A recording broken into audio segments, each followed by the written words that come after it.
Good afternoon everyone. कैसे हैं आप लोग? अभी तो कुछ बोला ही नहीं मैंने, है ना? तो this week on Friday, Saturday, I think we have environment का test. Friday को we have national efforts, which is in the national efforts and I think basics of ecology etc. that is in syllabus. तो today and tomorrow we'll try to finish that part, है ना? This week also हमने एक extra class रखी है दोनों batches के लिए, one extra class for morning batch and one extra class for you people, है ना? एक but next week से we won't need it. Even if I need an extra class, I'll take it on Sunday. वो double class थोड़ा सा hectic हो जाता है, तो let this be the last week जब एक एक एक्स्ट्रा क्लास में ले रहा हूँ. And in case I will be lagging behind in syllabus, generally होता क्या है ना, एनवायरनमेंट इज ह्यूज, तो if I am lagging behind on syllabus I will take it on Sunday. इस वीक आप सब लोगों ने लड़ाई करके मेरी संडे की क्लास कैंसिल करवा दी, but if I have to take extra class, I'll take it on Sunday. Okay. So now, in the previous class, we were dealing with environmental efforts. We were dealing with conservation efforts, international वाले. उसमें ना a few things were left. So let's finish those in the booklet that you will be getting today. उसमें पहले there are some international efforts, and उससे we will slowly transition into national efforts where we will go to Biodiversity Act, Wildlife Protection Act, and tomorrow we will continue with this only. In Wildlife Protection Act we also have national parks, wildlife sanctuaries.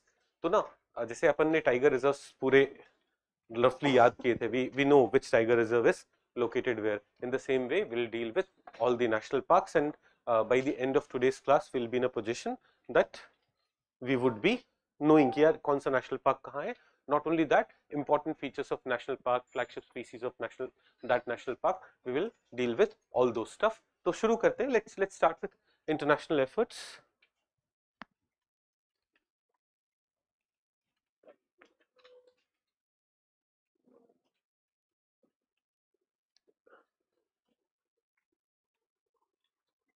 तो let's start with international efforts में High Seas Treaty. अब ना to understand the purpose of High Seas Treaty, this High Seas Treaty अभी on 10 days back it came into force.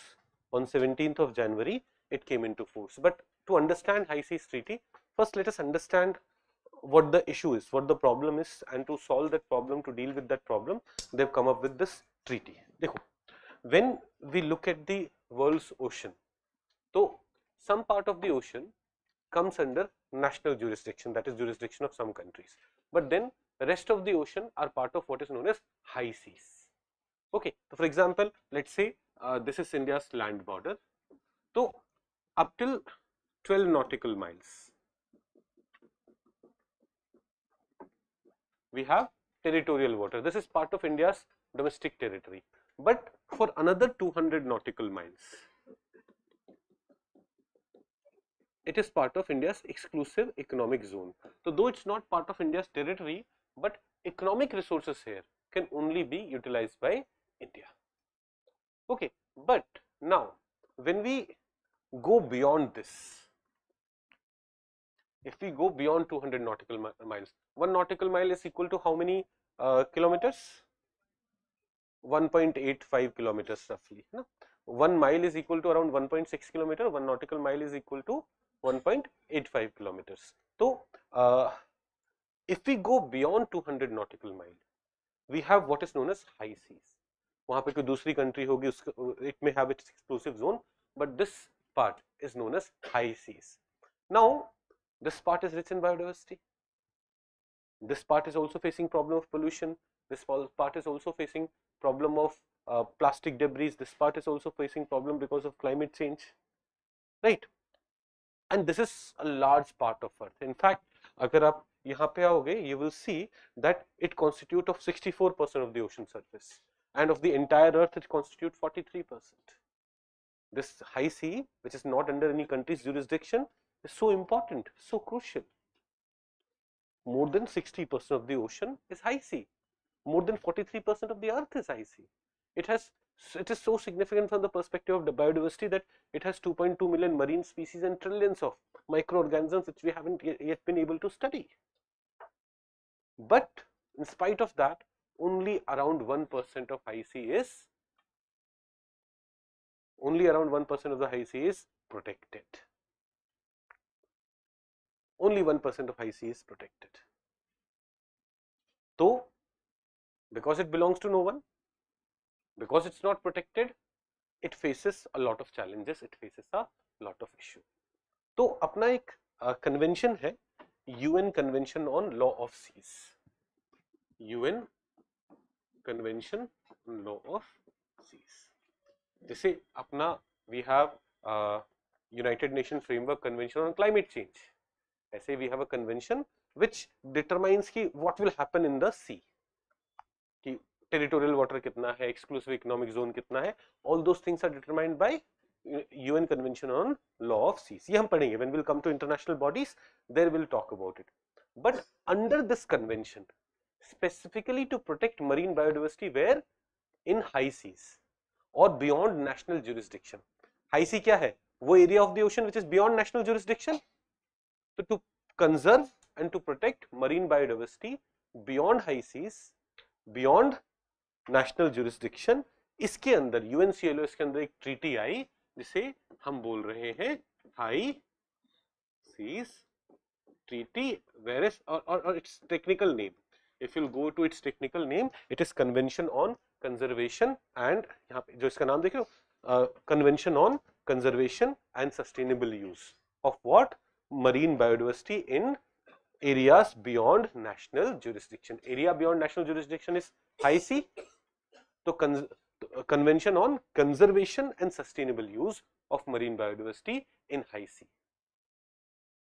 Do we get this? है ना? हाँ, offline students can collect notes अभी भी, अब वो आ गए होंगे, all of you will be able to collect the notes.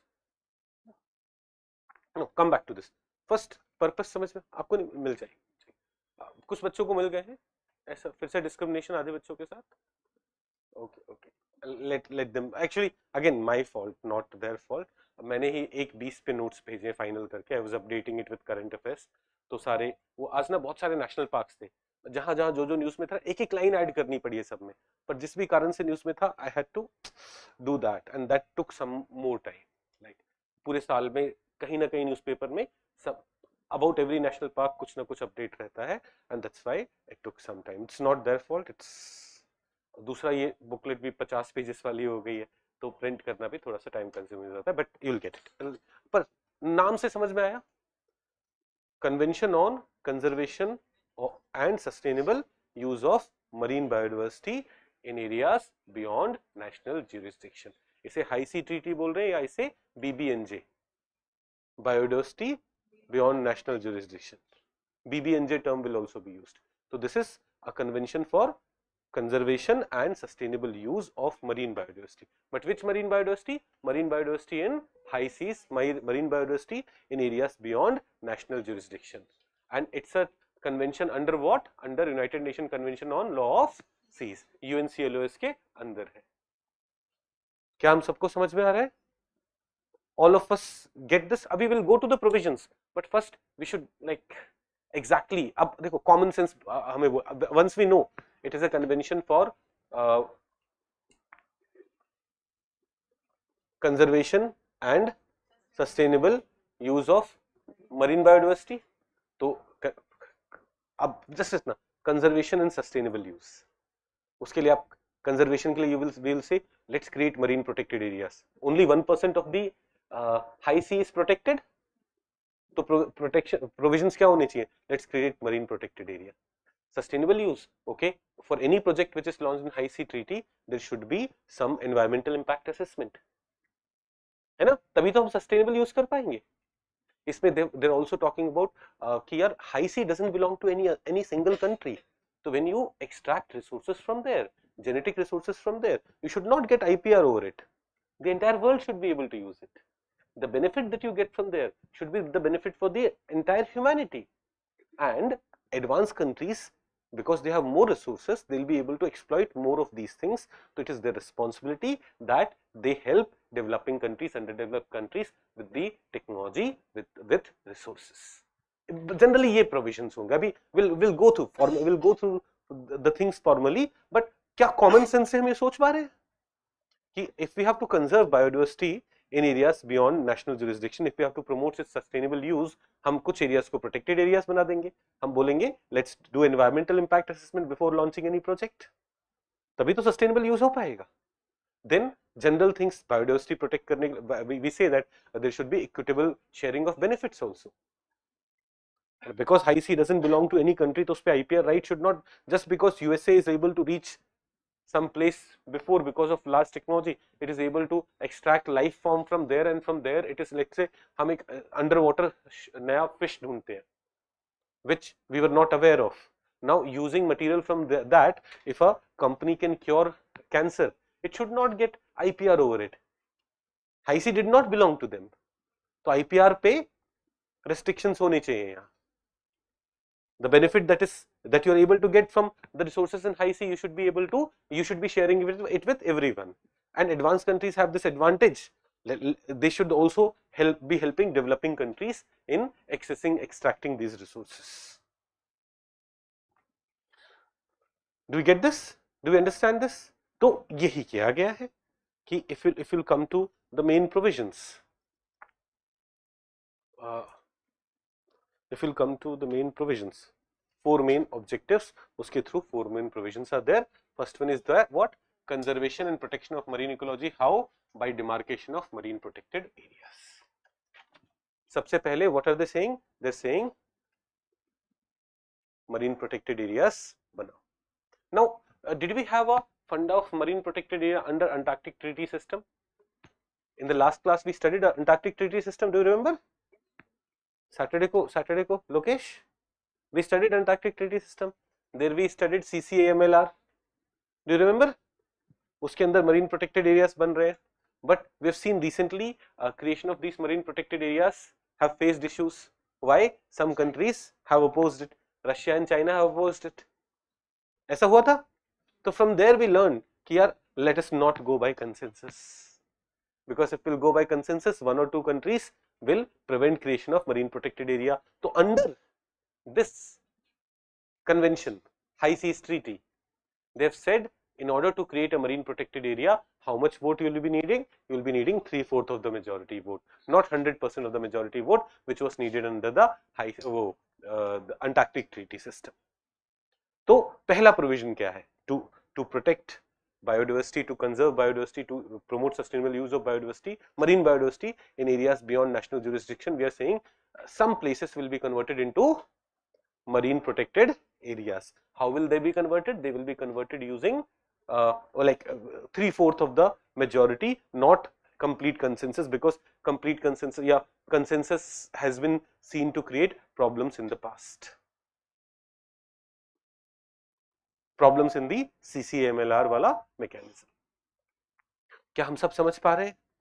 First easy one, simple one, common sense भी है ना, लॉजिकली भी we are able to think like that. I hope will not have to cram this, will not have to remember this. Second, sustainable use of marine genetic resources and equitable sharing of benefit arising from them. Marine genetic resources, एक तो sustainable use, you should not be over extracting, but at the same time देखो, this is genetic resources which is not coming from Himalayas, which is not coming from our water. These are genetic resources which are coming from areas beyond national jurisdiction, and that area doesn't belong to any single country. तो वहां पे if you extract genetic resources from there, and from there you are able to develop products and all, the benefit should be shared with the whole humanity. So it will be free from IPR controls, and the benefits will be equally shared amongst all. Such knowledge should remain openly accessible. Equitable sharing of benefits. Do we get this? क्या हम सब समझ पा रहे हैं इसे? पक्का? तो फर्स्ट प्रोविजन क्या था? फर्स्ट प्रोविजन था यार बनाओ, let's make marine protected areas by 3/4 majority for conservation of biodiversity. Second provision क्या है? सेकंड प्रोविजन है sustainable use and equitable sharing of benefit. How are we doing it? We are saying कि भाई जो genetic resources होंगे, marine genetic resources होंगे, they are not patentable. No country will get patent over it. The benefits from there will be shared amongst all. Then they also provide for environmental impact assessment conduction. Project beyond a particular threshold, project size beyond a particular threshold will need what? Will need environmental impact assessment. And if this environmental impact assessment says कि नहीं, this project can be very disastrous, or there is no or there are better alternatives to extract these resources, we may go by that mechanism. And finally, it also focuses on capacity building and technology transfer from advanced countries to developing countries. Developing countries, especially small island nations, landlocked nations, the countries which have lesser resources, their capacity building and technology transfer would also take place. क्या हमें समझ में आ रहा है? पक्का चारों provision सोच पा रहे हो? Biodiversity, marine biodiversity beyond national jurisdiction के, are we all able to think of all the provisions? पक्का?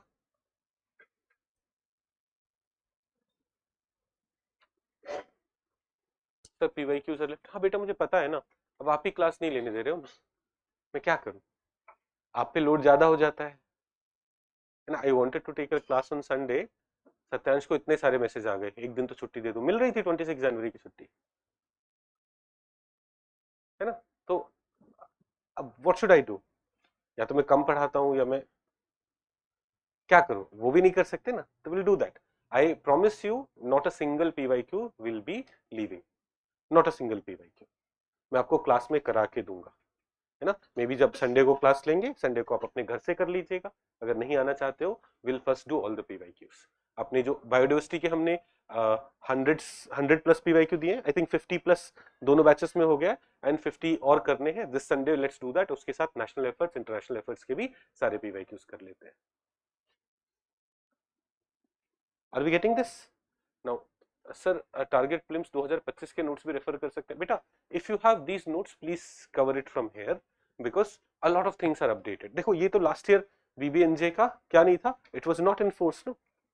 तो those things were very different. हाँ मेरा भी वही पॉइंट है कि ना, someone who is not able to cope up, कि ज्यादा हो रहा है, वो रिकॉर्डेड देख लें. मैं भी तो ये रिक्वेस्ट कर रहा हूँ, बट नहीं, फिर कंप्लेंट्स होने लग जाती है कि नहीं बहुत सारी क्लास हो रही है. तो चलिए, लेट्स कम बैक. क्या can we quickly revise the 4 की provisions of PBNJ? First is marine, creation of marine protected areas. कैसे क्रिएट करेंगे? 3/4 majority. Do we know the reason for it? अब ना, when you apply a logic और reason, you will not have to cram it, है ना. ऐसे तो आपको रखना पड़ जाएगा कि यार 3/4 है, 3/4, पर क्यों रखा है ऐसा? Because under Antarctic treaty system we had taken a consensus based mechanism, but there we are seeing कि we are not able to create more marine protected areas. वहीं पे अंटार्कटिक ट्रीटी सिस्टम में we have created some marine protected areas which is leading to 1% of the high sea getting protected, otherwise वो भी नहीं होता. So here one country or two countries should not be able to block the whole protection. Second is what? Second is promoting sustainable use and equitable sharing of benefits. तो over extraction नहीं होगा, permission लिया जाएगा, plus the marine genetic resources that you will be extracting, the benefits out of it, it will not be protected by IPR, it will be, the study will be accessible to everyone. Then third point was, any project in the high sea will go through environmental impact assessment, right? And fourth one is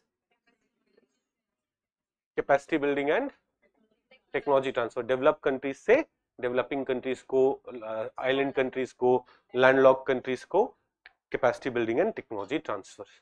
These are the 4 key mechanisms, 4 key objectives under BBNJ. तो basic चीज, UNCLOS के अंदर एक new treaty है ना. It was signed in 2023. When was this treaty signed? In 2023.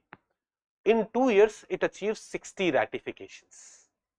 So in September 2023, sorry, September 2025, it achieved what? 60 ratifications. And once it has 60 ratifications, within 120 days, it was supposed to become, it was supposed to come in force. So it came into force कब?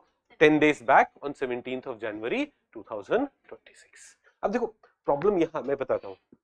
I could have given you notes. मैंने ना BBNJ force में आएगा, मैंने अभी सितंबर अक्टूबर में mains के batch में पढ़ाया है ना. मैं वहां से भी नोट्स आपको दे देता, but now I wanted to say why do I take time? I take time because now I wanted to replace all those lines where it was saying it will come into force on 17th Jan and replace them with it has come into force on 17th Jan, so that when the notes that you have should be like, हाँ यही अभी का scenario है. क्या, are we all able to get this? We are all able to understand this. So when was this treaty signed? 2023. It took them 2 years to get 60 ratifications. Once 60 countries ratified, the rule said कि once 60 countries ratified it, then after 120 days the treaty will come into force. So 120 days got completed on 17th of January and the treaty has come into force on 17th of January. Now India has not yet ratified the treaty. India has not yet ratified the treaty because India is not saying it will not ratify. India first have to bring some changes in our domestic laws to come in sync with this treaty, and that's why India has not ratified the treaty yet. Do we get this? Raise your voice against UGC sir. बेटा मैं अभी ना वो पढ़ भी नहीं मैं अभी वो चीज पढ़ा भी नहीं है, अभी बायोडाइवर्सिटी में घुसा हुआ हूँ. मैं जब वो पढ़ूंगा समझूंगा then I will be able to. मैंने अभी बस ऐसे रील्स पे चीजें देखी हैं. I have not studied it. Without studying I do not make comments, है ना. I am not that person. I want to be well read in something without making any comment on anything. Okay, let's come back. तो ये भी समझ में आया, India has not signed the treaty. Now one more thing कि COP will act as the decision making body of the treaty. It means now we'll have another COP. COP for what? COP for High Seas Treaty. Or what is the official name of the treaty? Convention on Conservation and Sustainable Use of Marine Biodiversity in Areas Beyond National Jurisdiction. ऐसे याद नहीं करने का जरूरत पड़ना चाहिए. सोचो, what is the purpose? Conservation and sustainable use of what? Marine biodiversity. From where? In areas beyond national jurisdiction. ऐसे सिर्फ नाम याद करोगे ना तो it will be difficult. But when you think of the purpose, conservation and sustainable use of what? Of marine biodiversity, but not all marine biodiversity. Which marine biodiversity? In areas beyond national jurisdiction. Easy है. तो इस convention का भी अब क्या होगा? एक COP होगा, and COP will be the highest decision making body. A new marine protected area will be created somewhere. Who will decide it? COP में 3/4 majority vote से it will be decided. Do we get this? Okay. Sir, last class of science please. बेटा अभी तुम बोल रहे हो classes ज्यादा हो रही हैं, है ना. क्लासेस कम करते हैं पहले. लेट्स फिनिश बायोडाइवर्सिटी, है ना, फिर कर लेंगे उसे. ओके. अब what is the significance? तो देखो अभी 2/3 of the world's ocean, around 64% of the world's ocean which was not protected properly, it will get protected. It will also take us towards our 30x30 goal. Global biodiversity framework में what is the 30x30 goal?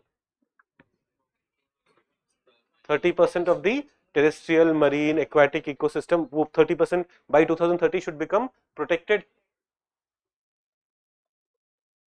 It should have become protected.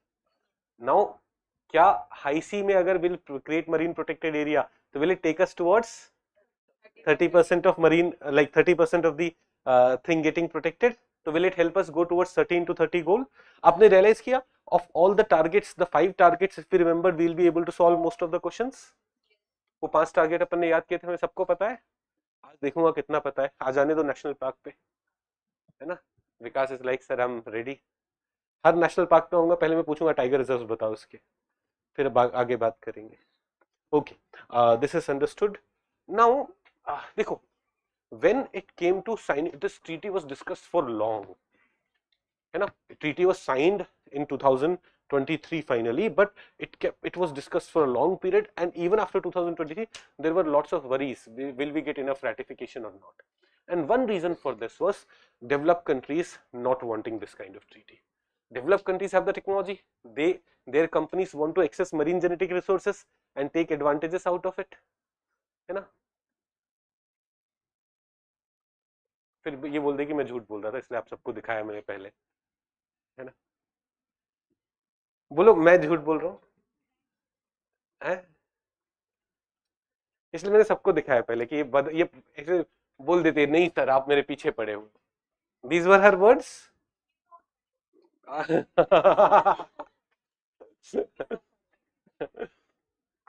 तो कहाँ थे हम? तो advanced countries would want कि their companies should be able to access these genetic resources, then get IPR over it, then make medicines out of it, products out of it, and sell it to all the developing countries. They would want to earn profit, right? That is why they were kind of against this treaty. But somehow the treaty has now come into force. अब देखो BBNJ has come into force, that's true, but even now its implementation will face some problems. कैसे?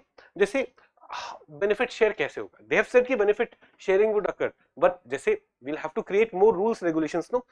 Benefit sharing would happen in this manner. How will it be decided? Similarly, funding and technical know-how. We have said कि advanced countries will be funding developing countries, but how much the funding will take place? है ना? How much will this? How much will be the funding?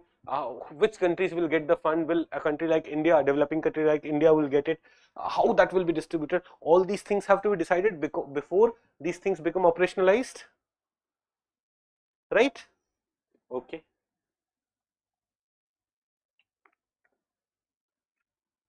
चलिए, तो I hope BBNJ हम सबको समझ. It's a very important treaty among international efforts. जैसे one thing was this thing, UNESCO Man and Biosphere Program, which is the new biosphere reserve that we have added recently. Cold desert, है ना? What is so special about cold desert? It is cold. वाह. It has cold. कुछ तो ऐसे ही बोला, it has cold तुमने, और कंधे पे सिर रख लो फिर. ये दोनों की हरकतें हैं ऐसी, मैं ऐसे ही मजाक नहीं उड़ाता हूँ. So what is so special about cold desert? Why cold desert? देखो, one thing that we had studied is it is across the Himalayas, है ना? तो it is a dry desert है, dry है, उसका geography is playing a role there. Then the species which is the flagship here, snow leopard, which is the national park which is part of it, Pin Valley. क्या revise नहीं किया? Saturday test से पहले revise नहीं किया? ऐसे कैसे भूल रहे हो? मैंने तो नहीं किया. आई डेंट हैव टू. उससे क्या होता है? बना के भूल जाऊंगा ना मैं. अच्छा, मैं आगे वाले नोट्स बना नहीं पा रहा हूं, पूछा पीछे वाला पढ़ता रहूंगा. तो क्या हुआ?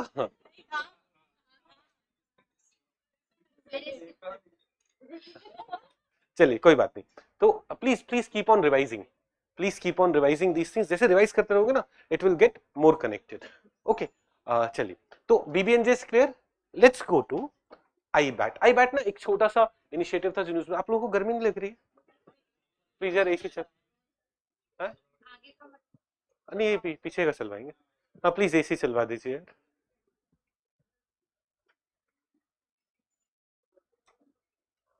Okay, let's come back.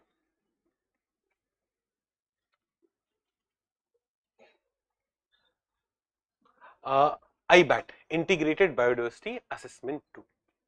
Integrated Biodiversity Assessment Tool, IBAT. What is it? अच्छा, पहले न्यूज में क्यों था? न्यूज में सिंपल सी चीज थी.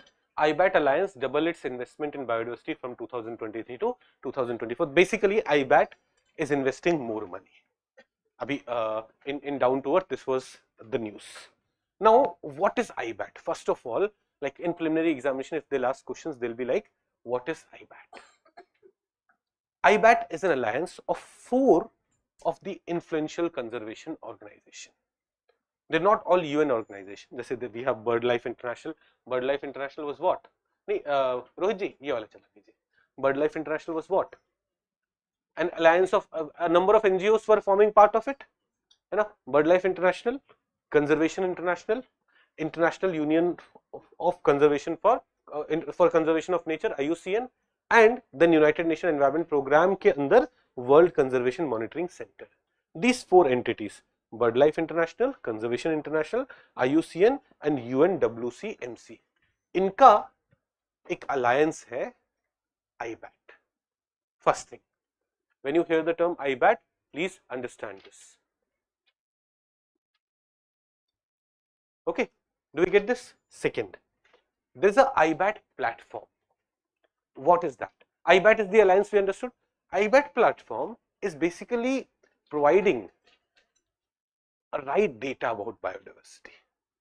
You need to understand various data associated with biodiversity. IBAT platform is focused on that. IBAT platform is the world's most authoritative biodiversity data platform. It assesses biodiversity risk, align global frameworks to support nature-based positive. Basically, when we'll be able to understand what is the situation of tigers, what is the situation of elephant, what is the situation of snow leopard, only then we'll be able to align our initiatives in that direction. So, authoritative data on biodiversity is given by IBAT platform. This is some of the important data sets which IBAT platform works upon is World Database of Protected Areas, World Database of Key Biodiversity Areas, जो BirdLife International का है ना, Key Biodiversity Areas, and then IUCN Red List of Threatened Species. IUCN is part of it, so it also works on these databases. क्या हमें समझ में आ रहा है? IBAT के बारे में इतना जानना चाहिए. What is IBAT? An alliance of these four entities. You may be asked a very simple question. कि IBAT में कौन-कौन से conservation organizations included? So which are the ones which are included? BirdLife International, Conservation International, IUCN and UNEP WCMC, and then some of the databases that it works upon. Do we get this? Do we understand this? Okay. अब आते हैं UPOV पे. एक और international initiative है UPOV. It's more about IPR, less about biodiversity, but thoda because when we talk about protection of various breeds, we basically are also talking about protection of biodiversity. So let's study it here. While studying IPR, we will not study this. UPOV और ये सारी चीजें हम अभी पढ़ लेते हैं. And while studying what? While studying IPR वाला topic, we will not study it. अच्छा, UPOV is actually a French abbreviation. If you look at its English name, International Union for the Protection of New Varieties of Plants. अब इसका अगर abbreviation बनाना होता तो we would have said IUPNVP, है ना? English में abbreviation would have been this, but what is its abbreviation? UPOV. So UPOV is basically this body. Its French name is abbreviated as UPOV, and that's why the term UPOV is being used. First of all, now look at its name. हम detail में नहीं जाते. Once we understand the name carefully, we observe the name carefully, what do we get? We get the broad idea of what this body will be doing. Look at the name again, International Union for Protection of New Varieties of Plants. India का situation हो तो हम topic पढ़ रहे हैं, but International Union for Protection of New Varieties of Plants. Now understand this. Let's say we have a biotech company which develops a new variety of pulse. When it develops a new variety of pulse, will it want कि यार I should get IPR, intellectual property right, exclusive IPR over it? Because I have spent billions of dollars in creating this seed. So for some years only I should be able to sell it. I should be able to produce it.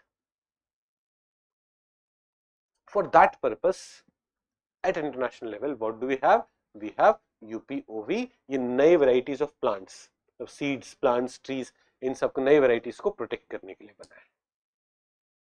International Union for Protection of New Varieties of Plants.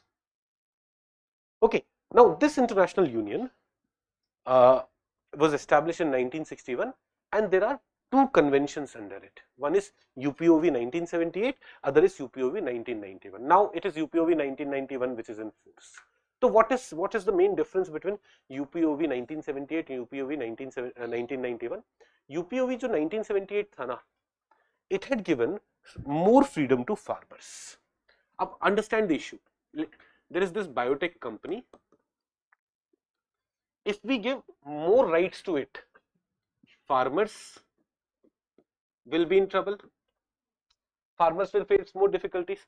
But if we give more rights to farmers, you buy those seeds from the market, you sow them, then you can save some seeds, you can keep using it again and again, and you can sell those seeds also. आप अपना grains तो बेच ही सकते हो ना? You can sell those seeds also. Now if farmer is allowed to sell those seeds, the biotech company would say, अरे,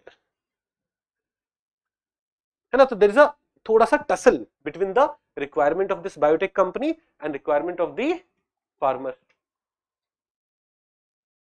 Now there is a thoda sa tussle between requirement of this biotech company and requirement of this farmer. So earlier the 1978 UPOV जो था उसमें what happened? The interest of farmers was given some priority, but we know as corporate sectors influence increases, UPOV का एक 1991 वाला model आया where what was given more priority? Corporate interest was given. It has favored corporate bidders more than the farmers. Are we getting it? First of all, now look at the name, International Union for Protection of New Plant Varieties. ये क्या करेगा? आप नए plant varieties बनाओगे उसके लिए IPR provide करने वाला मैकेनिज्म डेवलप करेगा, right? This is understood. Now they have two conventions. One is 1978 wala, other is 1991 wala. 1978 wala is what? It is giving slightly more priority to interest of farmers, and 1991 wala is giving more priority to interest of corporate.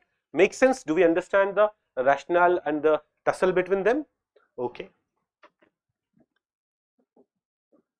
Now India is not a member of UPOV yet. अब India applied for its membership in 2002. 2002 में ना 1978 वाला version was in force, but then very soon what came into force? 1991 वाला version, and the 1991 UPOV is not in sync with India's act. India ने एक 2001 में जो act लेके आया, it is not in sync with that. So India is not compliant with 1991 version because we'll see India का जो act है ना, which is giving IPR to new plant varieties, वो farmers के interest को भी protect कर रहा है.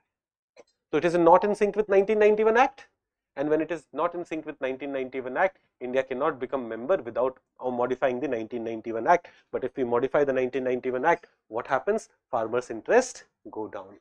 So we have not done it. We say that we are compliant with UPOV 1978. Are we member of UPOV right now? No, we are not member of UPOV. We have never been able to become member of UPOV. We wanted to become member of UPOV in 2002, but we wanted to become member of UPOV in 2002. रिया को भी नींद आ रहा है ना? We wanted to become member of UPOV in 2002, but we were not able to because what came into force? 1991 वाला UPOV came into force. Do we have clarity on this? Now let us understand कि यार difference कहाँ कहाँ है. जैसे अपना जो act है, Protection of Plant Varieties and Farmers' Rights Act. Abhi we'll go into this act in detail, but which is the at national level, which is the act that we are implementing? Protection of Plant Varieties and Farmers' Rights.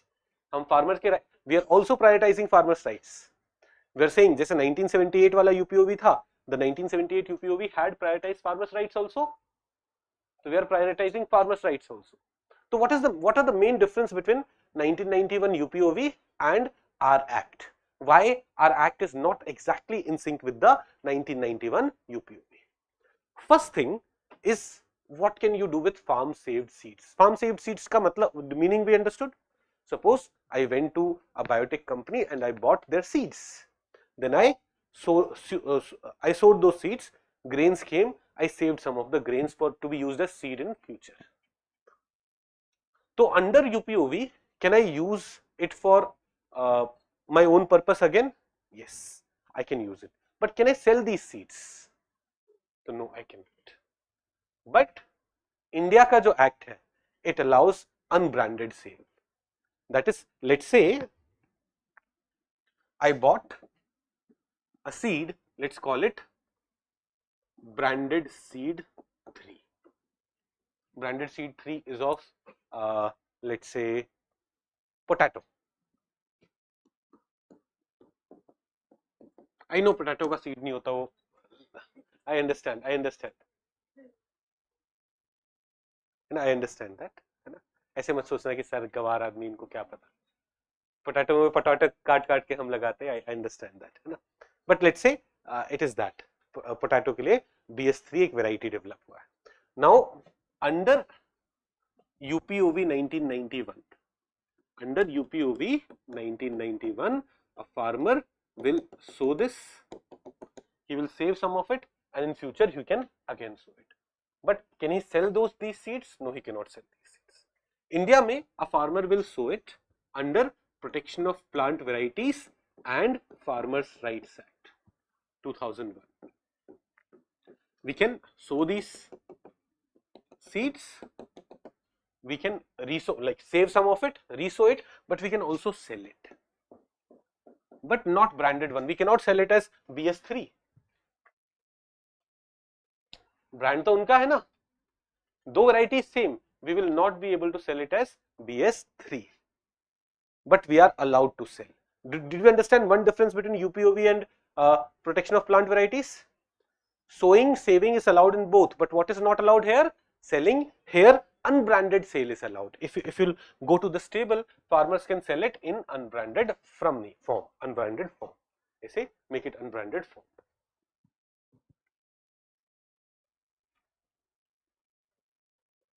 Tannu is asking how long will be the, बेटा आपको जब तक करना है करो, फिर चले जाना, वापस आ जाना, it will be there, है ना. The class will be for 4.5 hours, है ना, 3 hours, half an hour का break, then 1.5 hours. That is the normal class duration. Provide all handouts. बेटा सारे handouts में YouTube पे नहीं डाल सकता ना, मेरे को इंस्टीट्यूशन भी रन करना है ना. जो भी क्लासेस YouTube पे हम ले रहे हैं वो सारे handouts वहाँ पे. Sir, if India is not a member of UPOV, same with many of the similar organization, convention as well as its.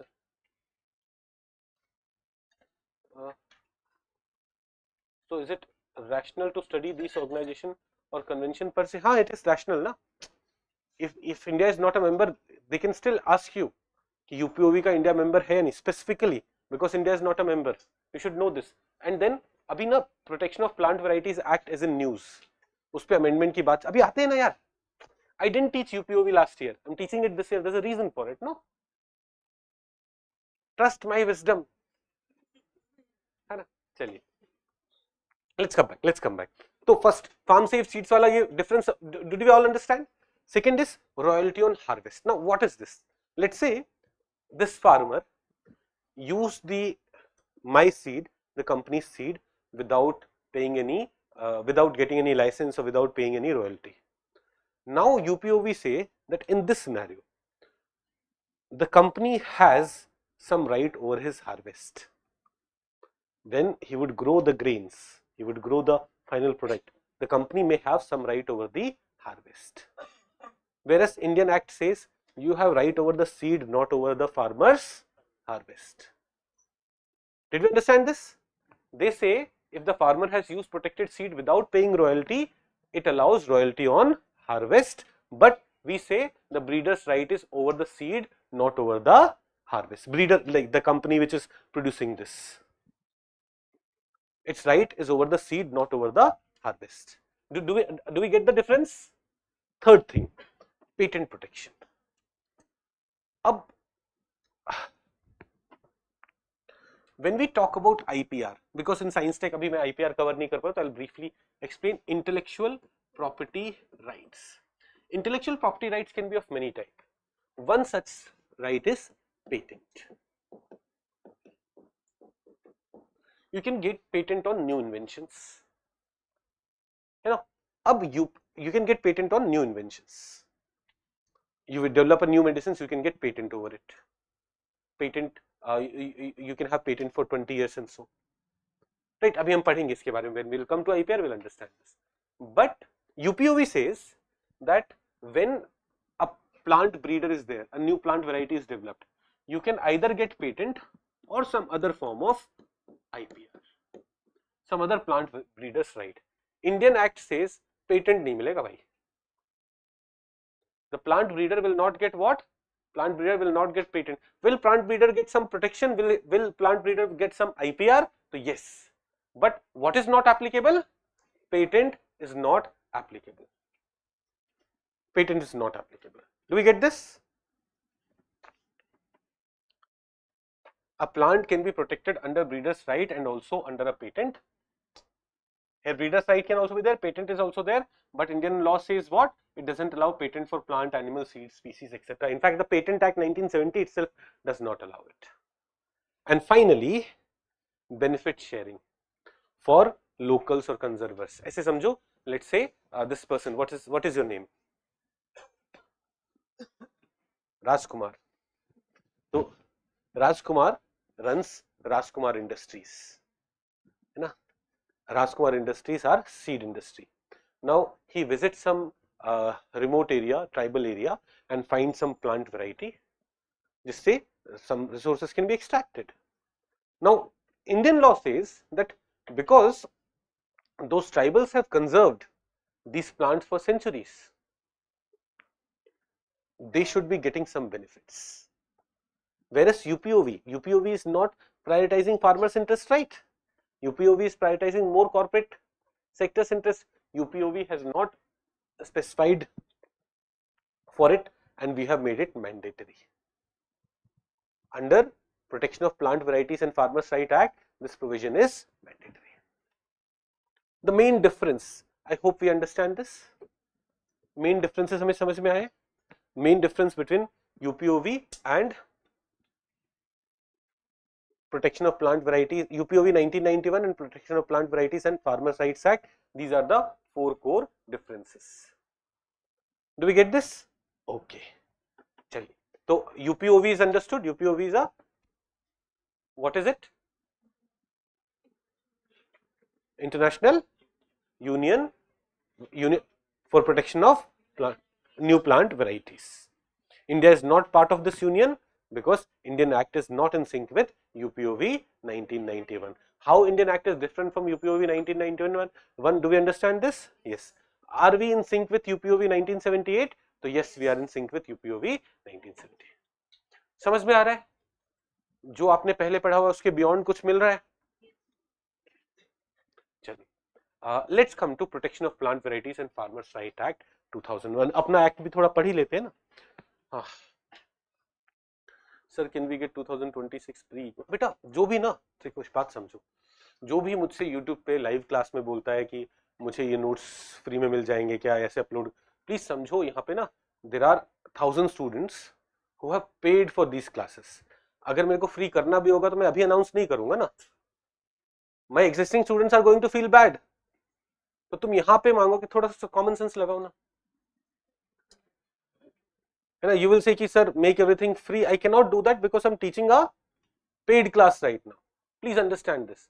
Why would they pay me if I'm going to, मतलब थोड़ा सा समझदारी तो दिखाओ ना. आप बस अपने पर्सपेक्टिव से सोचते हो. चलो, let's come to Protection of Plant Varieties and Farmers' Right Act. Sir, can we say that UPOV is corporate centric and whereas PPV and farmer right are farmer centric? बेटा शुरू में यही तो बता रहा था.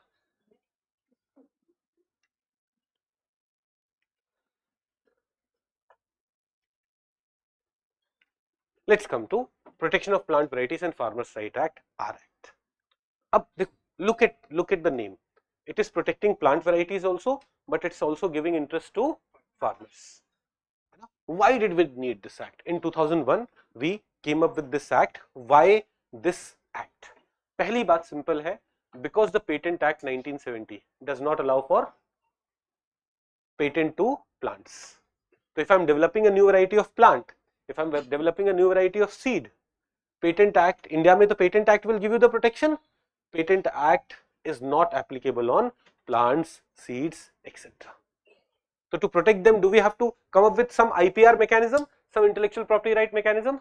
Protection of Plant Varieties and Farmer Right Act is that mechanism. Do we get this? Pehla. Second, once we have protection, will it lead to more investment in this sector?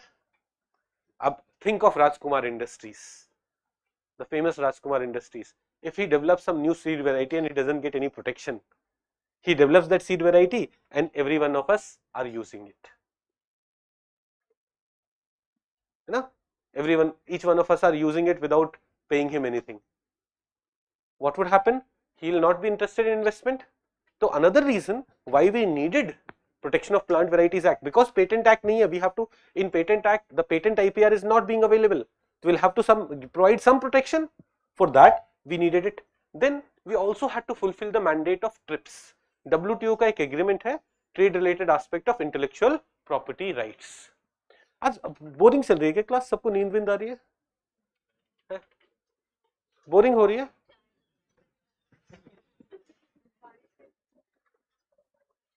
आज बारिश हो रही है क्या बाहर? अच्छा, इसलिए थोड़े बच्चे कम है क्लास में. मेरे को लगा मैं खराब पढ़ा रहा हूँ. Sir will you bring separate environment module for this year? बेटा ऑलरेडी अवेलेबल है पोर्टल पे. हमने हमने लाइव करवा दिया, modules etc are already available. Okay, let's come back. चाहे समझ पढ़ लो यार तुम पहले, है ना. we'll talk about it. जिस दिन ना ऐसे देखो, फिर से बता रहा हूँ, मुझे ऑफिस से फोन आया कि सर सारे बच्चे टेस्ट देने आ गए, हमारे पास स्पेस नहीं है, उस दिन मैं आप सबको एकदम डिनर कराने ले चलूंगा बारबेक्यू नेशन. एंड मैं झूठ नहीं बोलता, जो फाउंडेशन वाले बच्चे उनसे पूछ लो, उनको मैंने बोला था कि तुम टाइमली आते रहोगे, मैं बारबेक्यू नेशन लेके जाऊंगा. मैं लेके गया था बेटा. दूसरे क्लासरूम्स भी हमारे पास, मेरे पास फोन नहीं आया ना. तो चलिए लेट्स कम टू ये what were you talking about? Why do we need this? तो trade related aspect of intellectual property rights says कि plant varieties को protect करने के लिए either you will have patent mechanism or your own mechanism. So we have to, or both also, but we have gone for what? We have gone for our own mechanism. So we had to fulfill the TRIPS thing also. That's why we are going for our own mechanism. Then protecting the interest of farmers, fulfilling mandate of international agreement like UPOV. Initially we came up with plant variety protection of plant varieties and Farmers Rights Act. Why? Because we wanted to join 1978 UPOV. We wanted to join UPOV and we wanted that 1978 wale norms fulfill ho jaye. So to fulfill that, we needed to come up with this. Okay.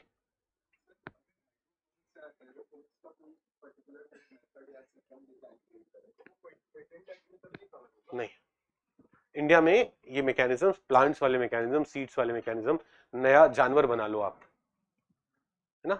आपके पास suppose एक गधा है, आप उसको genetically modify करके नया गधा बनाते हो, which can carry more weight. हाँ, यू कैन डू दैट.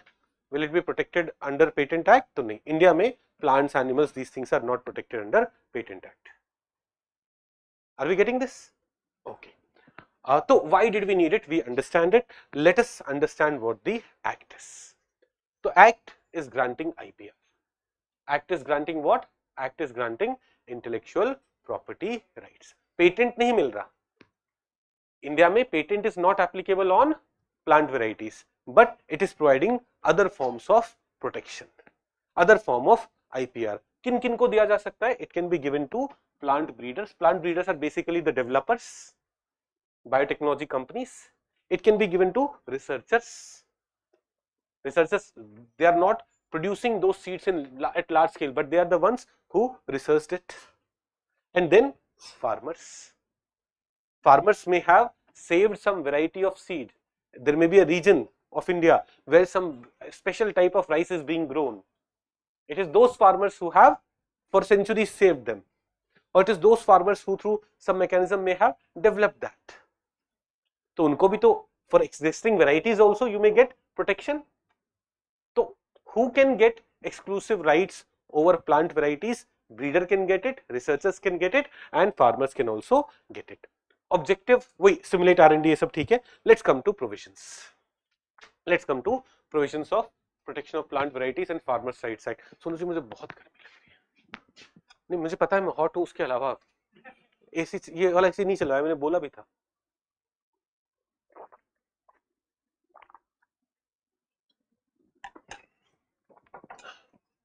हाँ, let's come to provisions. Protection of plant varieties and Farmers Rights Act के provisions पे आते हैं. First provision is what? Varieties which are open for registration. Which varieties of plant can be registered under this act or can be given protection under this act? देखो, novel variety, altogether you're developing a new variety. Extant variety is existing variety, even that can be protected. So please understand कि क्या होगा, what may happen. This may be the scenario that एक tribal population is growing a particular variety of ragi. It has higher content of iron, let's say. So that is an existing variety. That is an existing variety or extant variety. Can that be protected? Yes, that can be protected. So novel, new variety, extant variety, and farmers variety. Extant variety and farmers varieties can be similar. Farmers variety, farmer has developed its own variety, and essentially derived variety. Essentially derived varieties is from the existing variety you have modified it a bit, you have derived those things. So these are the things which can be given protection under this act. What criteria should be satisfied for getting protection? NDUS. This criteria should be satisfied. Your variety should be new. Your variety should be distinct. Naya hai, but it's not very different from the existing one. Your variety should be uniform. Uniform means when you are growing seeds of these varieties, the product has similar features. If there is no uniformity, then how will you define the characteristic? So it should be uniform, and then it should be stable. What is meant by stable? The characteristic of this variety should not keep on changing with time. When these things are being satisfied, then you can get registration or you can get protection.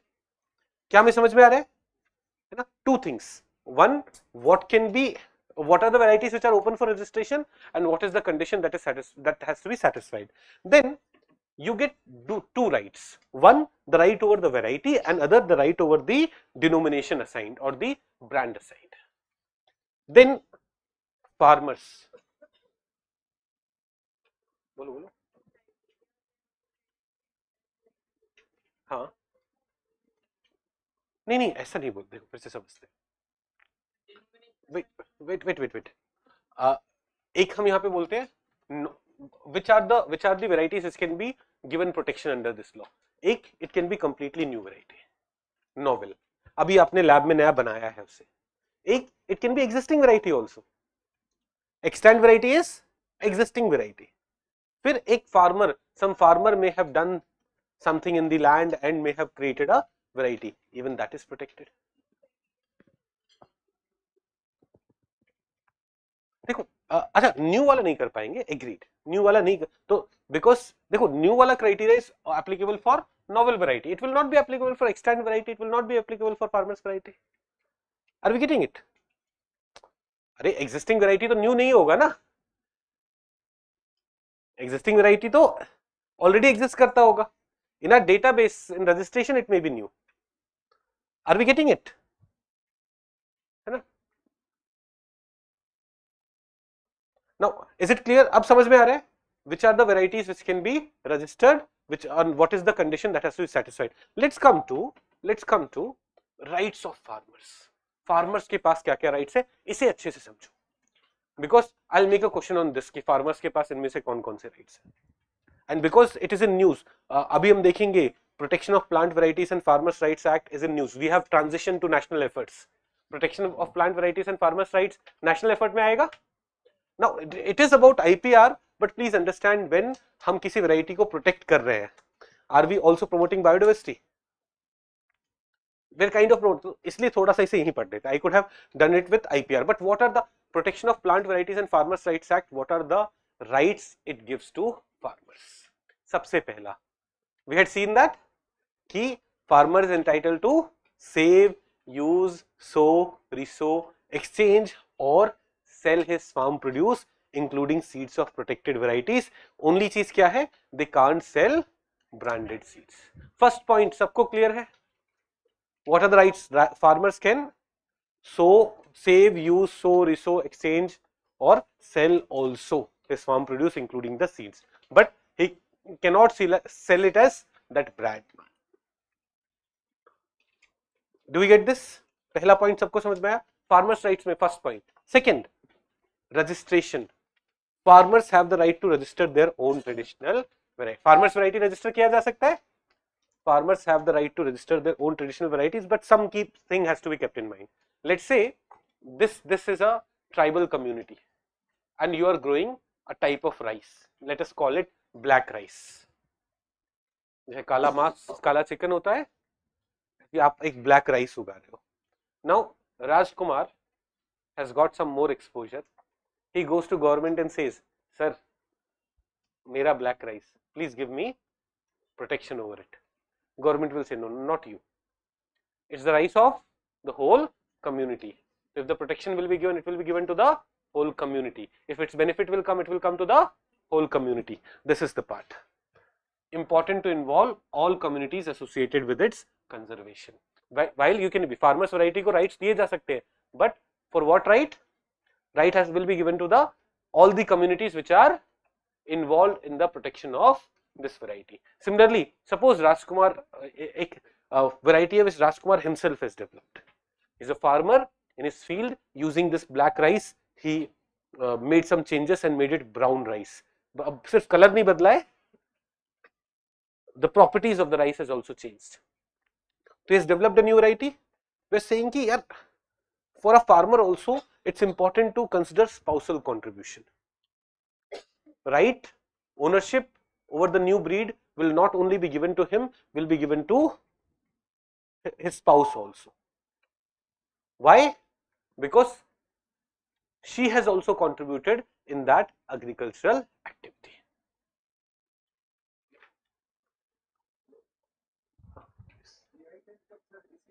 नहीं रुको आएंगे GI tag पे, वो IPR में पढ़ेंगे.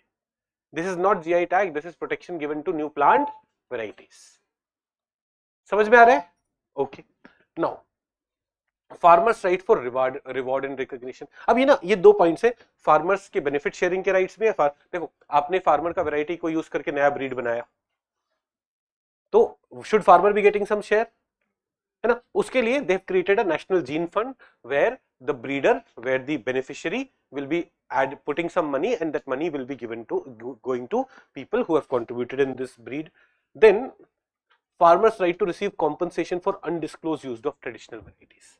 Suppose some breeder has used traditional variety and not disclosed it and is now earning profit because of the use of the traditional variety in creating his new variety. Then what will happen? Farmers has the right to get compensation. Farmers right for the seed of registered varieties. Now this is also important. Suppose Rajkumar industry has developed a new variety of seed and Divya is a poor farmer. Divya wants कि यार I should be able to buy those seeds, but Rajkumar is not making those seeds available in India. This is not allowed. He has to make those seeds available here. What? Farmers right for seed of he has a registered variety, new seed variety, he's developed a new seed variety. Seeds of registered variety should be available to farmers at affordable price. If this does not happen within 3 years of registration, the farmers can raise the matter with PPV&FR Authority, or Protection of Plant Varieties and Farmers' Rights Authority. It's a statutory body which is being created by this act only. Okay, what is PBR holding? Beta, PBR holding is plant breeder right. जो भी ऐसे समझो ना, जिसके पास भी ये right है, जिसका भी I develop this, so I will get some exclusive right over this asset. जो भी उसे hold करा है, that is PBR holding. Now, protection against innocent infringement. What is innocent infringement? Suppose he had a variety of, this is the factory, Rajkumar Industries. This is our poor farmer, Divya, poor farmer. She inadvertently, by mistake, may have used this variety or may have sold this variety in the branded form. She didn't know it. So initially, in the first attempt, in the first case, she will not be troubled. That is, the protection is the protection is only available for the first offense. So in her first offense, she will not be punished. She is protected against innocent infringement. And then farmers right to get compensation for the loss suffered. Now, suppose Rajkumar Industries is selling some variety of, let's say, mango plants and saying कि these mango plants will be able to become mature in 2 years only. ऐसे अगर आप एक mango का पौधा लगाते हो, how much time does it take? 4, 5 years, 6 years. Now he sells some mango plant which he has developed in his company and says that it will become mature in 2 years, and second year के end में ही it will start giving you fruits. And she decides कि नहीं, मुझे अपने पूरे खेतों पे क्या लगाना है, यही लगाना है. And then what happens? Only after 8th year it starts producing fruit. She has lost a lot of money. She has right of compensation, right to get compensation for the loss suffered from the registered varieties when a registered variety fails to perform according to its claim. Then farmers also have this right. अब देखो farmers को बहुत सारे rights दिए गए हैं ना, Protection of Plant Varieties and Farmers' Rights Act 2001. We are protecting the plant variety. We will see that breeders के rights है, we will see researchers के rights है, we will see farmers also have some rights over the plant varieties. They have those rights, but other than that also farmers have a lot of right. Interest of farmers have been prioritized under Protection of Plant Varieties and Farmers Rights Act. सबको समझ में आ रहा है? पक्का? थोड़ा सा मतलब different topic है, जनरली आप पढ़ते टाइम नॉर्मल पढ़ाई के टाइम नहीं पढ़ते हो, बट वी विल सी इस पे अमेंडमेंट की बात चल रही है, and that's why a committee has been formed. We'll talk about that committee and all, but if this has to be amended, we should actually know what is there in the act. In the act there are strong provisions for protection of for the farmers rights. We have looked at those rights. Then rights of breeders like the organization.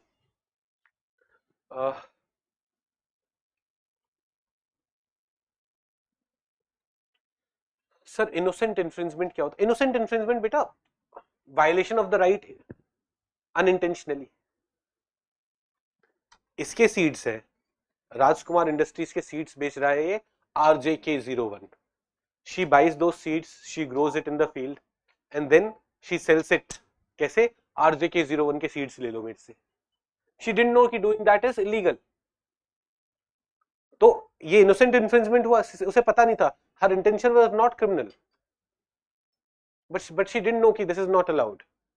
So in this case, she will not be punished. On the first innocent infringement, she will not be punished. बेटा BT, अब इनका question है sir, is BT cotton patented? अच्छा, BT cotton जिन्होंने बनाया उन्होंने अपने देश में पेटेंट कराया होगा, बट इंडिया में can they get patent? No, they will have to get plant varieties वाला protection. Sir, I'm not able to understand properly a term. What is biomass movement? Please, biomass movement मैंने पढ़ा है क्या ऐसा कुछ? Have I used this term? बेटा tell me the context, I'll tell you. Sir, environment के कितने lecture YouTube पे आएंगे? बेटा जब भी मैं एक्स्ट्रा क्लास ले रहा हूँ, only those are coming on YouTube. I'm not putting the whole series on YouTube. पूरा सीरीज बस साइंस टेक का YouTube पे जाएगा, not of anything else. Here when I take extra class, जैसे आज बारिश हो रही है, बहुत सारे बच्चे नहीं आ पाए. In this scenario, if it goes on YouTube, makes sense. Last week भी एक अच्छी चीज हुई थी, बारिश हो रही थी, and then I had taken this on YouTube. Okay, समझ में आया हमें? What rights of breeders थोड़ा समझते हैं. तो इन्होंने he has made his new seed. Rajkumar Industries has made new seed variety. Will Rajkumar Industry have exclusive right over it? Yes. Exclusive right for production, sale, marketing, distribution, export and import. He can give license to someone else also on some royalty, but who has exclusive right? The breeder. Common sense है ना? But duration of protection is 18 years and 50 years for trees and for vines. Do we understand what vines are? Vines are those creepers जिनके flexible stem होते हैं जो वैसे चले जाते हैं, right? तो for trees and vines 18 years का protection मिलेगा, and for other crops how much is the protection? 15 years का. For this period, only Rajkumar Industries will have exclusive right over this product because Rajkumar Industries has developed this product. Rights of breeders समझ में आ रहा है? ऐसे ही rights of researchers. Basically, researchers को बोला गया है, यार for your research you can access these materials. You will not be facing problems. जैसे they can use registered variety for conducting experiments or research. They can also use registered variety for creating new varieties. But एक restriction है, if your new variety is continuously going to use the registered variety, then you will have to take permission from the owners of the registered variety. This is one condition that has to be fulfilled. So researchers also have their rights. So this act provides for rights of plant breeders, researchers as well as farmers. Is it providing rights for farmers also? Yes, so many rights for farmers. अब इस act के अंदर ना there are some institutions created, जैसे PPV&FR Authority, Protection of Plant Variety and Farmers Rights Authority. आपको अपने नई breed को रजिस्टर करना है, कुछ करना है, where would you go? You will go to this authority. It is this authority which can cancel the registration of your breed. It is this authority which will do all those stuff. Similarly, so it's a statutory body created under which act? 2001 Act. It comes under which ministry? Ministry of Agriculture and Farmer Welfare. It's coming under this ministry. Do we get this? Then we have an appellate tribunal. Authority के decision से आप satisfied नहीं हो, you will go where? To the appellate tribunal. This is also provided for in the law only, so it's also a statutory body. Then under this law, National Gene Fund is also provided for. National Gene Fund में where money will come from people who have benefited and money will go to जिन लोगों ने contribute किया था in protecting those species, in protecting those varieties. So National Gene Fund is the fund that has been provided for under the Act. So when we talk about various institutions which are being set up, we have the authority, we have the tribunal, we also have the National Gene Fund. This Act is unique as it is the only law in the world which provides formal rights to farmers along with commercial breeders. This is the only law in the entire world. Otherwise, पूरा world क्या कर रहा है? In this kind of system, they are protecting the breeders' rights. किसके rights are being ignored? Farmers' rights are being ignored. अब इस law में अभी problem क्या है? Problem है पहला lack of proper enforcement. Seed industry raises this issue many a times that there is illegal sale of their products without they authorizing it.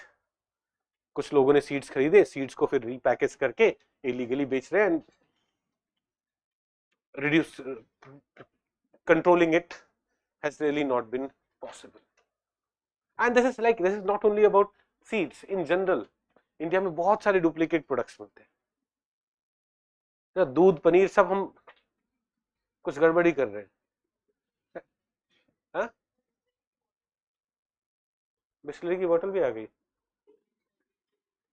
अब वो डुप्लीकेट नहीं है, वो तो they are trying to misuse the name, but ठीक है. Misuse of protection given to farmers. अब what is how this misuse of protection given to farmers? देखो ऐसा समझते हैं.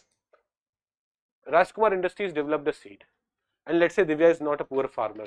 She was just showing that she is a poor farmer. She is like Divya Industries, है ना. इसने क्या किया? इसके पास थोड़े से खेत थे. इसने बोल दिया I am a farmer. Now I'll sow the seeds and I'll save the seeds and I'll sell the seeds. I'm not branding it, but I'm selling it. Can this exemption given to farmers be misused? Yes. Slow turnaround time for registration of varieties. और राजकुमार industries ने एक और नया variety develop किया and it goes to authority. Give me registration for this. Give me protect. They'll take 2 years, 3 years, 4 years. So this slow registration process is also something which is sometimes criticized. क्या हमें समझ में आ रहा है? Okay. एक PepsiCo का case हुआ था, very famous case associated with protection of plant varieties and Farmers' Rights Act. Let us understand. Gujarat में a few farmers were growing जो लेस चिप्स होता है ना, लेस चिप्स के लिए PepsiCo has developed a unique type of आलू, potato. It is उसका commercial name है FC5 या it is FL2027. That's the name of potato. This potato has less moisture so that it can be fried easily in the form of chips. Now some farmers were growing it. So what PepsiCo did, it sued these farmers for 1 crore rupees each. अब farmers पे 1 crore रुपए का सू कर देना. The farmers do not earn this kind of money. So it was seen as an attack by corporate on Indian agriculture sector. A lot of protest happened, and because of PepsiCo said कि यार I am the registered breeder for FL2027 and it is protected under the Plant Varieties and Farmers' Rights Protection of Plant Varieties and Farmers' Rights Act. मैंने register करा रखा है इस variety को. No one can grow it without my permission. Commercial court stayed the farmers from growing and selling the potatoes. When the matter went to commercial court, the commercial courts are at the district level. They asked farmers, "No, you cannot grow it. This is a protected variety." Okay, but activists criticized. Section 39 of Protection of Plant Varieties and Farmers' Rights Act says farmer can save the seeds, farmer can grow it, and unbranded sale भी कर सकता है. This is provided under the Act. The activist said कि नहीं, the Act has allowed farmers to do it. अगर farmers unbranded बेच रहा था, farmer unbranded बेच, तब तक you cannot do anything. Later, because of protest, the suit was withdrawn by PepsiCo. PepsiCo realized that its image is taking a lot of hit, and later in 2021 the plant varieties and protection of plant varieties and farmers rights authority, अभी हमने authority के बारे में पढ़ा था, which is supposed to register the variety, it revoked PepsiCo's registration of FC5 potato. अब PepsiCo is no more a breeder. Revoked its registration, that is, you do not have exclusive right over it, because they said ki to take this registration you have used incorrect information and this registration was also against public interest. तो उनका registration ही cancel कर दिया. Protection of plant varieties and farmers right authority ने cancel किया. Authority is a statutory body that has been set up under the act only. They what did they do? They went to the High Court. The matter is there in the court, fine, but हमारे लिए we have seen practical application of or hue and cry over the provisions of Protection of Plant Varieties and Farmers Rights Act. क्या हमें समझ में आ रहा है?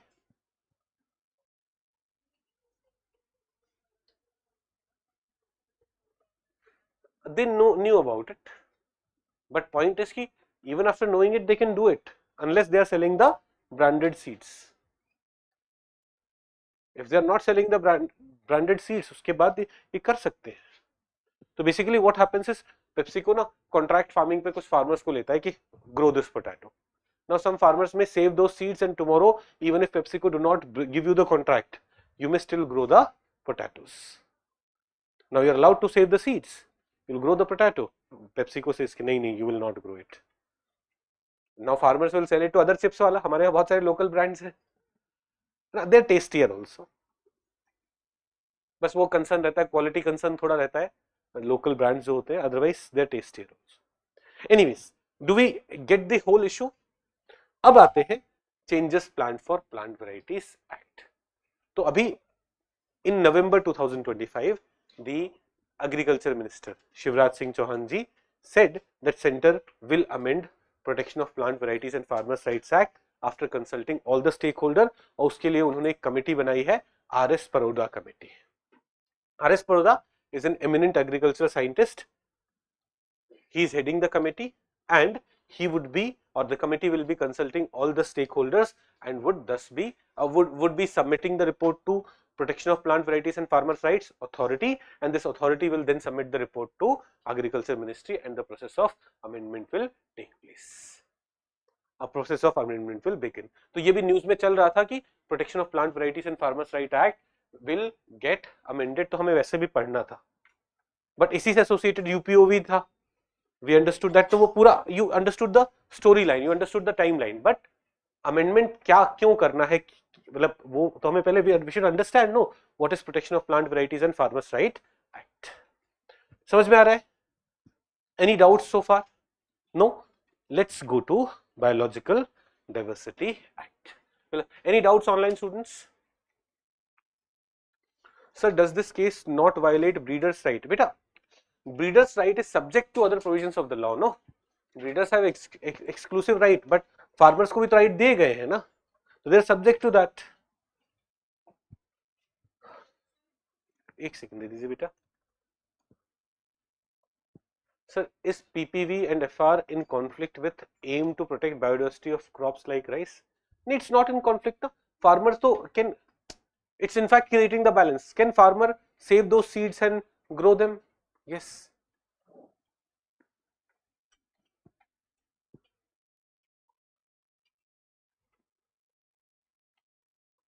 No doubt? Okay, let's go ahead. Biological diversity. Yes, yes, yes.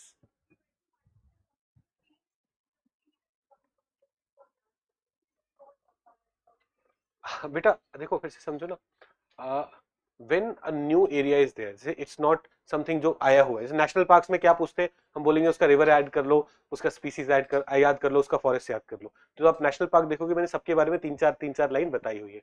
This is not an area जहाँ पे UPSC में, अब वो I'll make some questions for the test, then you'll understand. Questions can be made from every provision there. आप farmers के कौन से rights हैं, उसके 4 प्रोविजंस डाल सकते हो ना, जो राइट्स नहीं है और है वो मिक्स करके, वो हो सकता है. हाँ तो क्वेश्चंस करेंगे ना, you will be doing 10,000 questions. आपने क्या अभी रिसेंटली ज्वाइन किया है क्या प्रोग्राम? अभी तक टेस्ट नहीं दिया एक भी? अच्छा, तुम्हें कैसे पता उसने नहीं दिया?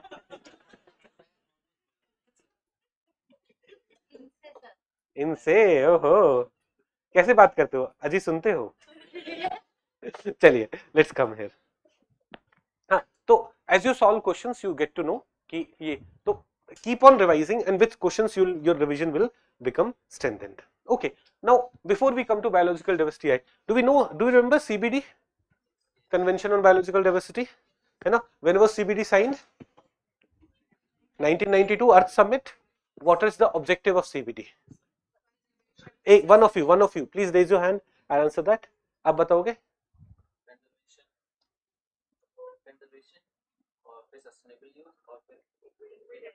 Fair and equitable sharing of benefit, ये तीन ऑब्जेक्टिव्स थे।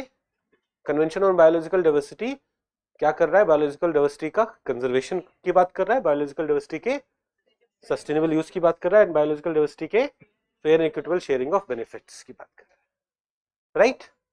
Biological Diversity Act is doing the same thing. It is for implementation of CBD at the national level. आप Biological Diversity Act के objectives देखोगे, you will see the same objectives. Conservation, sustainable utilization, and fair and equitable sharing of benefit. So to implement CBD at the national level, we came up with an umbrella act known as Biological Diversity Act in 2002. Purpose क्या है? Uphold CBD, uphold convention on biological diversity nationally. How will be uphold? तो CBD के जो तीन objectives हैं, conservation, sustainable use. CBD is not saying कि don't touch biodiversity, CBD is saying कि नहीं, you conserve it but you can also sustainably use it, and there should be fair and equitable sharing of benefit. तो objective इसका भी समझ में आ गया, easy, पक्का? और can someone quickly tell me about the other agreements under protocols under CBD? ऐसे हाथ उठा के, सबको नहीं बोलना है. Will you answer it? Yes. Cartagena protocol किसके लिए? कुआलालंपुर नहीं, पहले कार्टाजीना किसके लिए? नाम नहीं बताना है. हाँ, लिविंग मॉडिफाइड ऑर्गेनिज्म से सेफ्टी के लिए. ओके. नगोया कुआलालंपुर नहीं, ये किसके लिए? Compensation because of violation of LMOs, LMOs illegally घुसा दिया आपने, उसकी वजह से कॉम्पनसेशन वगैरह होगा. Those things is decided by Nagoya Kuala Lumpur subsidiary thing, and then we have Nagoya protocol. It is about what? हाँ, बेनिफिट शेयरिंग, है ना? It is about equitable benefit sharing from biological diversity, उससे related है. तो एक country के resource लेके आप दूसरी कंट्री में जा रहे हो, उससे you will be gaining some benefit. This country should also be benefiting from it, the community here should be benefiting from it. ये अपने तीन इंपॉर्टेंट सेक्शंस थे. और वो पांचों टारगेट्स बताओगे? विकास बताएंगे, रुको. ग्लोबल बायोडाइवर्सिटी फ्रेमवर्क में वी हैड 4 गोल्स. पहले 4 गोल्स फटाफट, एनीवन आप बताएंगे? नहीं, आगे, फ्रंट, नॉट फ्रंट रो, पीछे. आदित्य, 3 तो वही नहीं, बताओ भाई. हाँ, conserve, sustainable use. फिर 3 goals were about this. 4th one was about technology transfers etc from developed to developing countries. These were 4 goals जिसका target till 2050 है ना? But till 2030 we had how many goals? 23 targets. 23 targets थे. उसमें से 5 targets मैंने बोला कि factual याद रखने, बाकी तो कॉमन सेंस से हो जाएगा. which are, because on that day also students were saying कि सर इट्स वेरी ओवरवेलमिंग कि हमें 23 टारगेट्स याद, 23 टारगेट्स याद नहीं रखने. कितने रखने? 5. who will tell me the 5 targets? आपने संडे टेस्ट के लिए पढ़ा होगा ना? ऐसे art and culture is also taking a lot of time ना. ये दोनों सब्जेक्ट्स ना वैसे वाले एक साथ आ गए, फैक्चुअल वाले. वी शुड हैव मिक्स थोड़ा सा. इकोनॉमी के साथ आर्ट एंड कल्चर हो जाता है ना, कुछ वैसा हो जाता. एक कॉन्सेप्चुअल होता, एक थोड़ा फैक्चुअल होता. अगली बार नहीं करना बेटा तुम्हें. सब लोग अभी सेलेक्ट हो जाओ, मुझे दिखना नहीं.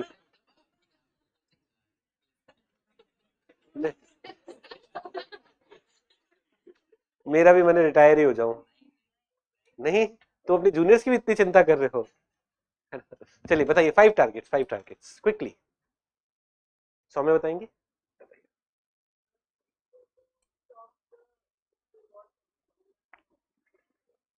स्टॉप मतलब 0 कर देना या मिनिमम, ठीक है।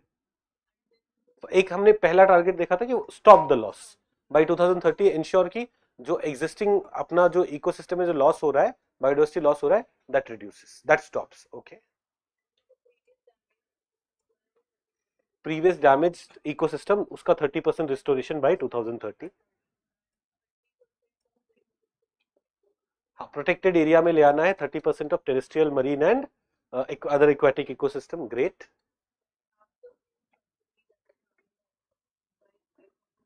The subsidies which are leading to loss of biodiversity, usko we have to reduce, so that we are reducing those subsidies by $500 billion every year by 2030. And the last one,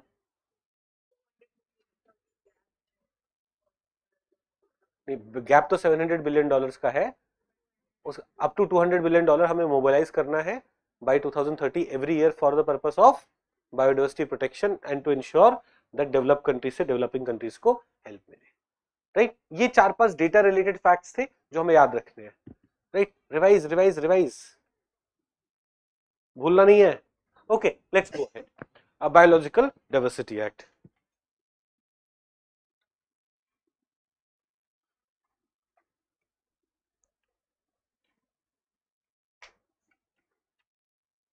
okay, तो biological diversity act India का एक umbrella act है। Purpose क्या है?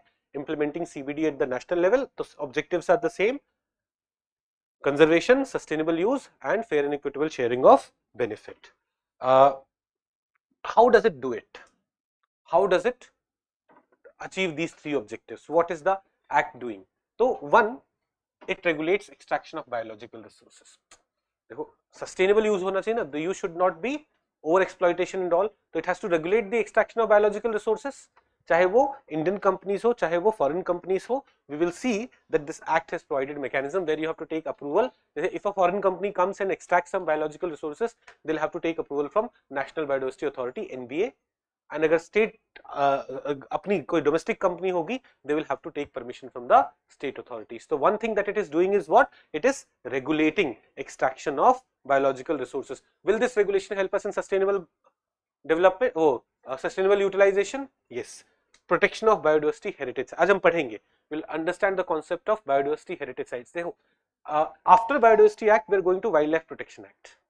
Wildlife Protection Act में we have national park, wildlife sanctuaries, tiger reserves, community reserves, conservation reserves. Those are protected areas where a lot of restrictions are imposed. But there are other sites which are smaller. They say it may be a colony, a military or a cantonment, and cantonment के अंदर there can be a lot of trees. Those trees are crucial for biodiversity protection. अब we cannot say कि shut down this cantonment, everyone get out, we are declaring it a national park. Under Wildlife Protection Act, that is what we do. We cannot do that. So we declare these places as biodiversity heritage sites. तो क्या ये conservation के towards effort है? तो how is Biodiversity Act 2002 working towards conservation? It's working towards conservation by creating what is known as biodiversity heritage sites. अभी हम biodiversity heritage sites को और detail में पढ़ेंगे. I've listed you all the biodiversity heritage sites, but I have highlighted a few of them. एक बार पढ़ेंगे हम सारे biodiversity heritage sites, but revise करते time only the 6-7 of them which I have highlighted. That is something that will go in a lot of detail. ये समझ में आ रहा है? तो we are regulating the extraction through Biodiversity Act. We are regulating the extraction of biological resources. We are declaring biodiversity heritage sites. Then there is, देखो यहाँ पे we will see कि a biodiversity management committee is being created at local body level. Every local body will create this biodiversity management committee which will look after extraction and all those stuff, but more importantly it creates a database of biological resources of the area. ये अभी 2 साल पहले preliminary examination में आया था. अभी हम इसके बारे में भी डिटेल में पढ़ेंगे. We'll see कि what are the things which were asked. We'll go into that.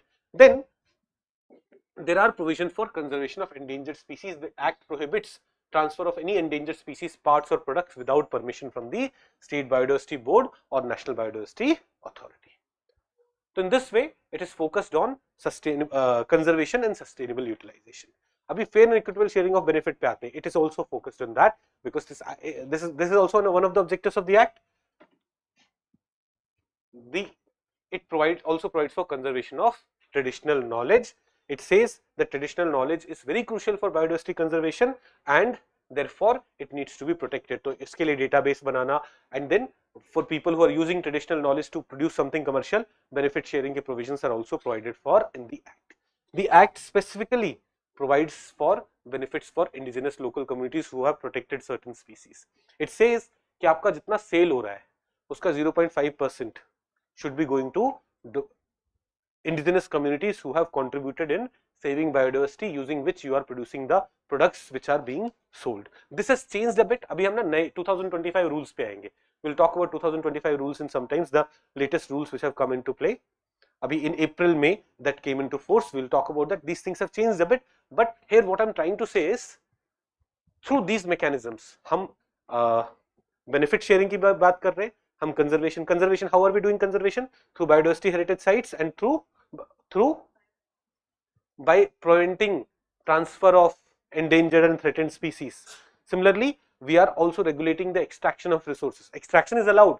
We are not saying that biological resources cannot be extracted, but they will be regulated. Do we understand how Biodiversity Act is working towards the three goals, three objectives? What is the institutional framework? Like हमने अभी देखा Protection of Plant Varieties and Farmers' Rights Act. It has created some institutions. Protection of Plant Variety and Farmer Right Authority, PPV&FR Authority, then Appellate Tribunal, then National Gene Fund, है ना? ये सारे बने थे Protection of Plant Varieties and Farmers' Rights Act. ऐसे ही they have National Biodiversity Authority at the central level, State Biodiversity Boards at the state level. देखो यहाँ authority में हम singular लिख रहे हैं, boards में we are plural because it has to be created in every state, and then biodiversity management committees at local level. Exam में National Biodiversity Authority भी आ चुका है, exam में biodiversity management committees भी आ चुके हैं in preliminary examination. Let's start with National Biodiversity Authority. Let us understand that.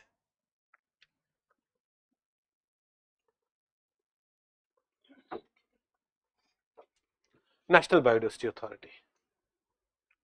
अब है तो ये what is it? A statutory body created under the Biological Diversity Act 2002. Okay. What does it do? It performs three kind of functions: facilitative function, regulatory function, and advisory function.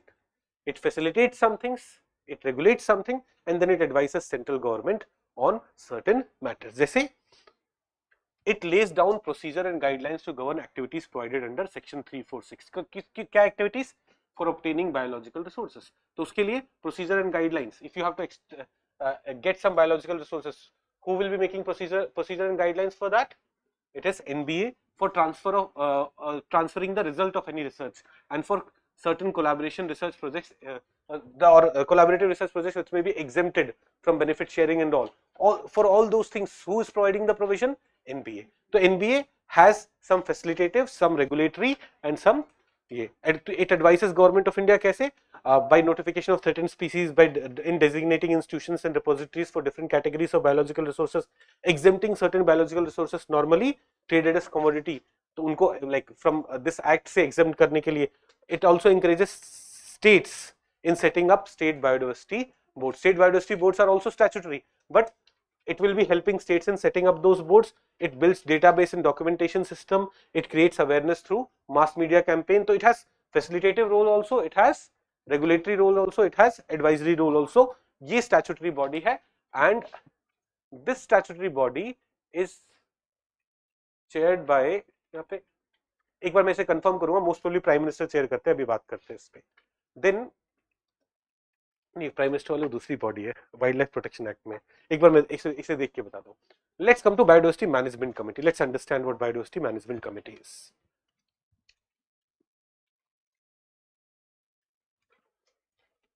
Biodiversity management committees. Every local body of the state have to form biodiversity management committee within its area. So we'll have more number of biodiversity management committee than state biodiversity board or national biodiversity authority. तो एक ही रहेगा. state biodiversity boards will be there in states. Then within every local body, what will we have? We'll have biodiversity management committee. Now this biodiversity management committee will do conservation ka work, will do sustainable use ka work, but a very important part about biodiversity management committee is what? Documentation. उस area में what are the biological resources available, उसका documentation is the responsibility of biodiversity management committee. So of biological diversity including habitats, conservation of land races, folk varieties, cultivars, domestic stock, breeds of animals, microorganisms, chronic knowledge related to biological diversity, all these things will be documented by Biodiversity Management Committee or BMC. This is a very important function. In fact, it prepares what is known as People's Biodiversity Register in consultation with the local people. What does this People's Biodiversity Register have? It has comprehensive information on availability of knowledge of local biological resources, their medicinal or any other use or any other traditional knowledge associated with these resources. It is this. It's also responsible for वो conservation, sustainable use, eco restoration, वो सारी चीजें तो है ही, but इसका एक बहुत important काम ये डॉक्यूमेंटेशन वाला है. यूपीएससी ने डॉक्यूमेंटेशन वाले काम पे क्वेश्चन पूछा था एक 2 या 3 साल पहले. They had asked this. Okay, I hope national biodiversity authority की भी फंक्शन समझ में आए. ये कमिटीज के लोकल लेवल पे कमिटीज है, उसके फंक्शन भी समझ में आए. All these are statutory bodies in a way. Now let's come to the issue of fair and equitable sharing of benefit. Does the Act provide for fair and equitable sharing of benefit provisions? Yes, the Act provides for fair and equitable sharing of benefit provision. What does the Act say? Act regulates the extraction of biological resources. ये हमने समझा था. When you are going to extract biological resources, the Act regulating it, the Act says, if you are a domestic company and if you want to extract biological resource, let's say from Uttarakhand, you will have to take permission from State Biodiversity Board. But if you are a foreign company, you will have to take permission from National Biodiversity Authority. So all foreign entities, whether companies, institutions and individuals, they are within the jurisdiction of NBA, and all Indian entities are subject matter of the State Board. Biological resources include plants, animals, microorganisms, but exclude things which are normally traded as commodities. Already the things may be traded as commodities, है ना, वो biological resources नहीं माने जाएंगे, but other things will be considered biological resources. And what does the law say about sharing of benefits? Extraction तो regulate हो गया, ये इतना समझ में आया. If a company goes to Uttarakhand and extract resources, if it's a domestic company, who will be regulating it? State Biodiversity Board. If it's a foreign company, who will be regulating it? National Biodiversity Authority. Regulate करेंगे. अब what about benefit sharing? How benefit sharing is going to occur? तो when you're taking permission from State Board or permission from National Biodiversity Authority, you will be taking permission either from State Board or National Biodiversity Authority based on whether you are a domestic company or a foreign company. You will also undertake to share benefits arising out of the use of resources. It is these benefits which can be in the form of monetary compensation. Here, whatever product I produce, उसमें जो भी sale होगा, a percentage I'll give to you. So it can be in the form of monetary compensation. Or let's say you may be a researcher, and thus while doing research you will develop something on which you will get patent or you will get IPR. You may develop a new plant variety and you may get IPR. Then you will license that IPR to other companies. I have this new, I've done this research and I've developed this new rice variety. You, Rajkumar industry, Divya industry, you want to produce this rice more. मुझे fees pay करो. So IPR, if I am 100% owner of the IPR, entire fee comes to me. But now here indigenous people are also there. So I can either pay them monetary compensation or I can share ownership in the IPR with them. समझ में आ रहा है कि a joint ownership of IPRs और transfer of technology वाले benefits हैं, those things will come into play here. तो again simplify करते हैं. What is happening? This is what is happening. Let's say अपना राजकुमार इंडस्ट्री, नहीं राजकुमार फॉरेन लग नहीं रहा, नाम बदलते हैं ना, रॉड्रिग्स कैसे सरनेम बताओ कोई? केविन नहीं, Kevin Pietersen industry, Kevin Pietersen industry and Divya pharmacy. Kevin Peterson Industry, Divya Pharmacy, they come and they say, I need to extract some resources from Uttarakhand. He would be negotiating with NBA, and at that time there will be a deal signed ki of the profit that I make, I will pay 1% to indigenous people, or the IPR that I get, IPR में ownership will be of indigenous people also. But he will deal with NBA, she will deal with state. Divya Pharmacy is going to deal with the state board. और उस time वो बोल देंगे कि मैं इतना compensation दूंगी या फिर मैं क्या करूंगी, आईपीआर में राइट्स दे दूंगी. हाउ बेनिफिट शेयरिंग वुड अकर. अब ना एक केस हुआ Divya pharmacy versus union of India. तो दिव्या फार्मेसी सच में एक कंपनी थी. दिव्या फार्मेसी थी उनकी बाबा जी की. कौन से वाले बाबा जी? रामदेव बाबा. रामदेव बाबा जी सेड, और Divya pharmacy said, we are a desi company, we don't need to share benefit with anyone.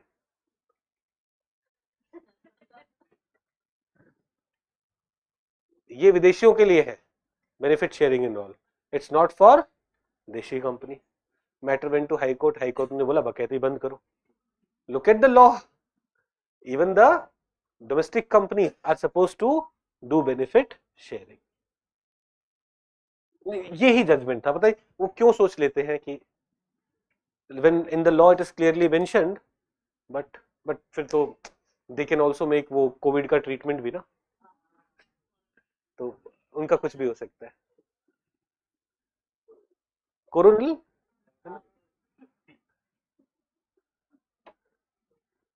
anyways, so this was the case where the court said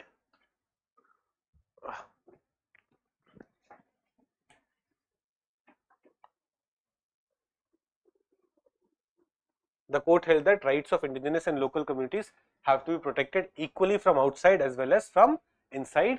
The court finally ordered that State Biodiversity Board does have jurisdiction to demand fair and equitable sharing of benefit from Divya Pharmacy and by implication from all Indian companies. देसी कंपनियों का मतलब ये नहीं है कि अपने लोगों को लूटते रहोगे. मतलब they have, the tribal people, the indigenous people have contributed in protecting that biodiversity and they should be getting a share of the benefit. समझ में आ रहा है? पक्का? Okay.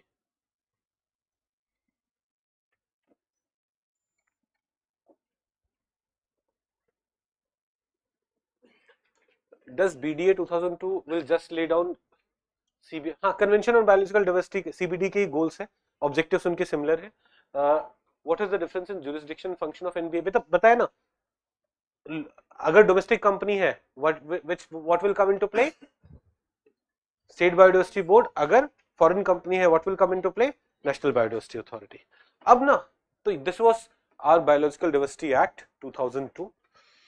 In 2023, 21 years later, government has come up with some changes. The changes, the 2023 amendment की बात करने जा रहे हैं हम. The changes are primarily focused on promoting ease of doing business. अब हो क्या रहा था ना, let's say ये दिव्या फार्मेसी है. Divya pharmacy wanted to extract some resources. The original act said नहीं, you will have to do what? You will have to pay the local community, indigenous people. आपको benefit sharing करना पड़ेगा. That's genuine. That's good. The act says कि नहीं, this is going to this hampers ease of doing business. अगर she is cultivating something, if Divya Pharmacy is cultivating something, उसको extract कर रहे हैं, वो सब कर रहे हैं, उसके लिए we don't need that. In the same way, if some information is codified means उसके बारे में already कहीं पे लिखा हुआ है कि ये इस प्लांट से, तुलसी से ये होता है. For that also you don't have to do benefit sharing with anyone. So in this way they are simplifying businesses. The 2023 amendment was not about saving biological diversity. 2023 amendment was primarily about what? Ease of doing business. Main criticism भी इसका ये है, भाई your purpose is not promoting ease of doing business. Biological Diversity Act का purpose क्या है? Conservation, sustainable use and fair and equitable sharing of benefit. Why are you running behind? Why are you running behind? Ease of doing business, और ease of doing business के नाम पे आपने free hand दे दिया है बहुत सारे लोगों को. But let us look at the amendment, let us understand the amendment. Based on this amendment, we will be looking at other rules also which have come into play recently. So, what is this amendment intending to do? The original intention is we want to encourage Indian system of medicines. तो जो Indian medicine producers हैं, Ayurvedic medicines producer हैं, उनके लिए life easy करो, facilitate fast tracking of research patent application process.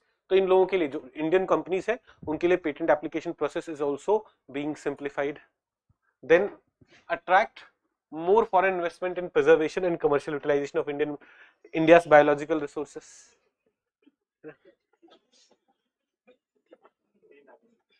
नहीं, मजा आया कि नहीं? एकदम सुकून मिलता है कि नहीं? फिर पीछे बैकग्राउंड में मेरी आवाज नहीं आ रही थी? नहीं, अब तुम्हें किसी और की आवाज सुनने का मन है, मेरी आवाज क्यों आएगी?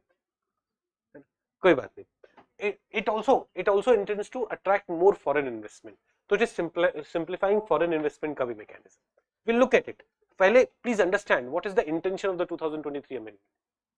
Domestic ये आयुर्वेदिक या इंडियन सिस्टम ऑफ मेडिसिन को प्रमोट करना, पेटेंट वगैरह सिंप्लीफाई करना for domestic companies, investment simplify करना and decriminalise all the offences under the act.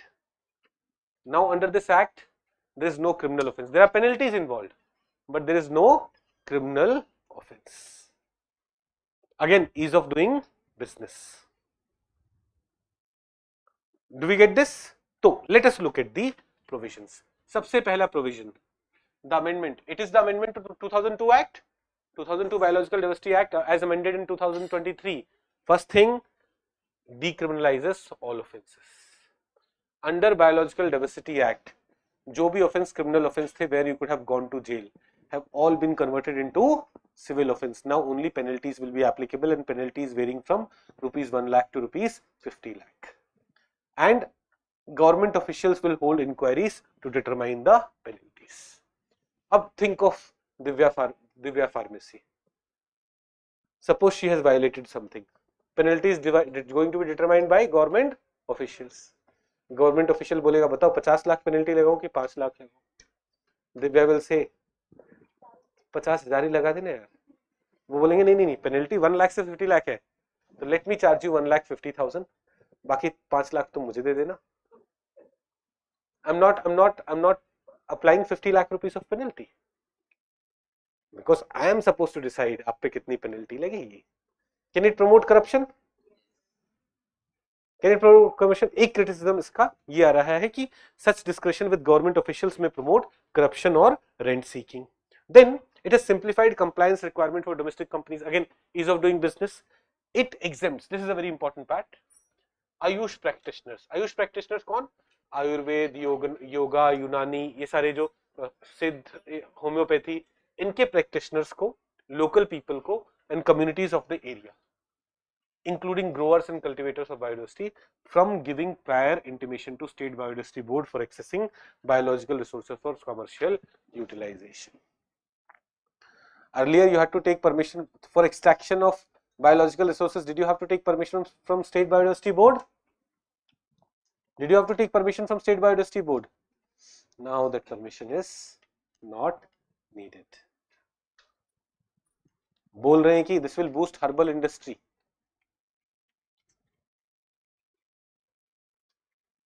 These people are not. अब फिर permission चाहिए है किसको? Foreign वालों को, NBA से. तो अब please understand, आयुष practitioner, कोई Ayurvedic registered, I can be registered as Ayurvedic doctor and I can run a factory and say I am an Ayush practitioner and I don't need permission before extracting biological resources. Local people, communities of the area, all of them are being exempted. Then users of codified traditional knowledge in Ayush practitioners will be exempted from sharing benefit with local communities. Now look at this name carefully, look at this statement carefully. Users of codified traditional knowledge, they are exempt from sharing benefit with local community. Now let's say एक tribal community है जिन्होंने आरोग्य पचा नाम का plant. Do we have आरोग्य पचा? कहाँ पे? where is it indigenously found? Where does it grow naturally? Agastya hills, है ना, कनी ट्राइब्स, क्या स्टडी हो गया उसके बाद? उस पे स्टडी तो हो गया ना, तभी तो हमने जीवनी बनाया है। तो is that information codified?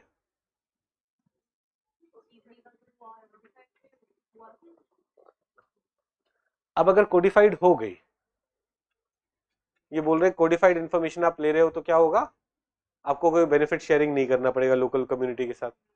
What the hell? Did the Kani tribal people not save it for long period? Yes, and they haven't defined what codification of knowledge means.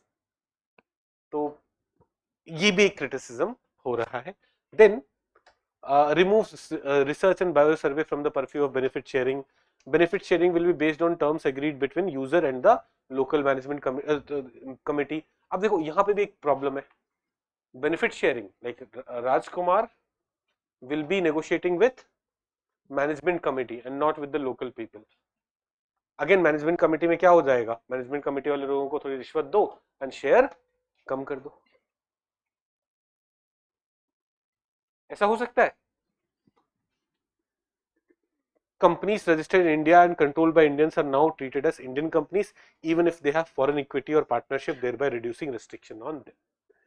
Now, foreign investment if it happens in Indian companies, उनके लिए life simple है, because they'll be treated as Indian companies and then Indian companies को बहुत सारा exemption मिल गया है. The act allows for foreign investment in research into and in research into biodiversity. Foreign investment can come into research into biodiversity, but that investment has to come to a company which is a Indian company. And IPR process has also been simplified. IPR process कैसे simplify किया गया? In the past, when a domestic company had to apply for IPR, तो जब वो application file कर रही थी ना, उससे पहले NBA से approval लेना पड़ेगा. Now it has been said that while filing application you don't have to take NBA's approval. When the patent is being given, उससे पहले NBA का approval लेना पड़ेगा. That's what has to be done. So this mechanism has also been simplified. Do we get this? So these are some of the changes which have occurred in the 2023 amendment. And now 2023 amendment based on these changes, एक ना भी ये 2025 rules है, Biological Diversity Access and Benefit Sharing Regulation 2025. Now this is again something which I had not covered last year.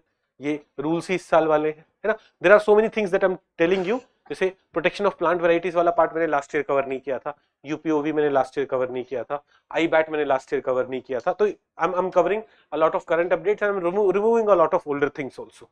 That's also I am doing कि overall the notes that you will have when compared to last year will be lesser but more updated, more to the point वो रहेगा. तो what is this 2025 thing, let's understand.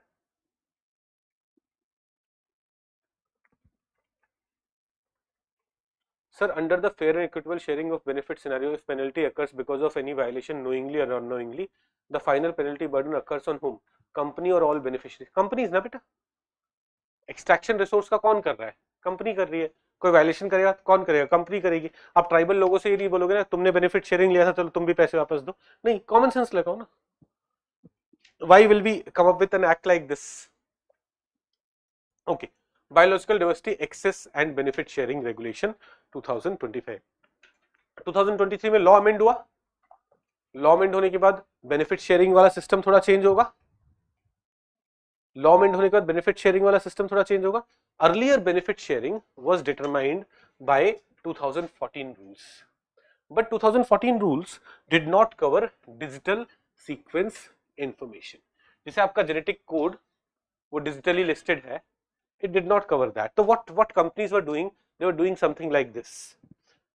Apna Rajkumar industry, it wants to get some resources from Himalayas. It wants to get resources from Himalayas, but rather than getting physical leaf from there, it is getting its digital sequence information from some database. And because digital sequence information was not covered here, तो इसके लिए इसे कोई benefit sharing नहीं करनी पड़ रही थी. क्या प्रॉब्लम समझ में आया? Lokesh, am I using too much Hindi? No, thoda too much. Well, am I using too much Hindi? No, you understand everything? No, so I must be using too much Hindi, no? You are getting used to Hindi. See, Home Minister of India to promote Hindi send students to my class. मैं थोड़ा थोड़ा Hindi use करके पहले सबको use to बनाऊंगा. तमिलनाडु में हिंदी फैलाना है. They're learning Hindi so that मेरा थोड़ा थोड़ा हिंदी समझ में आए उनको, है ना. नाइस.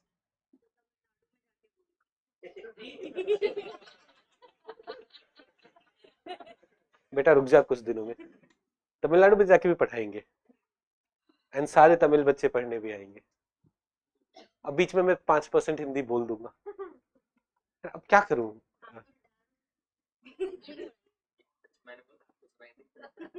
चलो पढ़ लो वापस आते हैं. तो where were we. Benefit sharing वाला प्रोविजन था. पहले 2014 वाले रूल्स थे. 2014 rules did not cover digital sequence information. So now again understand the scenario. He wants to get some resources from Himalayas and do research on that. But rather than going to Himalayas and getting resources from there, from some database, he is getting the digital sequence information. अब उसको use करके he is making some medicines and he would say, I did not take resources from Himalayas. I am not sharing benefit with local communities there. Could you understand how the 2014 rules could be misused when it was not covering digital sequence information? Do we all get this? Do we all understand this? Okay.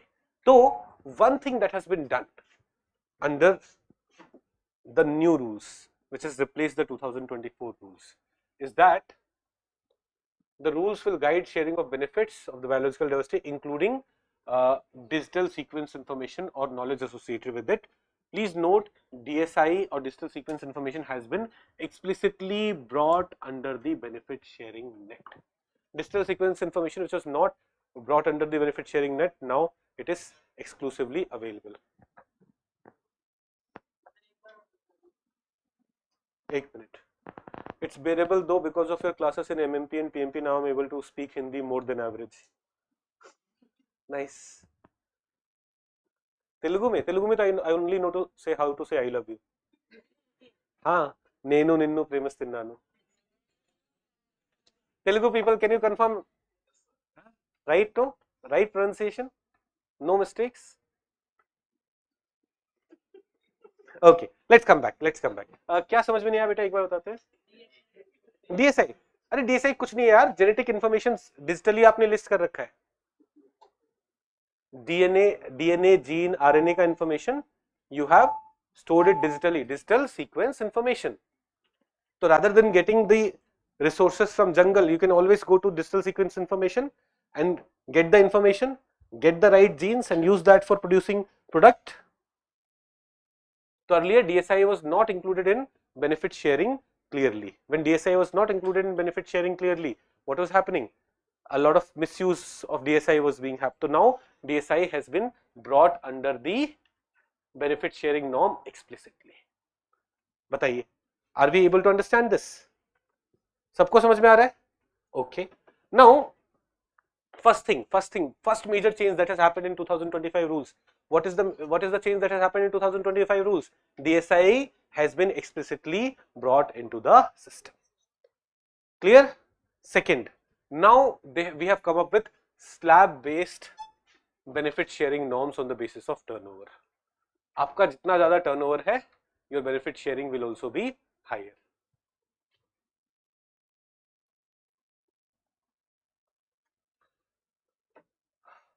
If your sale is between 0 to 5 crores, you don't have to share any benefit with anyone because you're still a small company. So MSMEs and all, they have been like, no, you focus on becoming bigger company, then we'll worry about benefit sharing. If your sale is between 0 to 5 crores, you don't have to do what? You don't have to share any benefit. But if your revenue is if your sale is between 5 crore to 50 crores, then 0.2% of the sale value, not of the profit value, 0.2% of the sale value will be benefit sharing. If it's between 50 to 250 crore, 0.4%, and if it's between 250 crore and above, 0.6%. Do we get this? Sir, can anyone who has not attended environment before attend these classes? Am I not teaching everything from basics only? No? मैं अपने foundation वाले बच्चों को यही पढ़ा रहा हूँ यार. To my GS foundation students, I'm teaching this. I'm teaching environment for around 60 hours. I'm teaching environment for how long? For around 60 hours. इससे ज़्यादा नहीं पढ़ते. 60 hours are good enough. Do we get this? तो वापस आते हैं. Two things that has been brought in 2025 rules, very important one. First one, DSI explicitly included under the norms of benefit sharing, and benefit sharing का scenario क्या रखा गया है? A slab based scenario has been brought in. So it will ensure that bigger companies like Patanjali, जिसका turnover is up to 31,000 crores, Baidyanath, whose turnover is around 700 crores, Dabur, whose turnover is 1,28,000 crores, they will be giving higher benefit share. If biological resources have, अच्छा तो ये दो provisions सबको do all of us understand these two provisions? These are the most important provisions. When it comes to like 2025 rules जो आए हैं on excess and benefit sharing, how will what are the two things that I should be very well versed with? These two provisions you should be very well versed with. Okay, digital sequence information is now explicitly included under the benefit sharing norms. Earlier it was implicit, but it was being misused. Now it is explicitly included, and then slab based benefit sharing norms have been brought in. सबको समझ में आ रहा है? Then there are some other things. They say that if biological resources have high conservation and economic value, they say red sanders is endangered. Does it have high conservation value? So if biological resources have high conservation or high economic value, red sanders plant itself is having a lot of high economic value, है ना? 1 crore rupees, 1.5 crore rupees per ton. 1 ton is 1000 kg.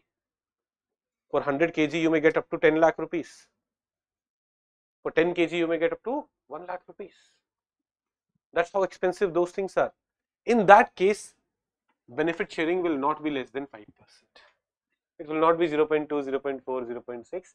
It will be how much? It will not be less than 5%. This include red sanders, sandalwood, agarwood. क्या अपन ने तीनों पढ़ा है? Red sandalwood, agarwood. We have studied all three of them. And threatened species notified under Section 38 of the Biodiversity Act. The benefit sharing component could go up to 20% in case of commercial utilization. Now, if your traditional knowledge is converted into IPR and it is commercialized, they must share 1% of the sale value as benefit. Traditional knowledge, if the IPR uses traditional knowledge, the benefit sharing amount increases to 20. Achha, in general, if you are extracting some product and getting IPR over it, जैसे plant varieties के अंदर you got exclusive right over it, then you will share 1% of the sale value as benefit. But if you are using some traditional knowledge which indigenous people had, and you are converting that into IPR, and then you are earning benefit from it, then what will you do? You will be getting, you will be having 25% more benefit sharing requirements. Then exemptions to users of cultivated medicinal plants. हमने 2023 amendment देखा था, medicinal plant, cultivated medicinal plants पे there was exemption, and to practitioners of Ayurveda, Ayush, etc. there were exemptions. Those exemptions are also provided for under these rules. Do we get this?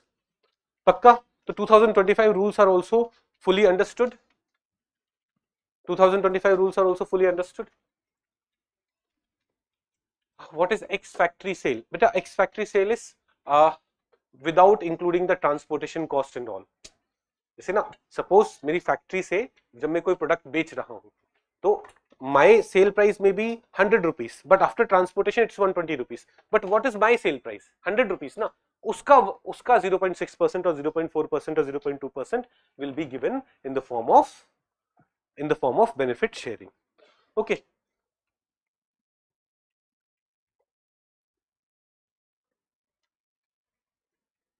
Now let's come to biodiversity heritage sites. देखो, we are going to study several protected areas under what? Under Wildlife Protection Acts.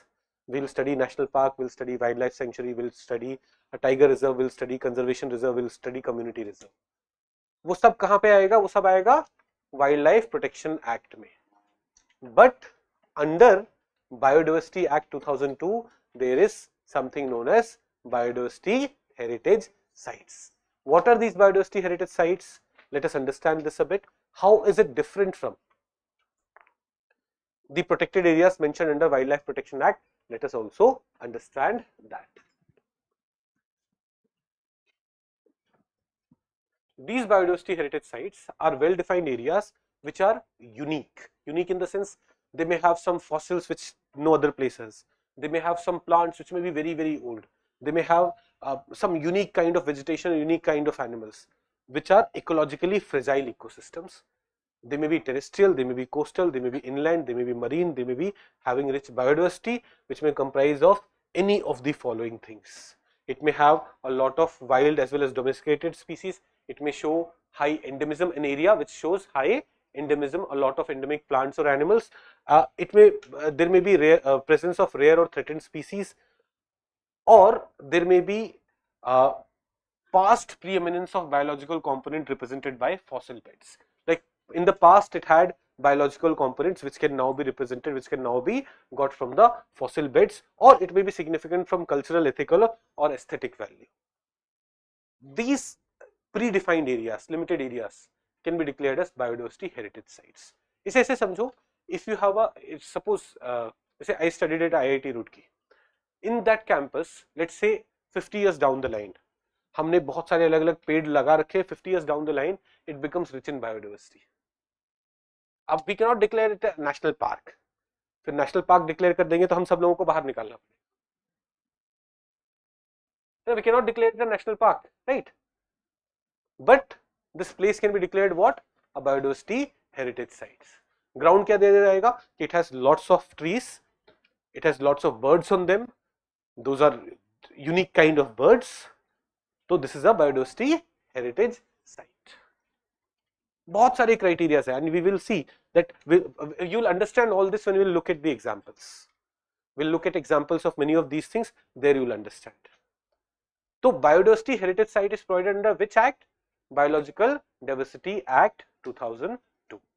Which section? Section 37 of Biological Diversity Act says that state government, in consultation with the local bodies, will do what? May notify in the official gazette area of biodiversity importance as biodiversity heritage site. तो biodiversity heritage site बनाएगा कौन?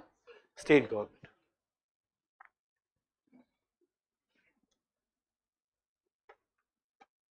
बेटा environment module is already available on the portal. आप वहां से ले सकते हैं, है ना?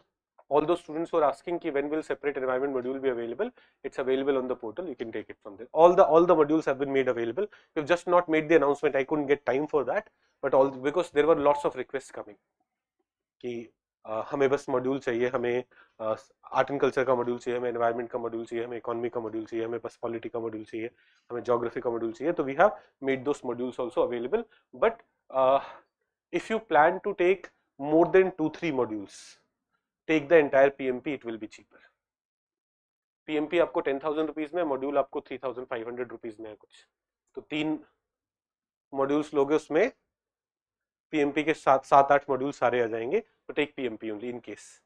इस बार LMP आएगा, क्यों नहीं आएगा? तब LMP क्यों नहीं लाएंगे? लाएंगे यार, मेंटरशिप प्रोग्राम है ना. But it will come somewhere मई जून में, अब नॉट अभी. Let's come back. ब्रेक बेटा, ब्रेक हम 5 बजे लेंगे, अभी नहीं. अपन 5 बजे ब्रेक लेते हैं ना. चलिए, तो let's come back. Focus. Biodiversity heritage sites किस एक्ट के अंदर है? Biodiversity Act 2002. And which is the government which will be notifying it? State government, but it has to compulsorily consult with the local bodies. कोई भी area जो biodiversity importance के लिए है, it may be notified as biodiversity heritage sites. Now India में as of January 2026 there are 47 notified biodiversity heritage sites. Here I have listed all the 47 sites. आपको एक बार सारी sites read करनी है अच्छे से once, but then you'll ask me कि sir second time क्या करें? तो just revise the highlighted one. अब I'm not saying कि highlighted one से ही आएगा क्वेश्चन, क्या पता बाकी से भी आ जाए. I do not know. I do not make those questions. But अगर हमें लिमिट करना है अपनी पढ़ाई को, तो highlighted ones are the ones which will be reading and then we'll be revising again and again. और एक बार if you have time, read the whole list of biodiversity heritage sites. तो सबसे पहले Arittapatti biodiversity heritage site in Madurai, Tamil Nadu. अब यहाँ पे ना हम ऐसे नॉर्थ से साउथ जा रहे हैं, तो साउथ से नॉर्थ जा रहे हैं. साउथ से north we also went into biosphere reserves. Who will tell me all the biosphere reserves in the under the man and biosphere program? हाँ आप बताओ ना. यस विकास, बस सबके नाम सही बताने हैं. हाँ, ग्रेट निकोबार बायोस्फीयर रिजर्व है ना. It is specially important for great Nicobar biosphere reserve. किस स्पीसीज के लिए? Leatherback sea turtle. Leatherback sea turtle का ब्रीडिंग ग्राउंड है ना वहां पे. The largest turtle species in the world is which one? Galapagos है ना. Tortoise are also turtles only, but largest marine turtle में which is that? Leatherback sea turtle. समझ में आया? First point. ओके. हाँ, let's come to next biosphere reserve. Gulf of Mannar. Gulf of Mannar famous for dugong, sea cow dugong. Okay, it also has seagrass. When we studied seagrass, we also highlighted this portion. Okay, Agastyamalai. Agastyamalai, Odisha. Nilgiri hills. Nilgiri biosphere reserve खा गए तुम पूरा. नहीं नहीं नहीं, वो सिमलीपाल जा रहा था. तो अगस्त्यमलाई एंड नीलगिरी हमने ना 4 4 4 एंड 1 ऐसे याद किया है. तो फर्स्ट 4 सेट में we have great Nicobar biosphere reserve, gulf of Mannar, Agasthyamalai and Nilgiri. Then 4 में will have Simlipal, Pachmarhi, Achanakmar, Amarkantak and Panna. 4 ये हो गए. Then will go to 4 more. Sundarban, Sundarban, Sundarban, Nokrek, Kanchenjunga and Nanda Devi. और फिर लास्ट में recently added cold desert. 13 biosphere reserves.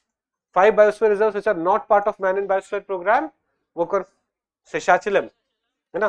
फिर नॉर्थ ईस्ट में चले जाओ. मानस, डिब्रू साइखोवा एंड दिहांग दिबांग, दिहांग दिबांग. और फिर यहाँ पे रन ऑफ कच्छ. ये these 5 आर इजी ना. How are these 5 easy? पहला वाला शेषाचलम, मानस, डिब्रू साइखोवा, दिहांग Dibang and run of Kutch. The 18 biosphere reserves in India, 13 part of man in biosphere program and 5 not part of man in biosphere program. Easy है, simple है ना. Let's look at biodiversity heritage site. सबसे पहले we'll look at Aritapati biodiversity heritage site. Aritapati, this is the first biodiversity heritage site of Tamil Nadu. Why is it so significant? It's significant because of a large number of bird species. Wildlife like Indian pangolin, python, slender loris are also found here, and it is famous for its megalithic structure and rock cut temples too. So cultural significance भी है, biodiversity significance भी है. What is that? Aritapati. Aritapati located in Tamil Nadu. Then we have Ashramam. It has mangrove species, unique mangrove species, and हमने ना एक पेड़ पढ़ा था, बोला था गायब हो रखा है, and it has been found recently again in Western Ghats. It was 𝐂𝐨𝐧𝐬𝐿 travancoricum. It is listed as critically endangered. It is also found where? In the Ashramam, Kerala. Then we have Cantonment Railway Colony area. September. This is the latest biodiversity heritage site. This is the latest BHS. Cantonment Railway Colony area. अब देखो, please understand, जब railway colony यहाँ पे बना होगा, it may not have this much biodiversity, but today it has 371 trees from 50 different species. It's the area is of 34,000 square feet. अब 34,000 square feet is not very high. जैसे the building in which you are sitting, it is 8,000 square feet. तो 4 times the size of this building. This entire building, जो ये land है जिसपे ये floor है, the land area is how much? 8,000 square feet. 800 कुछ नहीं, 7,200 square feet, 7,200 square feet. तो 5 times of this size. This is how big this is. 800 गज मतलब 7200 square feet is what it has. तो 5 times of this land size is the size of this, but it is particularly significant for large number of trees and then associated flora, fauna, insects. It's also known as lung of Bangalore because of the dense trees here, and it has historical significance also, as Mahatma Gandhi had interacted with freedom fighters here in 1920. But then recently it lost its biodiversity heritage tag. Abhi September mein it got its biodiversity heritage tag and then it lost it. Why did it lose it? Because government wanted to cut some trees and there were protests. So you will see conservationists and heritage activists have criticized it as a threat to 300 plus trees of the site. So in September it was given biodiversity heritage site status and then the status was removed. तो ये news में रहा है cantonment railway colony. तो ये ना, unless you have studied it, you will never be able to guess कि cantonment railway colony what are they saying. But इससे ना you will understand कि यार what is the meaning of biodiversity heritage site. It can be a colony also where lots of trees are there, and thus they are biodiversity के perspective से they are significant. So in consultation with the local body, the government may declare biodiversity heritage site here. Then Nallur tamarind grove. Tamarind पता है क्या होता है? इमली है ना. Nallur tamarind grove. So into this case, botanical garden cannot come under biodiversity heritage site due to absence of cultural ethics. नहीं बेटा, botanical gardens ना अब वो ना natural नहीं है. Botanical garden में क्या है? वो हमने चीजों को मिक्स करा हुआ है, तो ना they are already protected as botanical garden ना. Why do you have to create a separate biodiversity heritage site? Okay, let's come to this. Nallur tamarind grove. It is one of the important biodiversity heritage sites of India. It has very old trees. जैसे यहाँ पे हमने बोला है कि some trees can be as old as 400 years, but some recent studies have shown कि these trees may actually be 700 to 800 years old.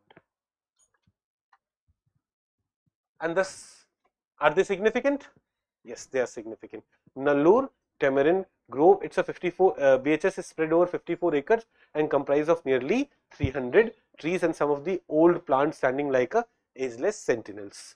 फिर ये सब मैं आपको एक बार पढ़ना है. I'm not covering all of them. If you come to Orissa, Orissa के 3-4 biodiversity heritage site recently बहुत न्यूज में रहे. One is Mandasuru in Kandhamal. It has like 1563 species of plants, animals and fungi in very small area. 528 hectares में it has 1563 species of plants, animals and fungi, and that's why it is also known as the Silent Valley of Odisha. जैसे Silent Valley is the core of Nilgiri Biosphere Reserve and very rich in biodiversity in the Western Ghats. In the same way, this is very rich in biodiversity. The small area is very rich in biodiversity. So what is this area? Mandasuru, Kandhamal. Then Mahendragiri Hill, Gajpati, Odisha. Mahendragiri Hill आपने history में पढ़ा होगा. Historical perspective, it's very important. But these hills also have lots different types of climate. जैसे it has tropical shola, tropical semi-evergreen, tropical moist deciduous and tropical dry deciduous condition, and thus a lot of biodiversity. In fact, of the flora of Odisha, 40% of the flora can be found here. In this small area, and thus this also has been declared a biodiversity heritage site. Do we get this? Then Gupteshwar Forest, Koraput district of Odisha. This is known for limestone caves, a very sacred Shiva temple, but more importantly, Gupteshwar Forest are known for bats.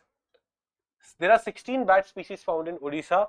8 species are found in Gupteshwar Forest only, and for that purpose, this particular place has been declared a biodiversity heritage site. Then we have Gandhamardhan Hill in Odisha. It is pretty big, 18,000 hectares, and it has 1,000 species of plants, a lot of them medicinal plant, and thus it is also known as Ayurvedic paradise of Odisha. So which biodiversity heritage site is known as Ayurvedic paradise of Odisha? Gandhamardhan Hill. तो इस कारण से इसे biodiversity heritage site का status मिला है.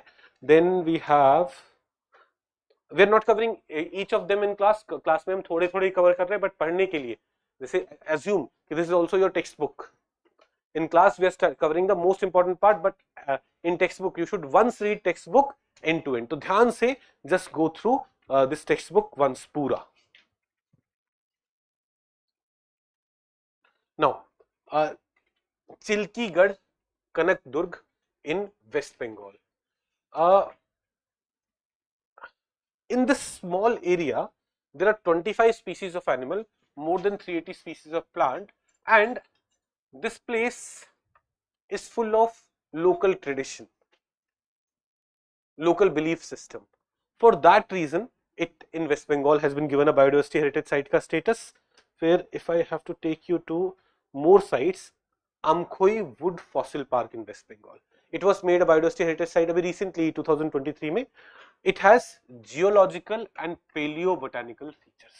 That is very old plant wale features you will be able to find here.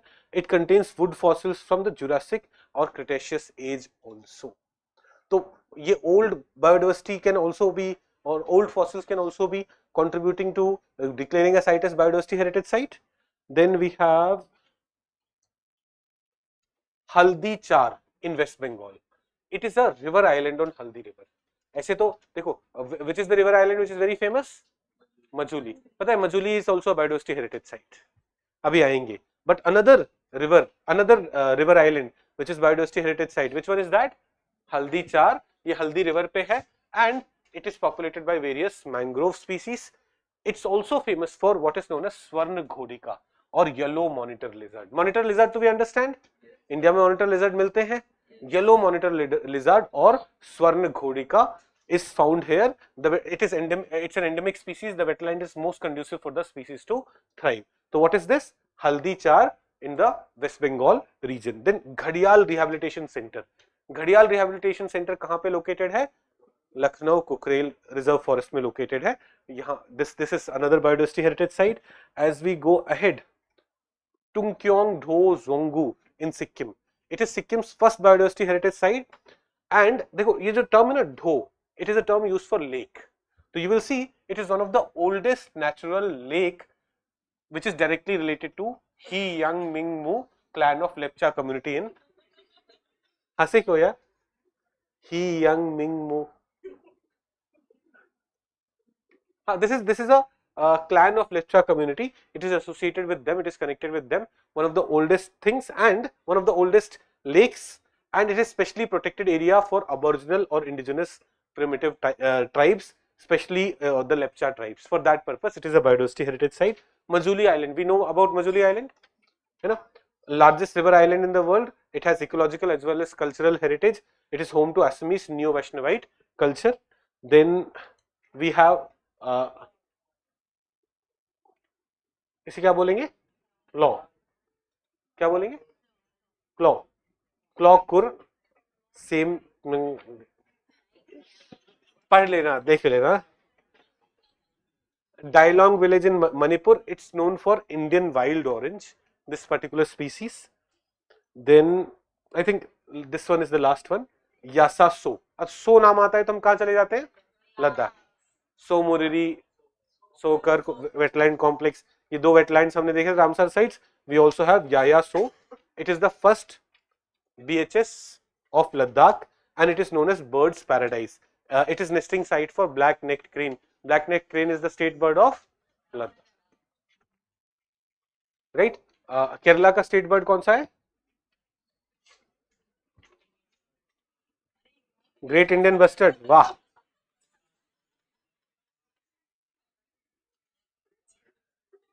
वाह, एकदम ना मेरी नाक को ऐसे काट काट के ऐसे चिपका दोगे तुम लोग. केरला का स्टेट बर्ड क्या है? Same is the state bird of Arunachal Pradesh. Great Indian hornbill. हाँ सर, ग्रेट इंडियन पहले आना चाहिए ना. बस्टर्ड किसने बोला?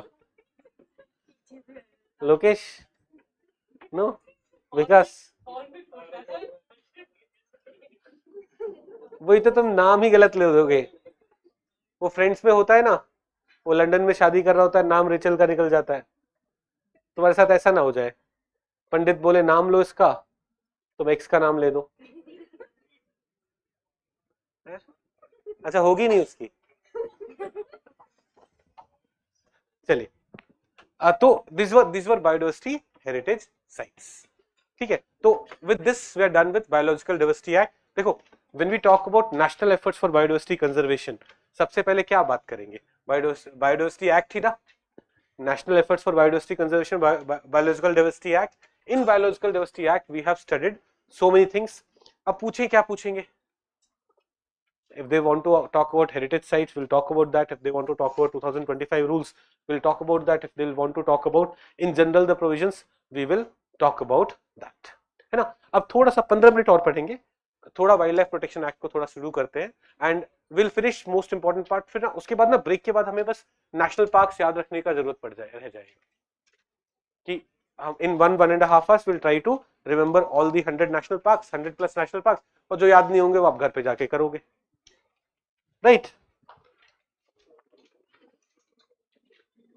अच्छा देखो बेटा, जिन लोगों को ब्रेक की जरूरत है ना, ऑनलाइन वाले बच्चों को, वो वीडियो पॉज करो, take break, come back, start watching. कितना कन्वीनियंट है, राइट? चलिए, wildlife protection act 1972।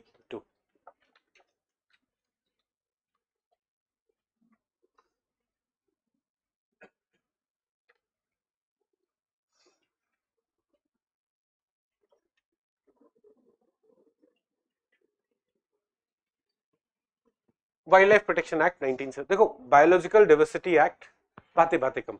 Biological diversity act क्या कर रहा था हमें? We could connect it with CBD, है ना? It was supposed to conserve biodiversity, promote sustainable use and ensure fair and equitable sharing of benefits. these were the things, these were the things. Now, ये phone पे कौन कौन कौन message कर रहे हैं यहाँ पे? तुम ऑनलाइन चैट पे कमेंट कर रहे हो ना? नहीं, मेरी कसम खाओ।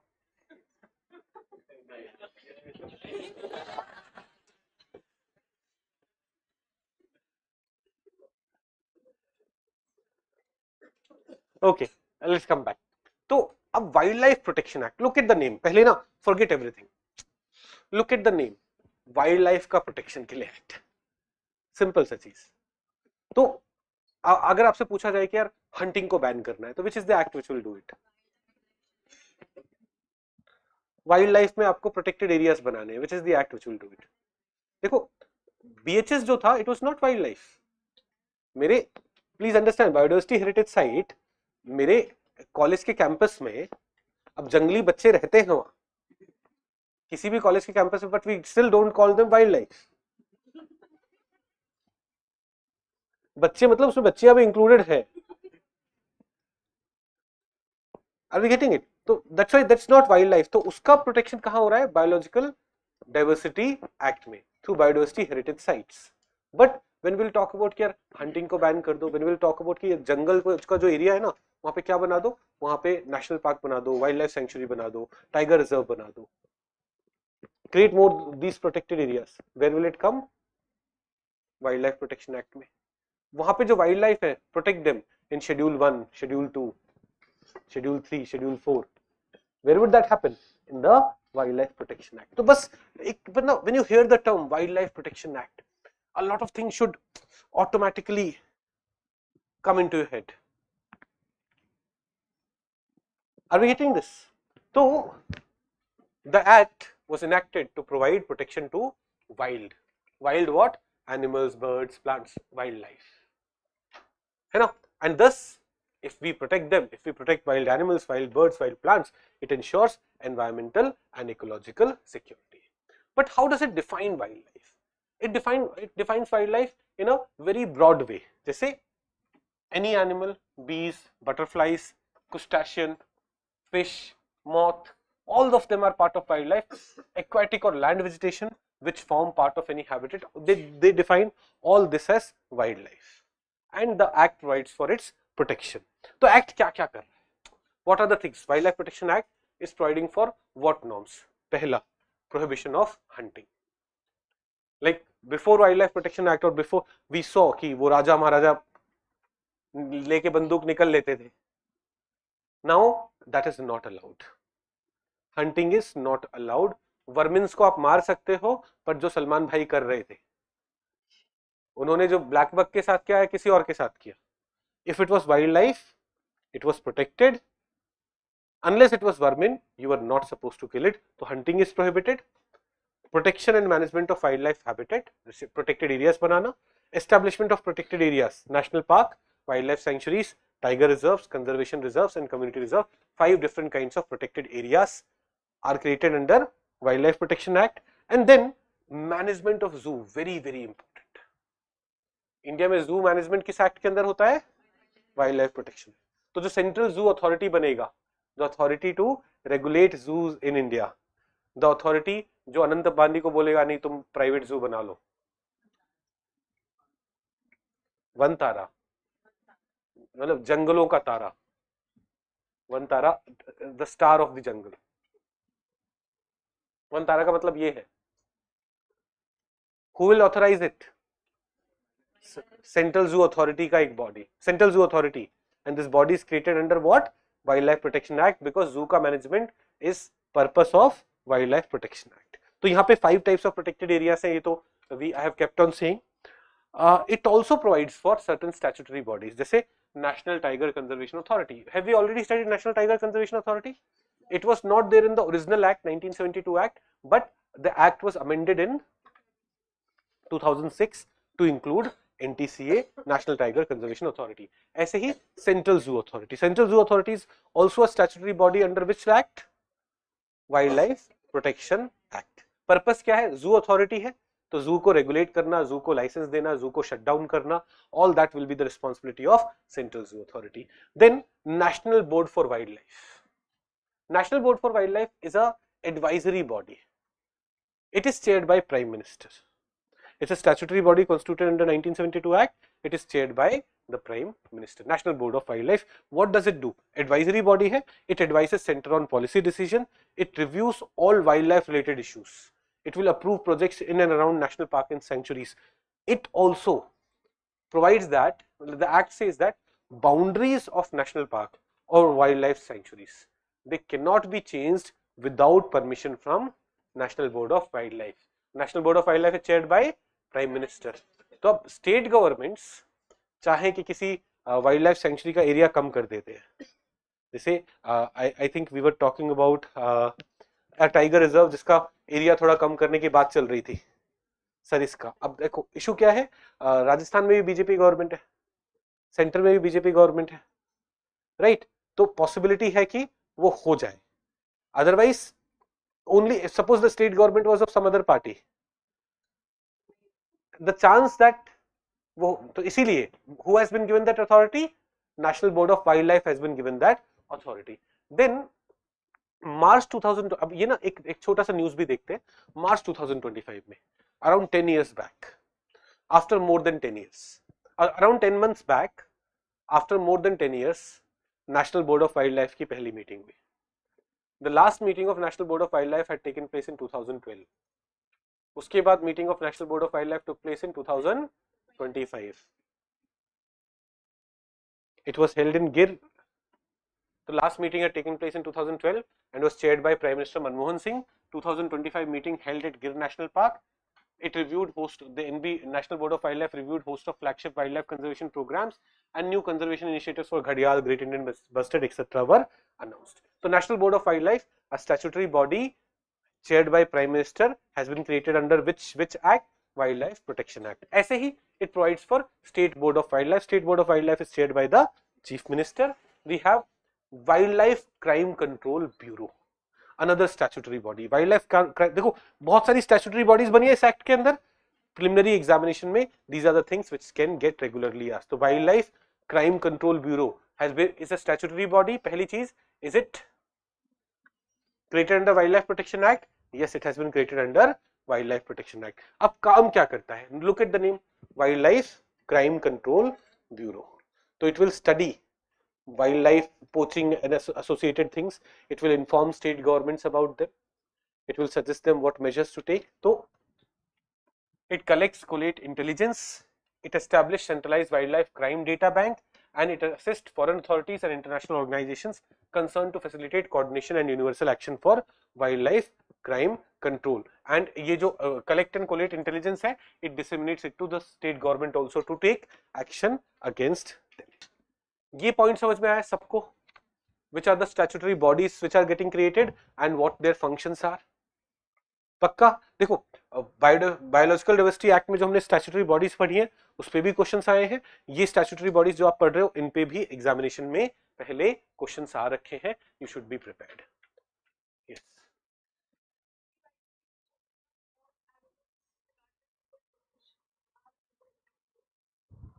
All animals regardless of their location are under wildlife protection act.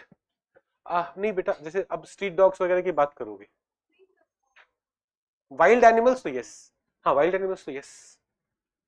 Wild animals आप उसे पकड़ के घर में भी ले आए, बट वाइल्ड है तो definitely they are protected by wildlife protection act.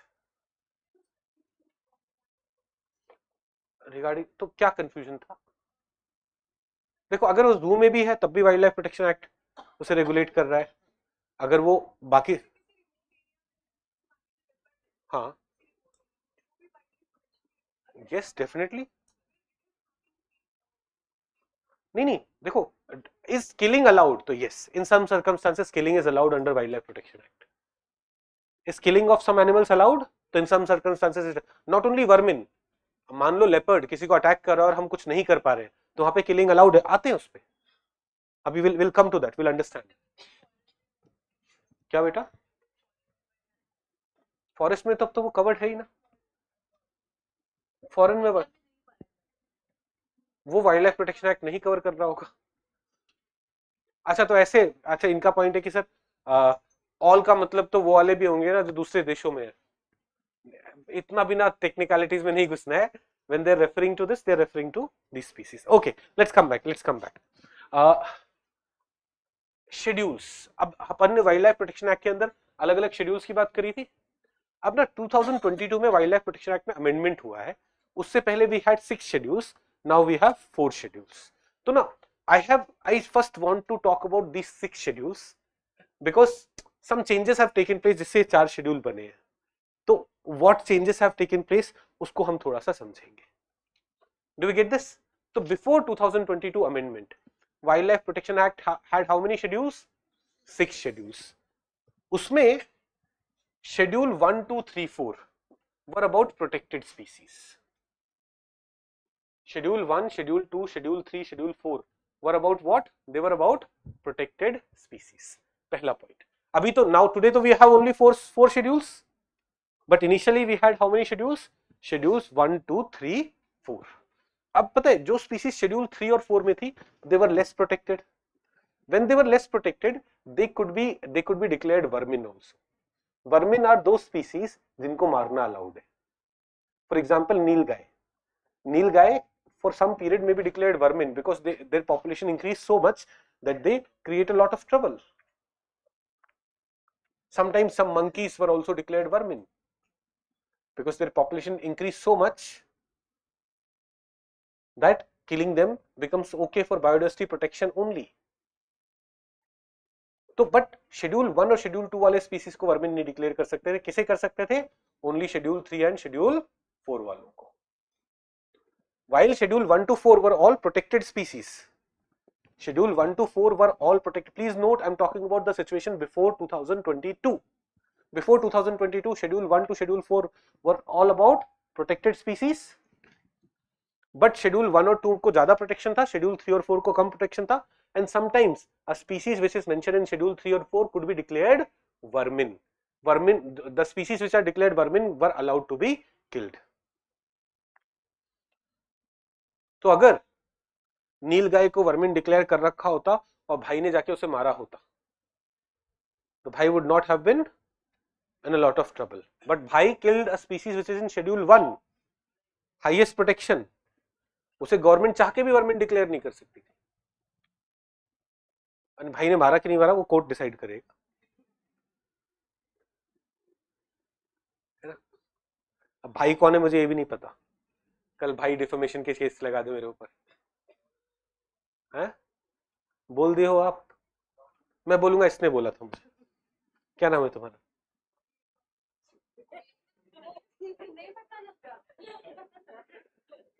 वो दूसरा वाला नाम था ना इसका, टार्डिग्रेडा, टार्डिग्रेडा, ये टार्डिग्रेडा।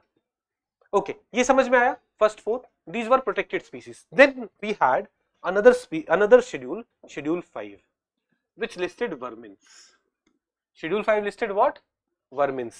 Vermins included animals. तो देखो कुछ स्पीसीज तो were already listed in schedule 5, मारो इन्हें, मतलब इनको मारना अलाउड है। कॉमन क्रोज, फ्रूट बैट्स, माइस, रैट, चूहे नहीं मारते रहते हो आप? नहीं,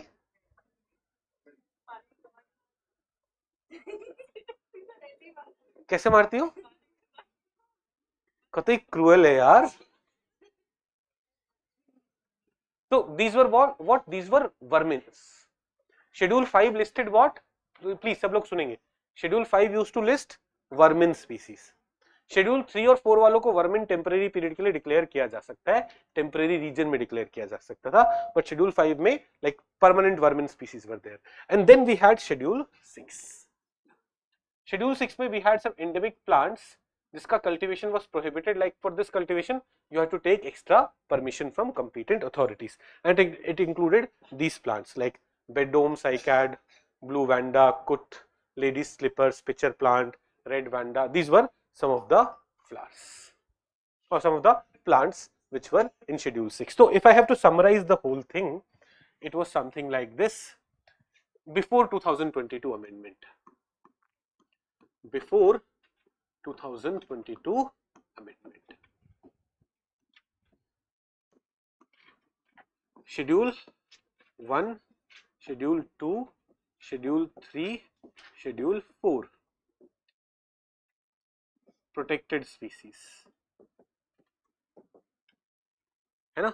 Schedule 3, 4 कभी कभी वर्मिन, है ना? could be declared vermin, could be declared vermins. Schedule 5 हमेशा vermins, and Schedule 6 about endemic plants. This was the situation before 2022. This was the situation before 2022 amendment. Schedule 1, 2, 3, 4 protected, चारों protected है, but sometimes Schedule 3, 4 के कुछ species को 1 species, 2 species may be declared vermin for a temporary period in a temporary region. Then we had Schedule 5. Schedule 5 में we had what? We had vermins, and then we had Schedule 6. Schedule 6 में what did we have? Endemic plants. Now after 2022 amendments, after 2022 amendment to Wildlife Protection Act, what is the provision? अब हमारे पास है Schedule 1 and Schedule 2. These are protected.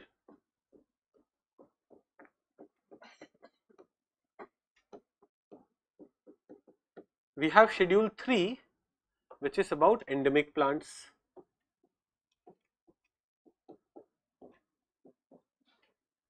And we have Schedule 4, which has species listed in sites.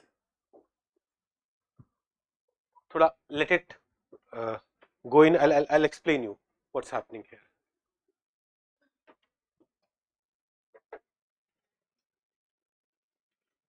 Why would they be prohibited from cultivation? बेटा होता क्या है ना, when you want to आप चाहते हो कि आप अपने गार्डन में वो लगाओ लाके पिक्चर प्लांट, तो आप उसे वाइल्ड से उखाड़ के लाते हो ना, that is why that is prohibited. Though they are threatened, though they are endemic, but still their cultivation is prohibited for this reason. ये क्या हम सबको समझ में आ रहा है पूरा situation? So now you will see we don't have a schedule where vermins are listed. Do we have a schedule where vermin is listed? No. 1, 2, 3, 4 has been merged into 1 and 2. 1 is more protected, 2 is slightly less protected.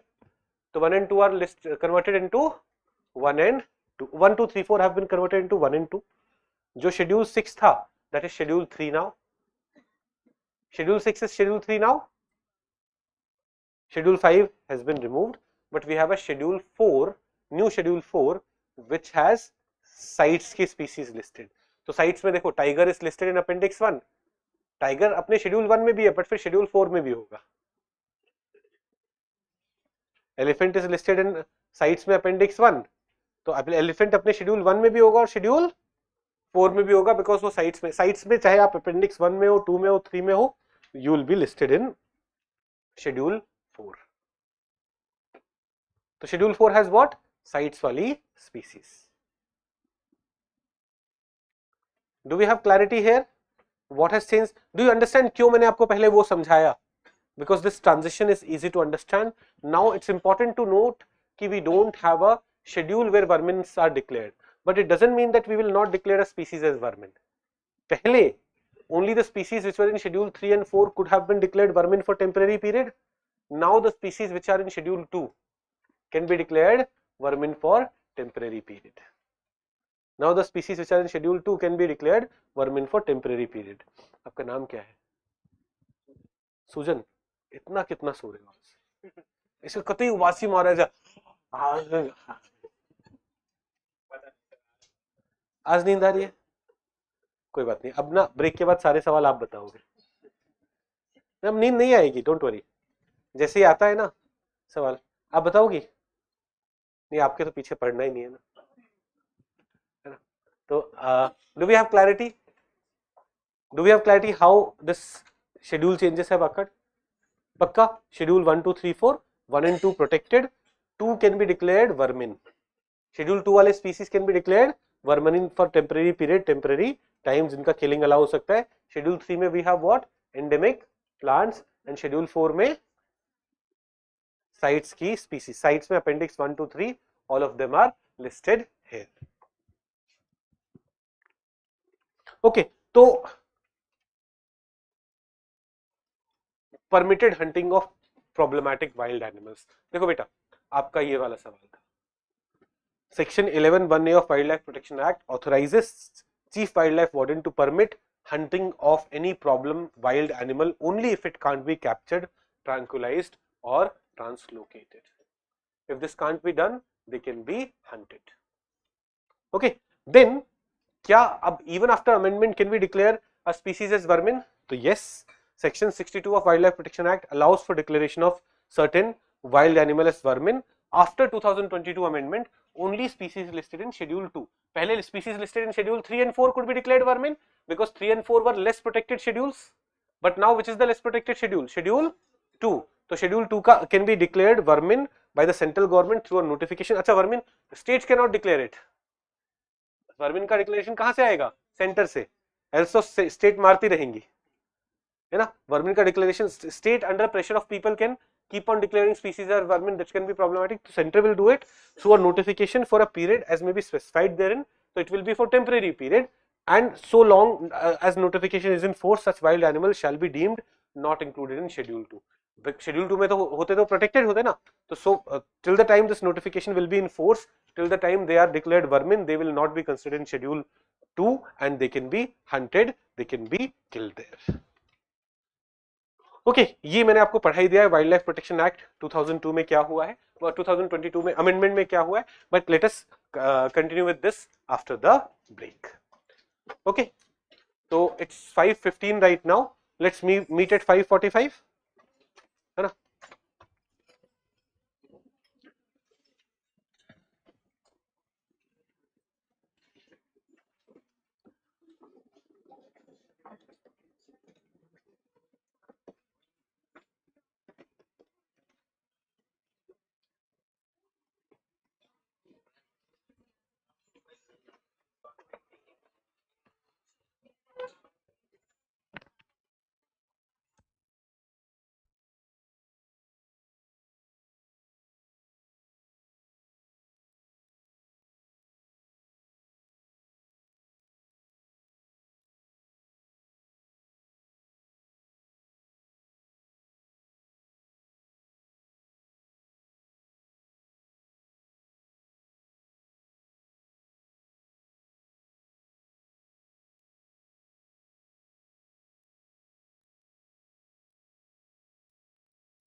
Okay,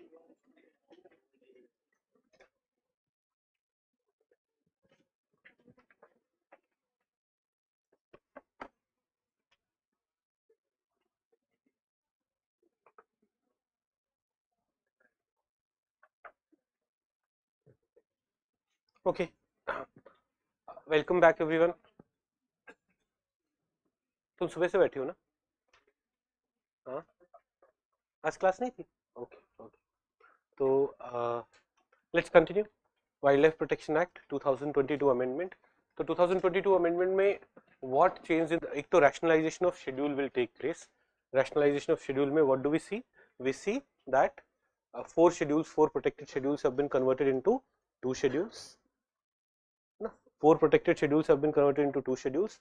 The 5th schedule, which was about vermin, has been done away with. 6th schedule has come to schedule 3, and a 4th schedule, which is about site species, have been included in the system. So that is the rationalization that has taken place. Other than this, number of species has changed. Say in schedule 3, in plant species, now there are a total of 19 species. Schedule 4 में sites का appendix 1, appendix 2, appendix 3, all those species are there. Okay.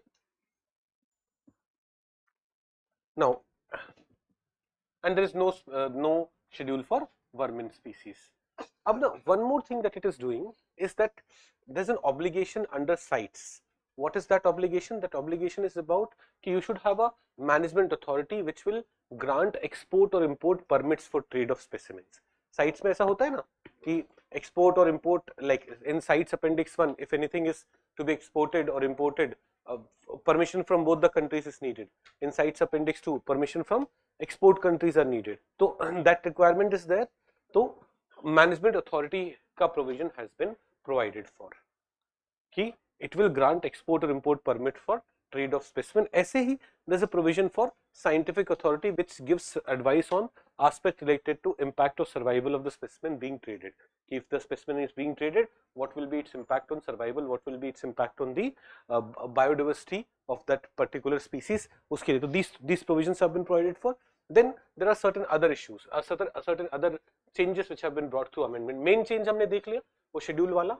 You would see that role of central government over control of sanctuaries have increased a bit. कैसे? देखो, वैसे sanctuaries are controlled by chief wildlife warden, है ना? Wildlife sanctuaries are controlled by chief wildlife warden. Now, chief wildlife wardens are appointed by state governments. All India service के लोग होंगे, state government उन्हें choose करेगी. But as per this amendment, the action of the warden will be as per the management plan of the sanctuary given or prepared as per the guidelines of the central government. So because action of the chief wildlife warden will be as per the guidelines made by the central government, in a way control of government, in a way control of central government on wildlife sanctuaries or on sanctuaries is being increased because chief wildlife warden will be working as per their plan. Then in special areas, schedule areas में अगर you have to make sanctuaries, in schedule areas if you have to make sanctuaries, then what is the provision? You have to go for due consultation with concerned Gram Sabha. This is a provision that has been introduced by 2022 amendment. ऐसे ही देखो, in Wildlife Protection Act there are national park, wildlife sanctuaries, tiger reserves, community reserve, conservation reserve. अभी तक before 2022 amendment, the Wildlife Protection Act said that conservation reserve could be created only by state governments. But in 2022 amendment, central government has been given some more power. Now central government at its own can also notify creation of conservation reserve. मैं आपको conservation reserve क्या है exactly पढ़ाऊंगा कल. Difference between community reserve, conservation reserve, recent conservation reserve in news, recent community reserves in news. I am going to cover it in a lot of detail tomorrow. Don't worry, but for now understand कि it is one of the protected areas under Wildlife Protection Act. And what is the act saying now? कि now even central government will be able to notify conservation reserve. Then देखो, is elephant there in Wildlife Protection Act Schedule 1? Yes. तो उसका trade transfer वैसे technically should not be allowed, but we know that there are domesticated elephants also, and therefore some exceptional provision for them has to be provided. The Wildlife Protection Act already provided for those provisions. Those provisions have changed a bit by the 2022 amendment.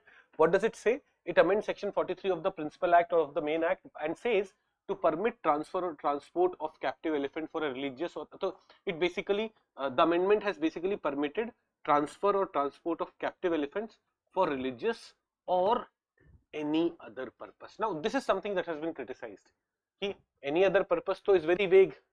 You may allow transfer for anything under this, and which is something that should not have been done. But exam में आ जाएगा ना, any other purpose, any other purpose will appear extreme and will say कि नहीं ये गलत है. But no, you should know कि now transfer of elephants for religious purpose or for any other purpose is also allowed. Then एक और section add किया गया, section 42A. I was telling you when I was teaching you about turtles, मैंने आपको एक example दिया था कि आई हैड सीन वंस एक स्टूडेंट के पास कौन सा टर्टल था, वो टॉर्टोइस था, star tortoise. What is the IUCN status of star tortoise? vulnerable. Now these kind of people have been given opportunity. You go and submit your illegal possession. एक नया section 42A has been added, which allows if you have some wild specimens which you are not supposed to have, you will be able to submit it. उसके आपको पैसे नहीं मिलेंगे, कुछ नहीं मिलेगा, but you will be saved from the legal trouble. तो section 42A has been added for surrender of captive animals. Any person may voluntarily surrender any captive animal or animals products to the chief wildlife warden. No compensation will be paid for such items. The surrendered item becomes the property of state government. And last May there is what? Increase of fine and penalties. These are the amendments which were made in 2022 in the Wildlife Protection Act. समझ में आया? Mostly if the question is asked, they will mostly ask it around schedule, बाकी नहीं. Got it? My neighbor has 2 star tortoise. तो neighbor भी jail जाएगा. Do we have extra class? नहीं, अब नहीं है. Like morning batch students की अब extra class नहीं होगी. Evening batch वालों की एक मैं Friday को extra class लूँगा. Evening batch students, because Saturday test का portion हमें complete करना होगा ना, तो I would want to take a extra class on Friday. And I don't want बस एक ही extra class ले रहा हूँ, and then we'll take it on Sunday. Sunday को लेंगे अपन 3 घंटे 2 to 5, so that after 5 you are free to rest, enjoy and everything. But I'm not taking any more extra classes. आप लोग परेशान हो जाते हो ज़्यादा. Okay, अभी क्या बेटा? अभी environment ही करते. Let's finish environment. Okay.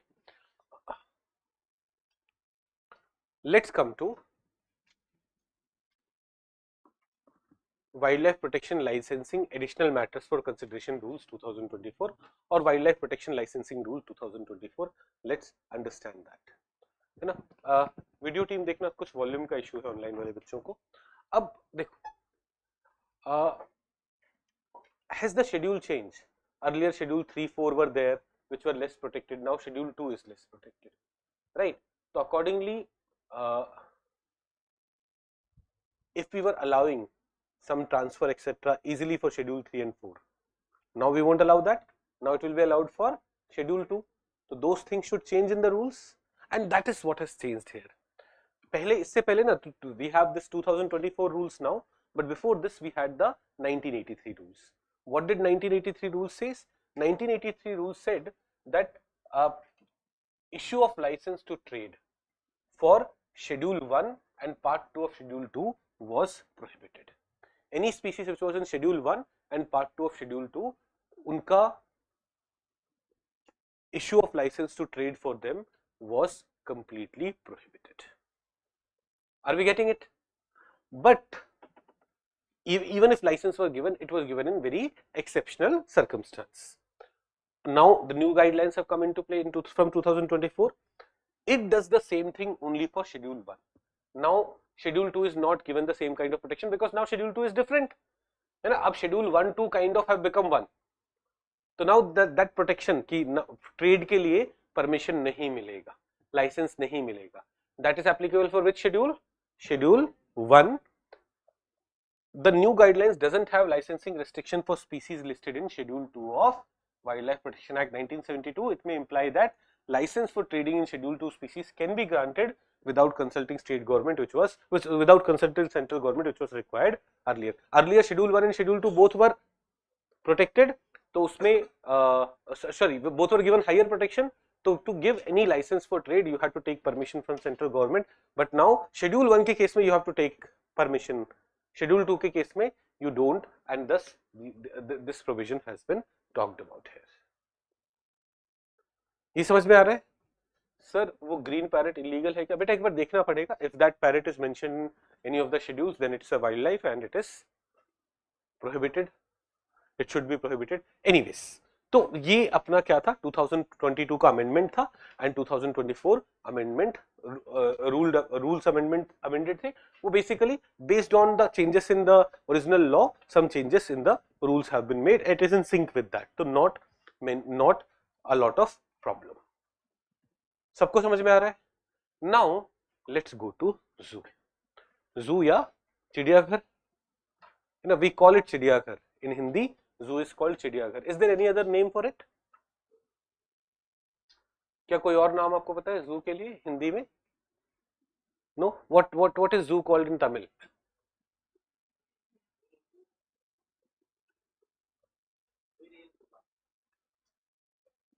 I'll learn it today.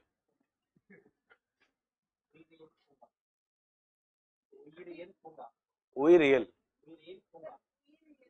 Puiriel. Uiriel Punga. अच्छा, Uiriel Punga. Punga means park. Uiriel Punga. This is चिड़ियाघर in Tamil. Zoo in Tamil. Wild park. Wild animals का park. Uiriel Punga.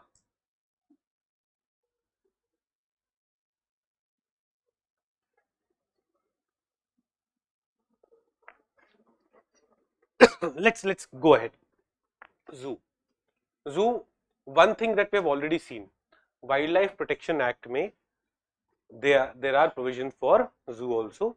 Wildlife Protection Act creates a statutory body. What is the name of that body? Central Zoo Authority, which is supposed to regulate zoo in the country. Easy है, simple है, common sense से हम आगे continue. Like you will see a progression as you move from one topic to another. वो आपको correction दिखेगा.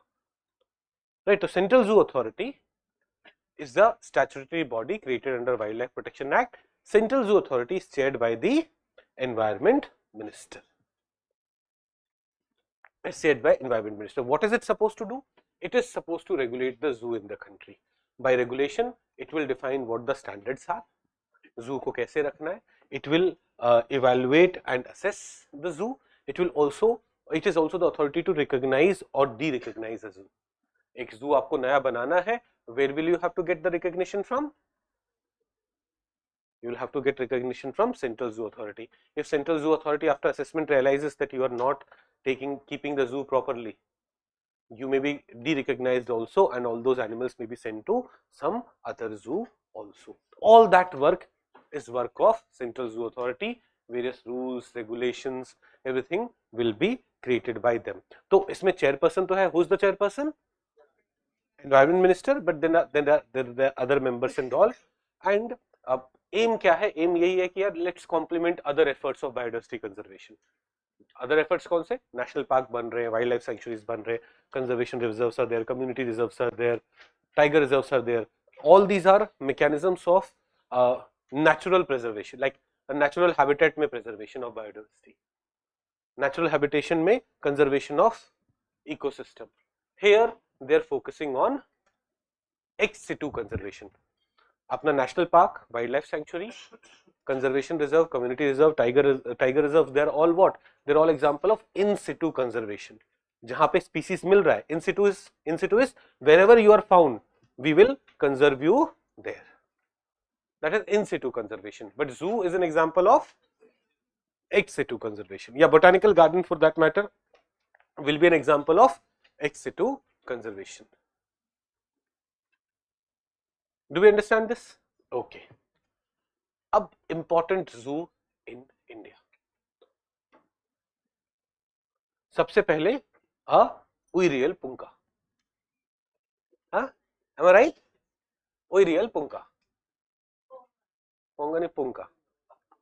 Punga. Punga.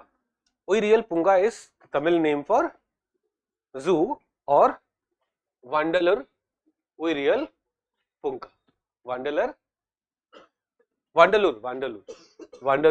Zoo or Arignagar Anna Zoological Park. Why should we teach them only Hindi? They should also teach us some Tamil, no? Telugu? Telugu मैंने सीख ली काम की चीजें, है ना? यूजफुल चीजें मुझे सब पता है. Let's come back. तो Vandalur Zoo is one of the, like, we are not going to go through all the zoo in the country, but 6-7 of them which remain in news, which are popular ones, which are bigger ones, that is what we'll go through. First is Vandalur Zoo. Where is it? Chennai. Okay. Now, देखो 1855 में establish हुआ, like even before First War of Independence. It was established then and is the first public zoo in India. Pretty huge, 600 hectare, largest zoo in India, and it is like when we do management effective evaluation, in case of zoo, who will be doing the management effective evaluation? Central Zoo Authority. देखो MEE, management effective evaluation, we have studied it in the past also. What is it? It sees how effective your management is, and in that Vandalur Zoo has also been ranked one with very high score. तो largest zoo in India, Vandalur Zoo. इतना तो याद रख सकते हैं, है ना? Uirial Punga, Vandalur Zoo. हंसने की क्या बात है? Learn and grow. Anything that we find different, we laugh about it. But no, something different is not something inferior. To learn different language, understand. हमारा उत्तर दीजिए सर.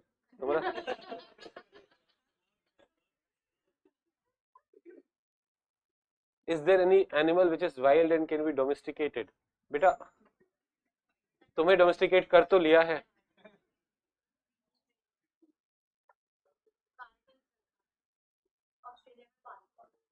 पालते हैं, बट वो domesticated बोलेंगे क्या? नहीं, domesticate मतलब pitbull dog. देखो एक्चुअली ना, प्लीज अंडरस्टैंड, वेट, हमने we saw the case of mithun is the domesticated version, है ना? बट वो domesticated version no changes, it's feature changes, they become subspecies और डिफरेंट स्पीसीज. और we saw the case of African wild ass और Equus africanus asinus. तो Equus africanus उसका एक subspecies बना Equus africanus asinus, that is domesticated. So generally domesticated version with time changes. So the question कि can a wild species be domesticated? Yes, सारे wild वाले ही domesticate हुए. Once upon a time cat was wild, once upon a time dog was wild, cow was wild, buffalo was wild. So yes, they can be domesticated, but in long term what do we see? Domesticated ones will develop different features. Okay, चलो. Thanos ने पूछा था तो I could not से no to him, वैसे कर देता गड़बड़ जाती. नाउ तो हाँ, वैंडलुर जू विजुअलाइज कर पा रहे हो? The largest zoo in Chennai. Whenever you visit Chennai, please make sure that you are going there, you are visiting Vandalur zoo, है ना? आप जब एनवायरमेंट पढ़ रहे हो ना, जैसे if you go to Srinagar the next time, do go to Dachigam national park. Dachigam national park Srinagar से 15-20 किलोमीटर दूर है, और within the city they also have another Salim Ali National Park. The wild animals domesticated.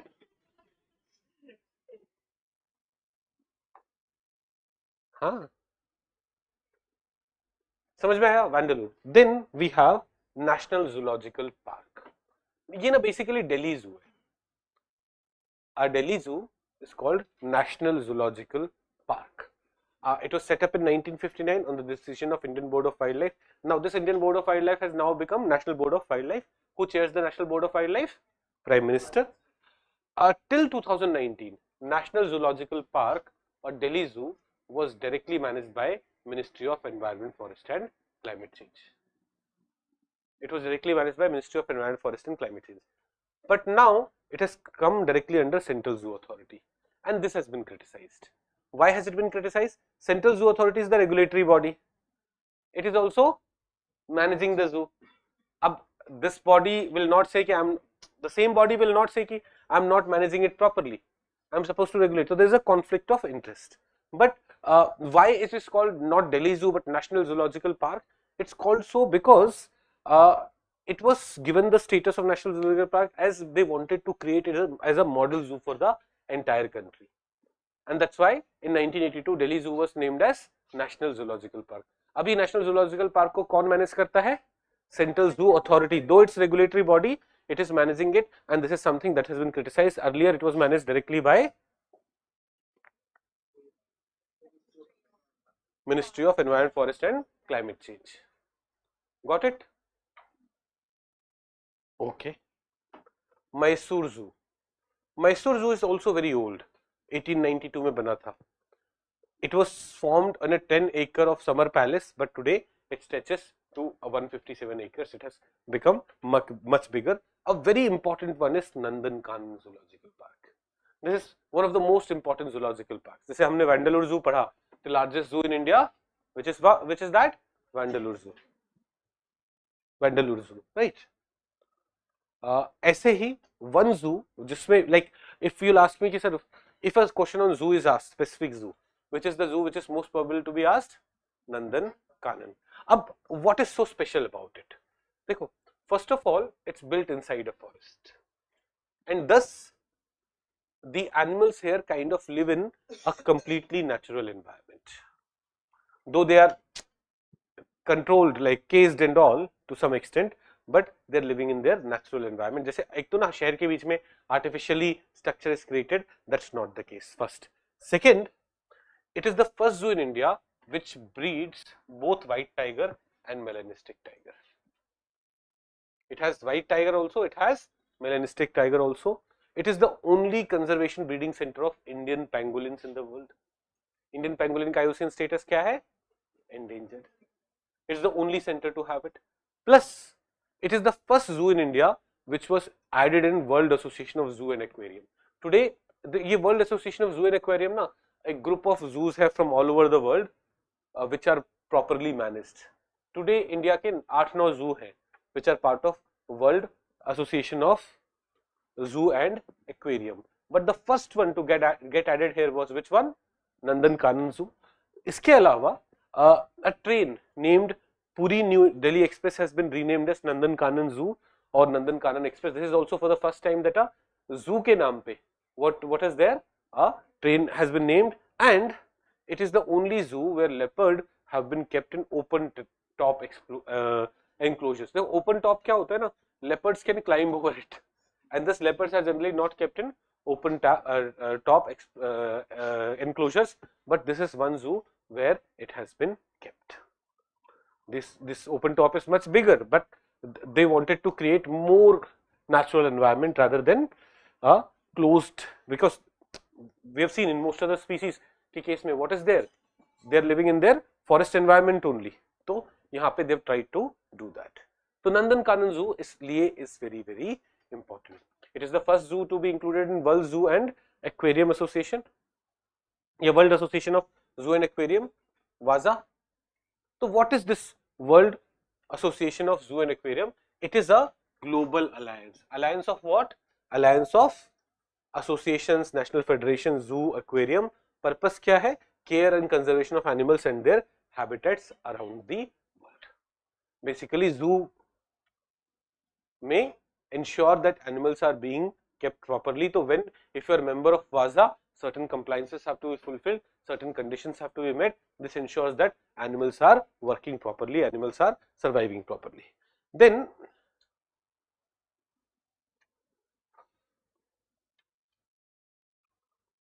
Indian Zoo which are part of Vaza. So total 9 are there. I'm not listing all 9 of them, but Nandankanan is there. ऐसी Padmaja Naidu Himalayan Zoological Park. Where is it? West Bengal. Why did we study this? Red panda का conservation, breeding यहाँ पे हो रहा है. Arignar Anna zoological park, Alipore zoological park, Indira Gandhi zoological park, national zoological park New Delhi. जो दिल्ली वाला है ना, दिल्ली वाला has been suspended in 2024. Delhi national zoological park Delhi has been suspended from वाजा in 2024. Why was it suspended? Because of the poor condition of an African elephant, Shankar. एक African elephant था, उसका नाम शंकर था, who was been kept chained in the enclosure. The elephant is without a mate since the death of Bombay, another African elephant in 2005. तो 2005 से 2025 तक it is without any mate, it is kept in chains, and this is not considered effective way of keeping a zoo, and that is why Delhi has been suspended from Vaza in 2024. Suspend किया है, पूरा निकाल नहीं दिए गए. तो if with improved conditions it will be able to do it. What is the argument of Delhi Zoo? Delhi Zoo say that it is shackled because it is in a biological state in male elephants which is marked by increased aggression. So it was showing a lot of aggression, because of which it has been kept in chain. But इसके impact क्या होगा?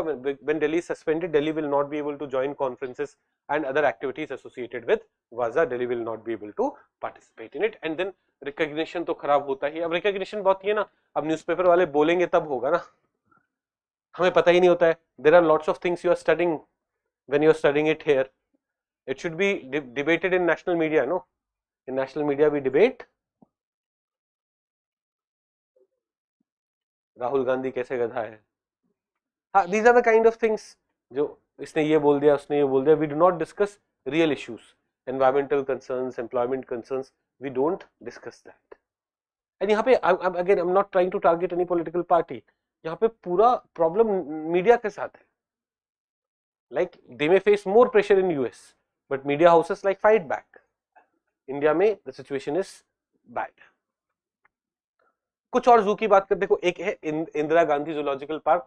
कहाँ है? Western Ghats में है. It's also member of वाजा. Rajgir zoo safari. Rajgir Zoo Safari is a zoo which is completely, it's comprised of only safari enclosures. Safari enclosures which, on the contrary to conventional enclosure, offer larger space for captive animals. It was created recently in 2020. Rajgir Safari Zoo, where in Nalanda, Bihar, and then we have Shahid Ashfaqullah Khan Prani Udyan Gorakhpur. It also got recognition in 2020. तो Rajgir safari, शहीद अशफाकुल्ला खां प्राणी उद्यान. अच्छा, हिंदी में जू को हम क्या बोल सकते हैं? प्राणी उद्यान. पार्क इज उद्यान, एनिमल इज प्राणी, तो प्राणी उद्यान. तो वेयर इज अशफाकुल्ला खां प्राणी उद्यान Gorakhpur? It's there. It was given recognition recently. एक यहाँ पे वनतारा के बारे में है, याद क्या रखना है? कैन देयर बी प्राइवेट जू in India? So there is no restriction on zoo being government or private. So there can be private zoo. Only condition is you have to get authorization from Central Zoo Authority. They have not said कि only government zoo रहेगा या private zoo रहेगा. They have said any zoo will require authority from or authorization from Central Zoo Authority, and Vantara has been able to get it. तो वनतारा तो news में रहता ही है. कभी वो एक बार अनंत अंबानी ने चिकन के ट्रक रोक दिए थे, और वो फिर सारे चिकन को कहाँ ले गया? वनतारा. फिर मैं गया एक बार रिलायंस स्मार्ट बाजार में, अंडे तो बिक रहे थे वहां पे. चिकन मैंने नोटिस नहीं किया बिक रहा था कि नहीं, पर अंडे तो बिक रहे थे. तो मैं सोच रहा हूँ क्या उसने चिकन अंडे देने के लिए लिया? नहीं, मतलब if the love for animal, if it's not for PR, what should we be doing? We should going to अपनी दुकान पे जाओ पहले. रिलायंस स्मार्ट बाजार उसी की दुकान है, वहां पे इंश्योर करो chicken, fish, eggs, these things are not being sold. एक ट्रक रोक लेने से क्या होगा? When hundreds of truck may be getting sold from your place only, and you don't require a lot of money, तुम्हारे पास तो पैसे बहुत है, थोड़ा कम पैसा भी हो जाएगा तो इश्यू नहीं है ना। बट एनीवेज वन तारा के बारे में थोड़ा सा जानना है कि अब इसे ऑथराइजेशन मिल गया। देखो बाकी सारी चीजें तो आप मसाला न्यूज पढ़ सकते हो, सब कुछ कर सकते हो, बट इंपॉर्टेंट क्या है, it's a zoo, it has to get permission from central zoo authority. Indira Gandhi national park is not in western Ghat, it is in eastern Ghat. हाँ मैंने वेस्टर्न लिख दिया है क्या? अरे अच्छा मैंने बोल दिया होगा, आई एम सॉरी। विशाखापट्टनम को मैं कहा वेस्टर्न घाट्स में डालूं, मतलब ईस्टर्न घाट्स ही होगा।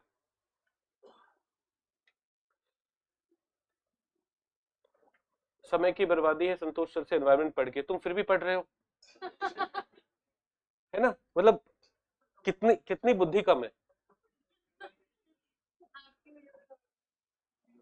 और तू वो भी कर रहा है। चलो अब आ जाते हैं नेशनल, थोड़ा सा कहाँ जाते हैं, let's come to various protected areas in India, let us understand this.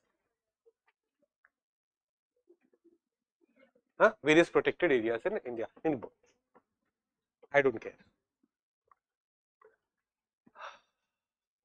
आजकल ना इतने सारे लोग हो गए जिनको क्या है, जिनका एक ही काम है, क्या करना है कि लेवल अप गड़बड़ कर रहा है, लेवल अप सब कुछ खराब करता है, क्योंकि काम में तो कंपैरिजन कर नहीं पा रहे। तुम जीएस फाउंडेशन में जितना नहीं पढ़ा रहे उतना अगर हम पीएमपी में पढ़ा दे रहे हैं, तो काम में तो कंपैरिजन कर नहीं पा रहे, तो क्या कर रहे हैं, तो इसका कभी इसका कमेंट ये नहीं रहा होगा कि मैंने जीएस फाउंडेशन जहां से किया वहां पे मेरे 2 लाख रुपए गए, मुझे कुछ नहीं मिला। इसे लेवल अप में आके क्या करने का शौक है, ये कमेंट करने का, तो इसे किसी ने भेजा होगा कि जाओ। Okay let's let's continue. नहीं नहीं कोई खराब लैंग्वेज यूज नहीं करेगा, मेरे बच्चे हो तमीज से रहोगे, है ना। You have to show what we teach. I am allowing, मैंने उसे ब्लॉक नहीं किया ना, I am allowing him to say whatever he wants to say, he has his right, but I'm saying कि टाइम वेस्ट है तो क्यों कर रहा है। चलिए let's come to various protected areas. Protected areas में हम क्या करेंगे, national park, wildlife sanctuaries, conservation reserve, community reserve. Wildlife sanctuaries हम ना देखो, there are 500 plus wildlife sanctuaries in the country, there are 500 plus wildlife, हम सारे नहीं पढ़ेंगे, ओनली 10-15 जो न्यूज में है ना। ऐसे ही community reserve, conservation reserve, only which are in news. But tiger reserve we already know all the tiger reserve, है ना। Who will tell me all the tiger reserve? अच्छा बस लद्दाख के बता दो, बोलो नहीं है, हाँ तो ऐसे बोलो नहीं है ना। अच्छा हिमाचल के नहीं है ना, उत्तराखंड से चालू होंगे। तो विल कम टू, विल जब हम नेशनल पार्क्स पढ़ेंगे will also revise tiger reserves, है ना। जब हम नेशनल पार्क, तो बट बिकॉज नेशनल पार्क में we are starting from where, we are starting from Ladakh, तो अभी टाइगर रिजर्व से शुरू नहीं करें, but before that what is the, अच्छा in general what is the situation. देखो ये एग्जैक्ट नंबर्स ना चेंज होते रहते हैं, तो we have around 108 national parks, around 600 wildlife sanctuaries, more than 140 conservation reserve, 300 community reserve. In total, we have 1000 plus of these things. You will say, sir, where did tiger reserve go? Generally, tiger reserves include these things. Tiger reserve में national park होगा, wildlife sanctuary. So if we keep tiger reserve separately, it will lead to double counting. National park will not include wildlife sanctuary. या तो wildlife sanctuary will be converted into national park, so that it becomes national park, and that's why there is no overlap here. Are we getting this? There is no overlap here. So otherwise tiger reserve is also a protected area, but tiger reserve ka area is already included in these things, that's why we have not mentioned it separately. तो India में national park, wildlife sanctuary, conservation reserve, community reserve मिला के how much area is there? 5.43% of India's areas are in these protected areas. Then ये total area in terms of वैसे बता रहे हैं हम kilometre square, national parks we have 100, 600 and so on. A state with highest number of national parks, so it is generally Madhya Pradesh. Madhya Pradesh has 9 national parks and Andaman Nicobar also have 9 national parks. But Madhya Pradesh में ना there are some fossil national parks also. There are 2 fossil national parks which make it 11.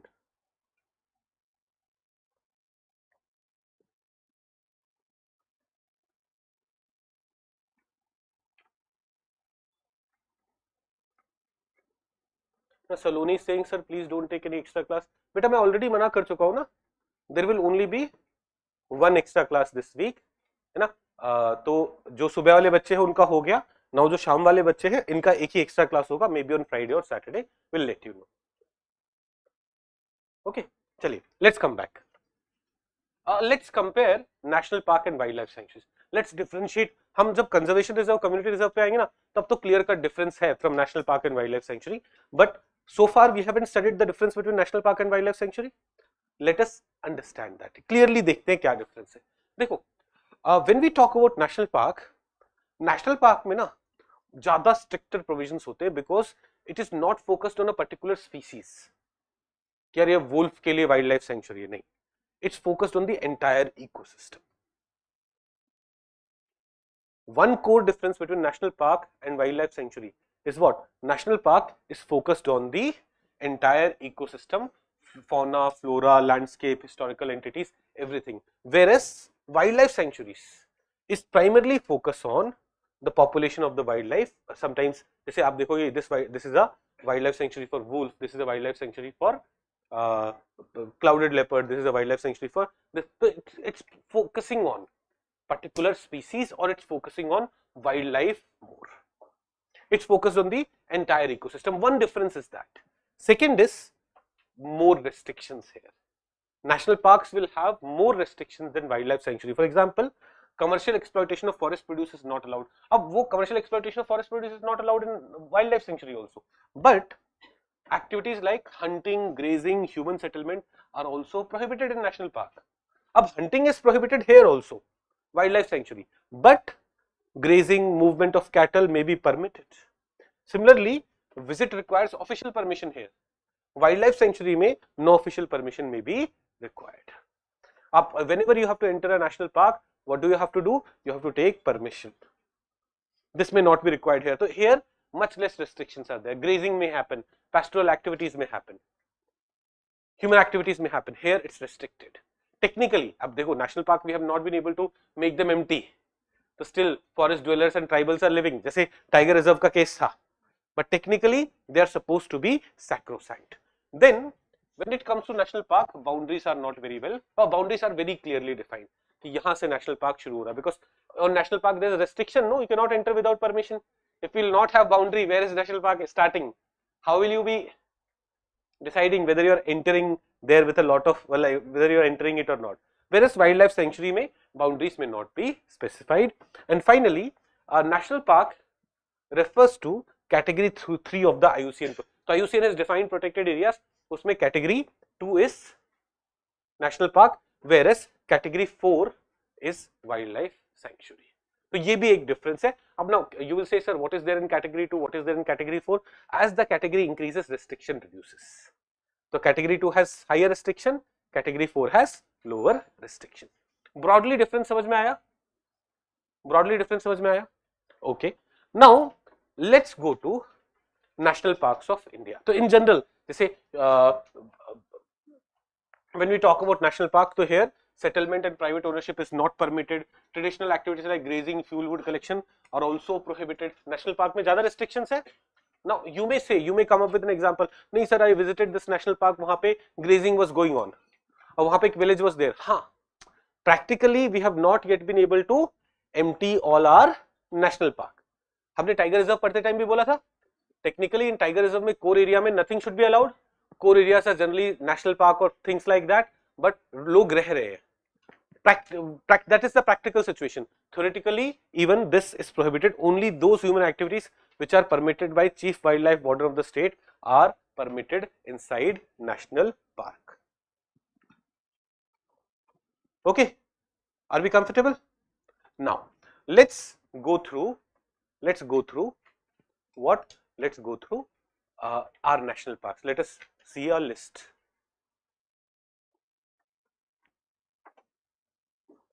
So sir, biosphere reserve will have easier conditions such as IUCN category 5. बेटा biosphere reserve में please समझो ना, biosphere reserve में there is core area, there is buffer area, and then there is transition zone. Transition zone में तो agriculture सब allowed है ना, right? It's much bigger. It consists of several national parks, wildlife sanctuaries. ऐसा होता है ना? I hope you understand this कि कैसे restriction there can be a mix of the whole thing. Okay, does it mean that generally wildlife sanctuary are not in core areas of biosphere reserve? Kind of. Generally core area क्या होता है? National park, ज़्यादा restriction वाला होता है. So if you want to create a biosphere reserve, वैसे तो biosphere reserve can be created even in non wildlife sanctuary, non national park area. Can it be created? But generally you will see wildlife national biosphere reserve के core area में क्या होगा? National park, because untouched क्या रहेगा? National park.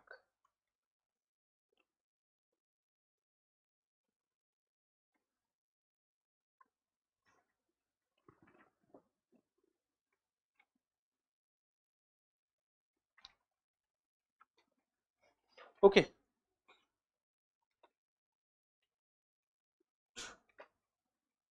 Now let's go ahead.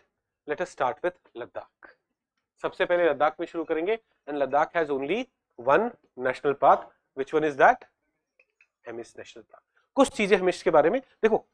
When we are studying this, when we are studying national parks, थोड़ा ना India की geography ये सब भी थोड़ा थोड़ा समझते जाएंगे, है ना. कि जैसे हेमिस के बारे में we are saying it is the only national park which is north of Himalayas. Himalayas के क्रॉस करके across that, and that is why desert वाला situation. It is the largest notified protected area of India and thus also the largest national park in India. Not only largest park in India, it's also the largest national park in South Asia. ये भी हमने पहले पढ़ा हुआ है. We have also already seen कि हिमालयास को cross करके तभी वो डेजर्ट वाला सिस्टम है. Now, if we look at national park, largest one is Hemis. But if we look at contiguous protected area, so sometimes biosphere reserve have multiple national parks or national park, wildlife sanctuaries, etc. Right? Biosphere reserve protected है. So when we consider the entire biosphere reserve also, मतलब all the protected area, biosphere reserves be, national park be, wildlife sanctuaries be, even then it is the second largest. It's also the second largest contiguous protected area after Nanda Devi Biosphere Reserve. तो after Nanda Devi biosphere reserve सबसे बड़ा protected area India में कौन सा है? Hemis national park across Himalayas. अब आते हैं reverse. This kind of question is also asked. In the north of Hemis National Park, we have Indus and its catchment area includes some other rivers which includes Markha, Sumdha and Rumbak. Fauna की बात करो तो we already know snow leopard. Snow leopard capital of the world कौन सा है? Hemis है. सबसे ज्यादा यहाँ पे मिलेंगे. It has highest density of snow leopard in the world. Other than that, other species like Tibetan wolf, Eurasian brown bear, red fox, these are some other species may be found. अब forest type कैसा होगा? Dry forest type. So it will have juniper, subalpine, dry birch, fir at present, fir are present at the lower latitudes. Cultural significance, it has a number of Tibetan Buddhism की monasteries वगैरह, जैसे Hemis monastery is one of the famous ones. तो ये सब common sense से भी हो जाएगा. पता है अब पता है हेमिस monastery पे भी क्वेश्चन आया. हेमिस monastery कौन से स्टेट में? दैट वाज अ कल्चर वाला question. But when you study Hemis National Park बहुत अच्छे से you'll be like, हाँ, I know, I have studied Hemis Monastery there also. These are some things about national park. Now, what will be?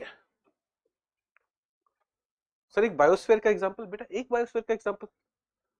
I've given you all the 18 biosphere reserves. पढ़ा है ना बेटा? मैंने already पढ़ा रखे हैं सारे 18 biosphere reserves.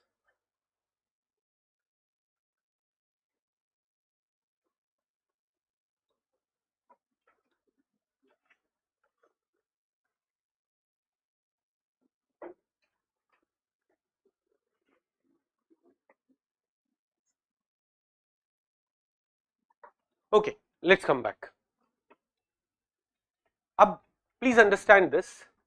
Do I have to cram all these details about all these 108 national parks? No, we don't have to. रटना कुछ नहीं है. हमेशा जाओ at a place, think of Hemis, where is it, and think about the place. मन में जो ना, like when if you start cramming it, it is going to become very difficult.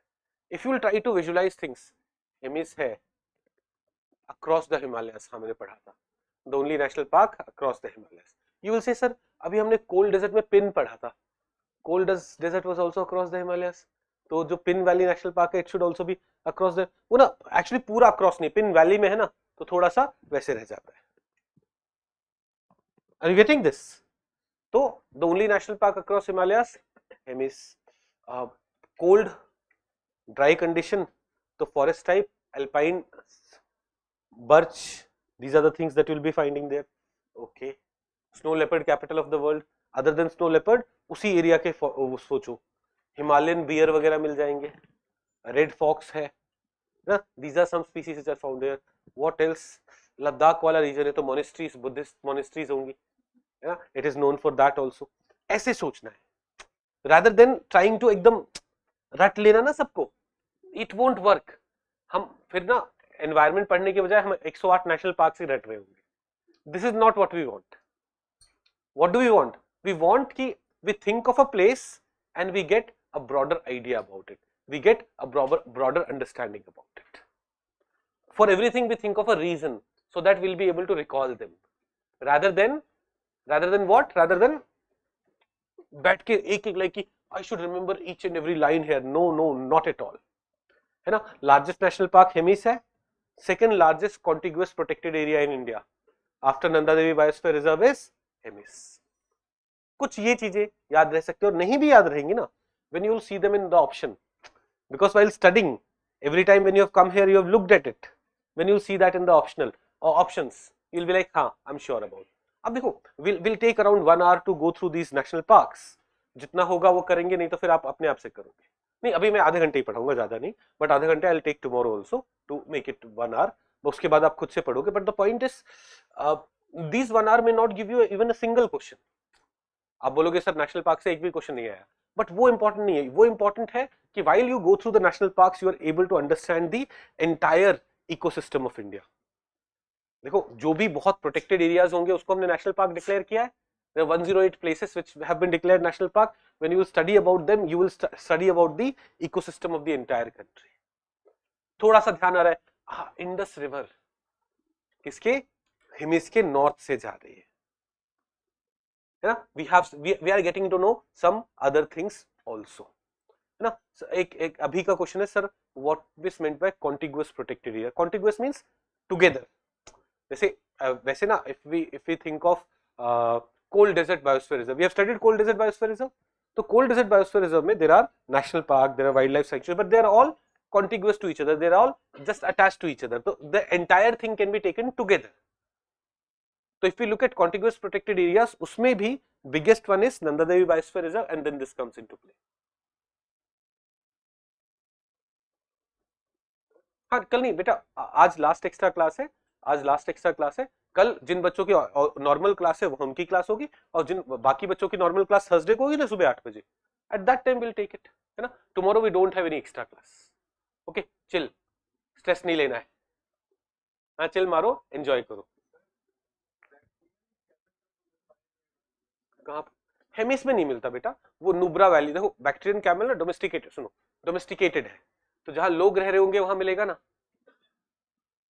है ना. तो Nubra valley is the place where people live and it is in those places it is found. Okay, क्या सबको समझ में आ गया है? हेमिस के बारे में ब्रॉडली सोच सकते हैं. You may not have to remember every point, but when you read a point what should you be able to think of? You should be able to think of, हाँ ये तो यहाँ होना ही चाहिए ना, कॉमन सेंस है ना. So that when you look at the options in the preliminary examination आप बोलोगे कॉमन सेंस है ना, ये तो होना ही चाहिए.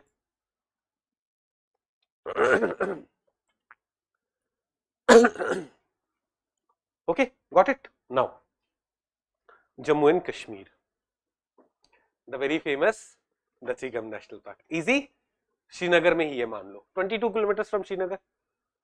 हम 22 किलोमीटर में यहाँ धौला कुआं पहुंचते हैं, तो इट्स दिल्ली ओनली. नहीं, एयरपोर्ट पहुंच जाते वैसे, हाँ एयरपोर्ट, तो इट्स दिल्ली ओनली. तो 22 किलोमीटर द्वारका जाने में लग जाते हैं 22 किलोमीटर, तो इट्स दिल्ली ओनली. ऐसे ही श्रीनगर ही है 22 kilometre. 𝐂𝐤𝐬 national park. Main fauna, अब हंगुल क्या बताने की जरूरत है नहीं ना. Hangul is critically endangered. इसका last viable hangul population in the world is here. There are hangul found in other protected areas also. Kishtwar में भी है, we had studied that, but last viable population is here. अभी ना देखो, अभी छोटे छोटे अपडेट्स हैं. एक 2025 में सेंसस हुआ था, 2025 में हंगुल का सेंसस हुआ था and its population has increased. In 2023 it was 289. Today it has come to 323. This is the highest population in decades. Decades का D खा गया मैं.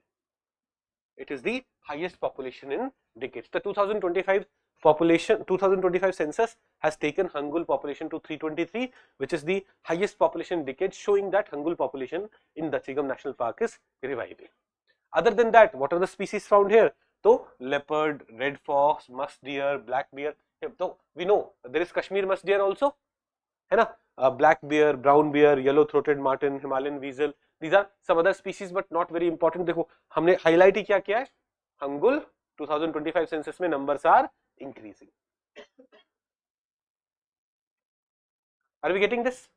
Bactrian camel was in yesterday's parade. हाँ बेटा पिछले जब हमने पढ़ाया था तब भी आपने यही बताया था कि Bactrian camel will be there on 26 January parade. इतना समझ में आया? तो in Jammu and Kashmir, one national park that we have looked at is 𝐷𝐶𝐬𝐬 National Park. Easy to understand, easy to remember. अब यहीं पे ना in Srinagar only we have Salim Ali National Park. It's also known as City Forest National Park or Salim Ali National Park.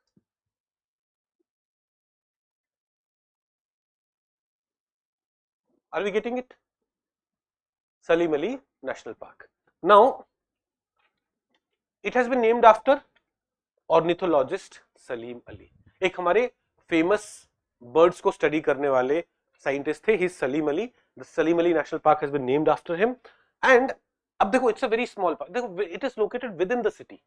City Forest National Park बोल रहे हैं ना. Within the city, it's a very small national park, 9 km square का. And what are the main animals which are found here? Hangul. अब देखो Hangul is in 𝐷𝐶𝐬𝐬. Hangul is here also. Musk deer, Himalayan black bear, leopard, Himalayan serow, and so on. These are some species. So Hangul can be found here also. Hangul can be found in 𝐾𝐶 Tower also. But last viable population is where? Last viable population is 𝐷𝐶𝐬𝐬. Okay. Then we have 𝐾𝐶 Tower. देखो Srinagar के पास we have looked at two national parks. Which are those two national parks?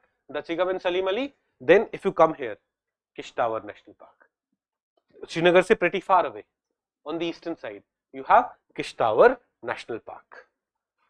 यहाँ पे snow leopard का एक सर्वे हुआ था where तो while studying snow leopard एक न्यूज पढ़ाया था मैंने याद है 𝐾𝐶 Tower नेशनल पार्क के बारे में. What was that? यहाँ पे breeding population has been found.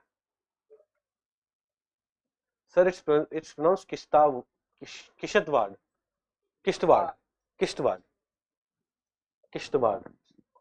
हाँ राइट. पर न्यूज में भी 𝐾𝐶 Tower ही बोलते ना. किश्तवाड़ बोलते हैं. किश्तवाड़.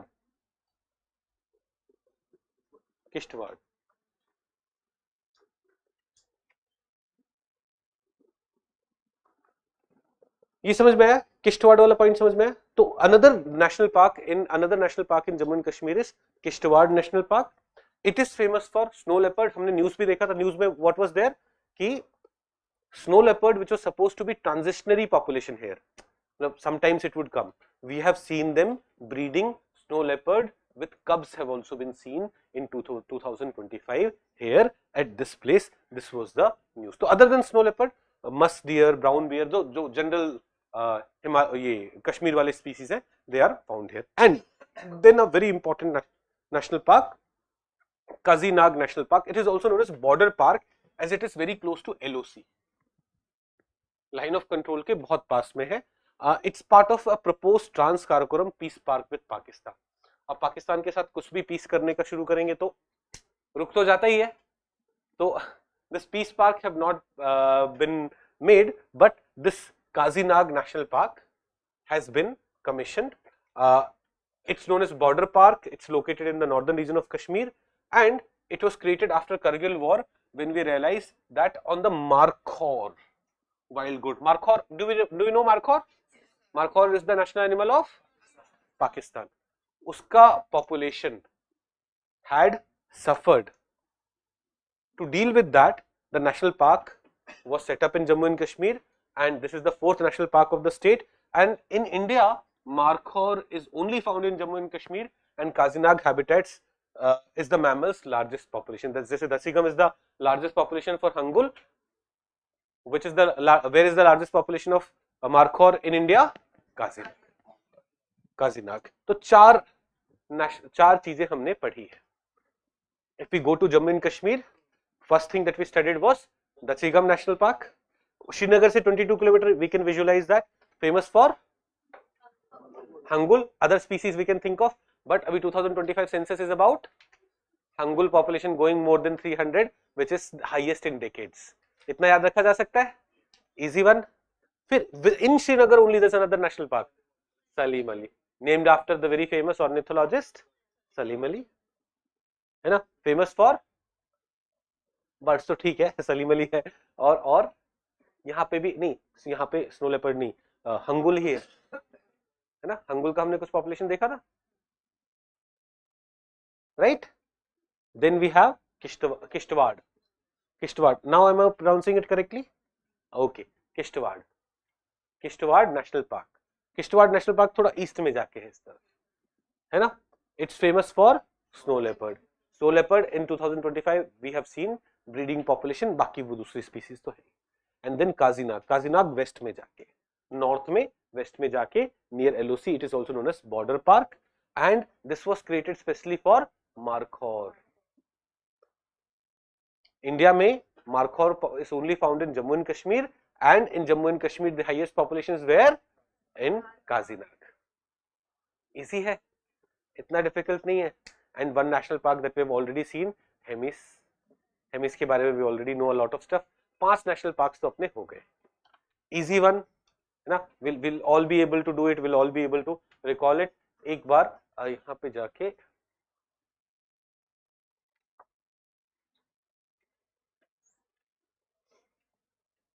तो यहाँ पे like when we talked about Salim Ali, hangul भी है, मस्ट डियर भी है, तो पास में है तो हंगुल होने का यहाँ पे भी चांस है, वो सारी चीजें। And Hemis we have seen. Let's go to Himachal Pradesh. Himachal Pradesh में ना one national park that will study in lots of detail is the great Himalayan national park. Great Himalayan national park, is it also world heritage site? आपको natural world heritage sites पढ़ाई है मैंने। Which are those? How many natural world heritage sites does India have? 7. एक mixed वाला है ना? Who's going to tell me which are the world heritage sites India has? आप बताओगी? तनुजा त्रिवेदी जी बताइए। वाह, सुंदरबंस, मानस है,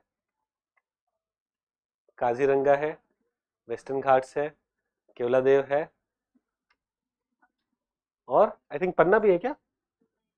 नहीं, पन्ना नहीं है। मुझे एक बार कंफर्म करके रिवाइज करके रखो, ये ना टिप्स पे होने चाहिए हमेशा। I think Manas is there, Kaziranga is also there, Sundarban is there, western Ghat is there, फिर Keoladeo is there, Nanda Devi is there. नहीं, Nanda Devi is it a world heritage site? Okay, Nanda Devi valley of flower, and एक और कौन सा है? ग्रेट हिमालयन नेशनल पार्क, है ना। एक बार सातों पढ़ दोगे so that we are all able to, और साउथ से नॉर्थ में जाके पढ़ना, पढ़ दो। हाँ यार, तुम मेरे पे डाल दो। अच्छा, Sundarban national park, western Ghats, Nanda Devi valley of flower, Manas wild life sanctuary, great Himalayan national park, Keoladeo national park, Kaziranga. 6 हुए तो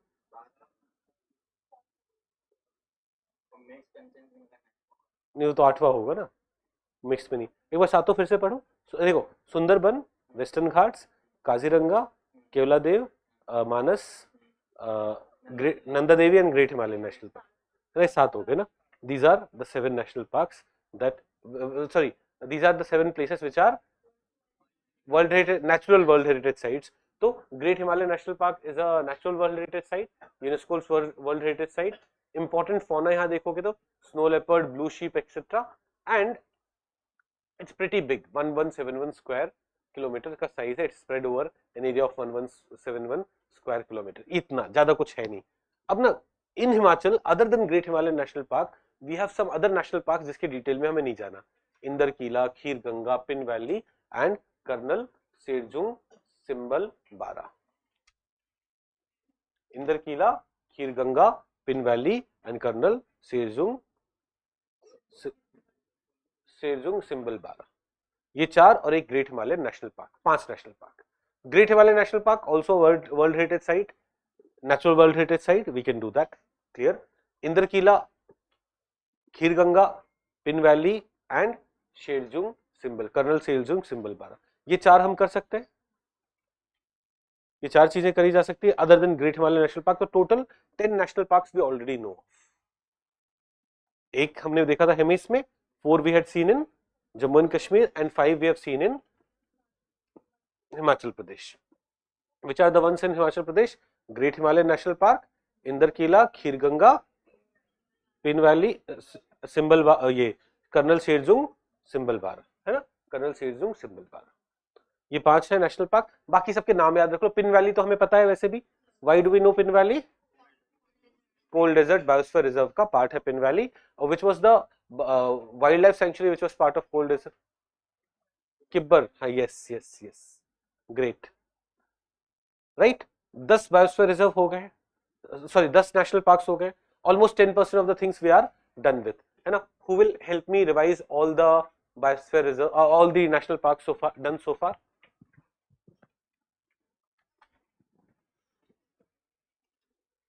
Who's going to help me?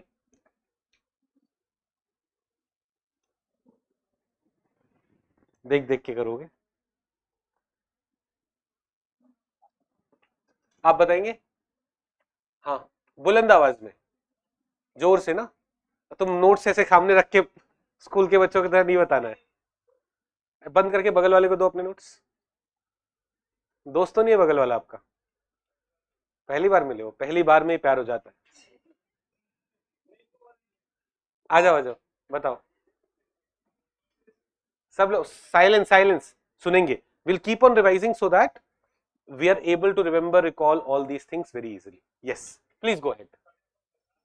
Ladakh में Hemis national park, second largest नहीं, second largest contiguous protected area, वैसे largest national park. Hemis national park is the largest national park. अब तुम बता लो, जो भी इसकी हेल्प करेगा उसको इससे प्यार हो जाएगा, जो इस पे पूरा मरता है सिर्फ वही बताएगा। अब बताओ। हाँ, north of Himalayas, north of Himalayas तो ड्राई कंडीशंस है, कोल्ड डेजर्ट है, ओके। अब कोई नहीं बताएगा, किसी को प्यार नहीं है तुमसे, भूल गए। Leopard, snow leopard, highest density snow leopard, capital of the world, है ना, ये कैसे भूल सकते हैं। और फिर देखो लद्दाख में तो थोड़ा सा बुद्धिज्म को ले आओ ना। यस, हाँ, great great, I think good. नहीं, ये और भी बताना है। जम्मू एंड कश्मीर,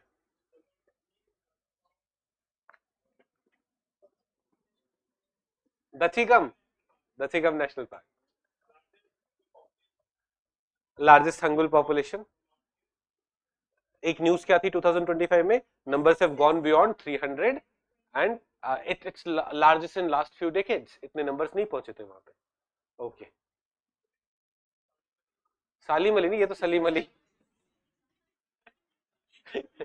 सलीम अली, नहीं नहीं, देखो, सिटी नेशनल पार्क, ये बोलो, सिटी फॉरेस्ट नेशनल पार्क, ठीक है, small one and it also has some population of Dachigam, और दचीगम बोल दो, हंगुल। पहले किश्तवाड़, किश्तवाड़, हाँ, ठीक है। स्नो लेपर्ड, स्नो लेपर्ड बहुत सिग्निफिकेंट पॉपुलेशन नहीं है, we have found breeding population, earlier it was not believe कि breeding population is there. And then Kazinag, it's also called border national park, किसके लिए बनाया गया Kazinag? Markhor. After Kargil war we realize कि markhor population was suffering and उसके लिए Kazinag was made. तो this was Jammu and Kashmir. Himachal Pradesh के बस नाम बता दो पांचों। The great Himalayan national park, ये तो दिख रहा है तुम्हें, colonel Sherjung Simbalwara, but great Himalayan national park, फिर Indrakila, Kheerganga, Pin valley and colonel Sherjung Simbalwara, है ना। 10 नेशनल पार्क्स अपन ने कर लिए ना। बैठ जाओ, मैं आपका नाम भूल गया। मुकुल, हाँ मुकुल, बैठ जाओ। मुकुल बदमाश बच्चा है। Now let's go to Uttarakhand, but before we go to Uttarakhand, who will tell me about the tiger reserves of Uttarakhand? सबसे पहले राजा जी, adjacent to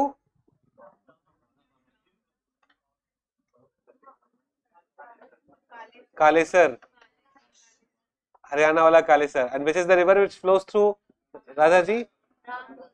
Ganga, Ramganga flows through Jim Corbett, है ना। क्या एकदम इतनी जल्दी कैसे भूल गए बे? तुम मेरे पे डाल दिया करो ना।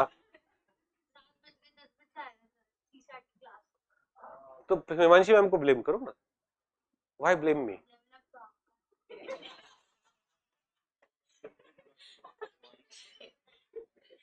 तो चलो कल से कम पढ़ाएंगे तुम, है ना। 2-2 घंटे पढ़ा के छोड़ देंगे, बाकी फिर भगवान भरोसे रहना। देखो घर पे ना बैठ के इतना पढ़ोगे नहीं जितना आप ये 2 to 7 में पढ़ ले रहे हो ना। यू मे फील किया रिवीजन कब करेंगे, बट याद ही तो कर रहे हैं, है ना, राइट। तो ये हो गया। तो we were talking about tiger reserves in Uttarakhand. Rajaji, which is the river which passes through Ganga. फिर Corbett, Corbett is the reserve with highest population. As per 2022 census, it has highest population. Numbers may have changed, but as per 2022 census, it has highest population. It is highest density wala tiger reserve also. And which is the river which passes through it? Ramganga. And just across the border, which is the tiger reserve that we have? Amangarh, Amangarh Uttar Pradesh में, just across the border. इतना तो tiger reserve के बारे में पता है ना, है ना। अब आ जाते हैं उत्तराखंड में क्या नेशनल पार्क। तो दो तो यही है, Rajaji and Corbett. Rajaji and Corbett are both national parks also, but let us start from the top. Gangotri, Gangotri आप देखोगे नॉर्थ में ना, it has what is known as Uttarkashi district, and Gangotri is found there. So it is one of the largest national parks in India. It is known for coniferous trees, and its northeastern border is having border with China. बाकी snow leopard, ibex, तार जो इसके species है, that we should be able to do that. What will be the syllabus for Friday's environment test? बेटा syllabus आपको दिया हुआ है ना Friday के? I think national efforts is there.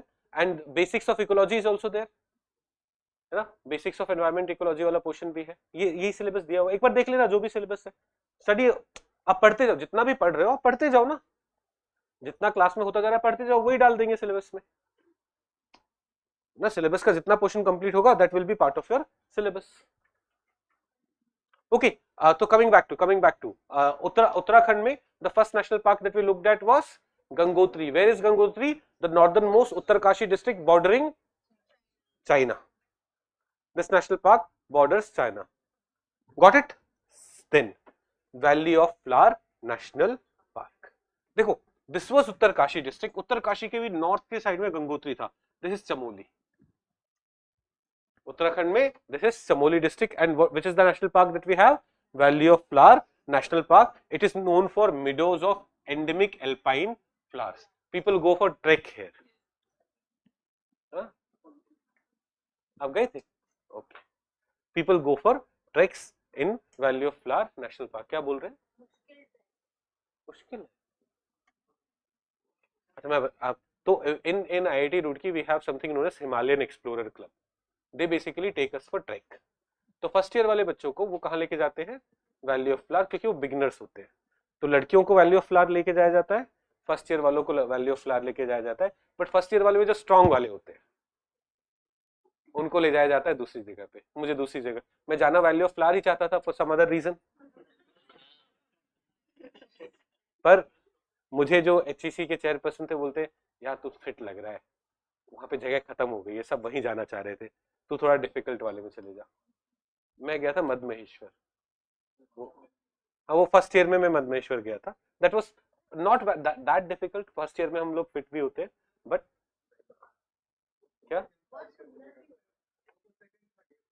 नहीं बिगड़ते नहीं है, हम अच्छे ही थे, सबको अपने जैसा मत समझो। Gangotri and then what is that, valley of flower national park, meadow the valley of flower, meadows of endemic alpine flowers, बाकी मस्ट डियर स्नो लेपर्ड, वो ये स्पीशीज में जाने की जरूरत नहीं है, इतना याद रख सकते हैं। अभी हम where have we come, we have come in Uttarakhand, Uttarakhand में गंगोत्री, गंगोत्री के बारे में what did we see, bordering China. Come to valley of flower, Chamoli district, meadows of endemic flowers, Nanda Devi National Park and also the Biosphere Reserve। तो अब देखो this was our Chamoli district, ऊपर क्या था वैली ऑफ फ्लावर, नीचे Nanda Devi national park. In fact when we talk about world heritage site, जैसे Nanda Devi is also world heritage site ना, तो world heritage site basically Nanda Devi and valley of flower national park मिला के उसे वर्ल्ड हेरिटेज साइट मिला है। तो इससे यू विल अंडरस्टैंड कि valley of flower national park and Nanda Devi national park are situated at the same place and both parks, valley of flowers and Nanda Devi are encompassed in the Nanda Devi biosphere reserve also. तो वो ये चमोली district में है दोनों, and both are covered there only. Do we get this? This was the third one. फिर से उत्तराखंड को रिवाइज करते हैं। फर्स्ट वन वाज गंगोत्री, एकदम टॉप से शुरू करेंगे, Uttarkashi district Gangotri. Come to Chamoli, what do you have, valley of flower and Nanda Devi. Valley of flower ऊपर, नंदा देवी नीचे, दोनों मिला के नंदा देवी बायोस्फीयर रिजर्व भी बनता है, दोनों मिला के वर्ल्ड हेरिटेज साइट भी बनता है। Got it? तीन। फिर दो तो बहुत इजी है, Rajaji, we already know Rajaji है ना, named after Shri Rajagopalachari second tiger reserve and it is bordering the Haryana, तो हरियाणा में Kaleshwar national park. Then we have Jim Corbett National Park. We already know a lot of things about Jim Corbett. It was established, it is also the oldest and first national park. It's not only the first tiger reserve, but also the first national park. It was originally known as 𝐂𝐨 National Park. It's located in Nainital district. It is known for Project Tiger and has one of the largest density of tigers in the world. And last में we have Govind Pashu Vihar national park. Generally एक ना, शायद जब आप इस track पे जाओगे, Kedarkantha track पे जाओगे, तो you'll have to enter this national park and you'll have to take permission। वो तो गाइड ले लेते हैं परमिशन, तो मोस्ट प्रोबेबली यही वाला नेशनल पार्क है जहां आप एंटर करोगे। एंड दिस इज, अब ना जैसे आपको वैली ऑफ फ्लावर डिफिकल्ट लगा, मध्य महेश्वर मीडियम वाला था, अब केदारकंठा वाज आल्सो डिफिकल्ट, थोड़ा सा डिफिकल्ट। इससे भी डिफिकल्ट जानना है, गो टू, नहीं मैं गया था एक जो मैंने बीच में छोड़ के आया था, नहीं not this, great Kashmir great lakes. बाकी सारे ट्रैक में क्या होता है ना, you go to the top and then you come back. This is what happens. Kashmir great lakes में you went to the top, you come down, then you again went to the top, पता नहीं 7 lakes दिखाएंगे, then you again come down, then you again went to the top. मैं ना ऐसे भगवान से प्रार्थना कर, भगवान कैंसिल हो जाए, कैंसिल हो जाए, कैंसिल। 2 दिन के बाद ही हालत खराब थी मेरी, और ऐसे आगे बोला गाइड ने, स्नोफॉल हो रखा है, नहीं चल सकते, cancel. But at that time I decided कि मैं फिट होके जाऊंगा, 2 साल हो गए कोई फिट नहीं, I want to complete that. क्या टार्जन?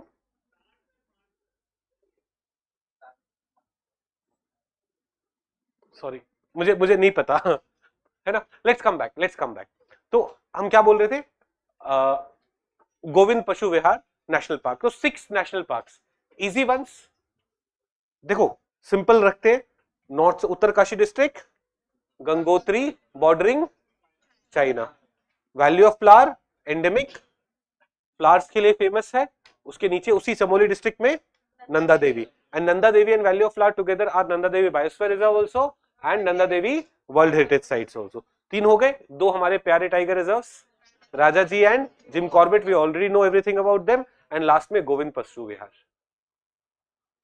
है ना, not that difficult, easy, we already know 16 tiger reserves, 16 national parks of India, easy once, not difficult at all, है ना। Let's go to Haryana. Haryana में दो ही है, कालेसर तो we have kept on studying, Rajaji को adjacent Kalesar, and there is another one Sultanpur, Sultanpur also we have studied, where did we study Sultanpur?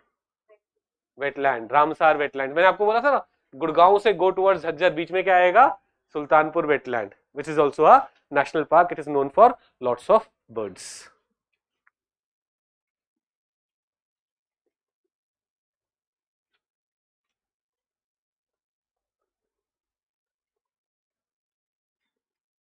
Jim Corbett में destination, हाँ जिम कॉर्बेट में नहीं होती, जिम कॉर्बेट के पास ना बहुत सारे रिजॉर्ट्स हैं, हाँ मुझे आप लोगों से परमिशन लेनी है। एक तो देखो 4-5 को एक शादी में जाना है दोस्त की,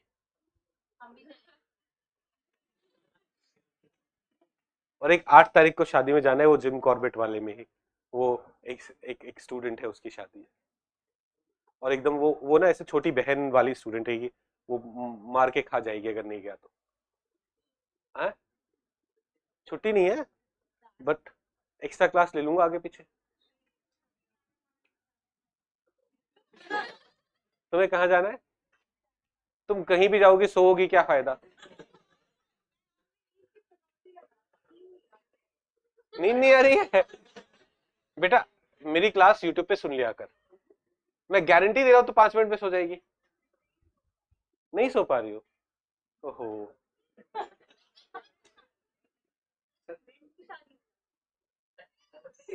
बेटा वो छोटी बहन है, ऐसे मन।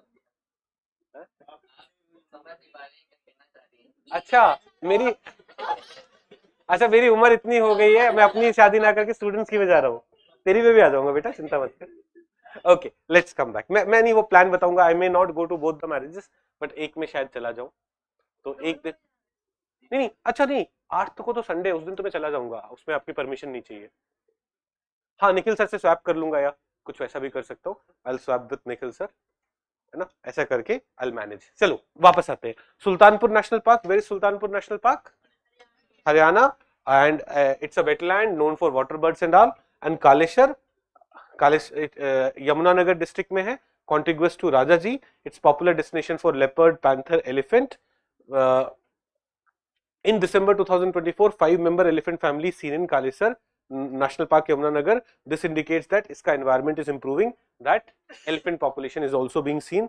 Earlier in 2023, after 110 years, tiger was also spotted. अब राजाजी में टाइगर है, कालेश्वर में भी आने का चांस है ना, तो the tigers have also been spotted in recent times. देखो ये वाला पार्ट ऑफ इंडिया, जो ऊपर वाला ना, नेक के ऊपर वाला, नेक से सिर तक, that India is done in terms of national parks, right? अब हम यूपी और राजस्थान की तरफ, शोल्डर्स की तरफ चलेंगे इंडिया के। कल टेक्निकली 7:15 तक तो पढ़ना है, तो इस क्लास 2:15 बजे शुरू होती है, फिर मैं 10-10 मिनट लेट आया, 7:30 तक तो पढ़ना है टेक्निकली। नहीं चलो 5 मिनट और पढ़ते, 5 मिनट और पढ़ते, बट इस Haryana done, easy, okay. Let's go to Uttar Pradesh, एक ही नेशनल पार्क है, कौन सा? Dudhwa. It was a tiger reserve also, it's national park also. Total area 1000 kilometre square, इसका नॉर्थ ईस्टर्न बॉर्डर नेपाल के साथ है। एक उस बेसिक चीज है, Valmiki again one, which one? Sorry Bihar again one, which one? Valmiki, okay. Valmiki कहां पे है? वेस्ट चंपारण डिस्ट्रिक्ट में, बिहार में है। It is the only national park, only tiger reserve in Bihar.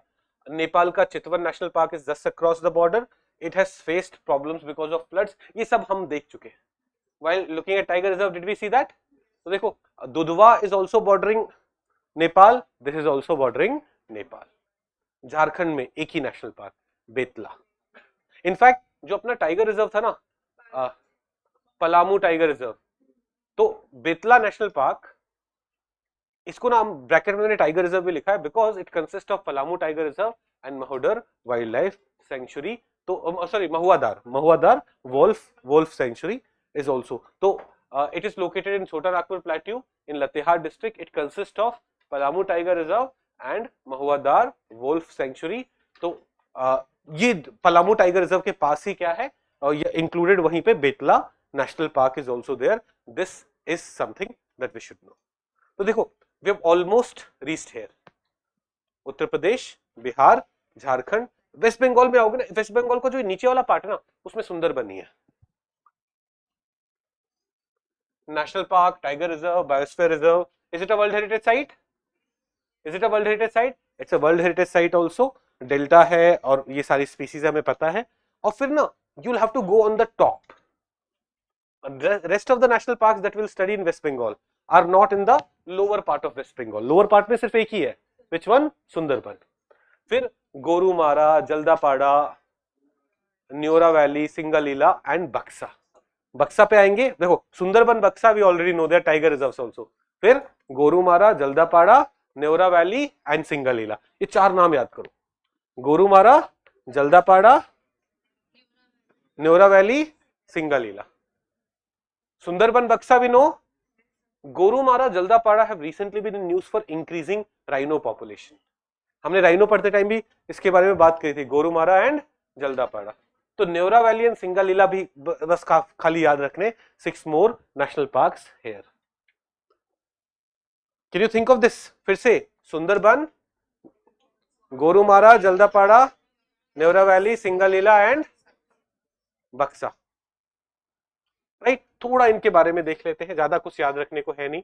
Mostly question, if question would come, it would come about Sundarbans. If it will come about Baksa. Gorumara, Jaldapada have rhino population.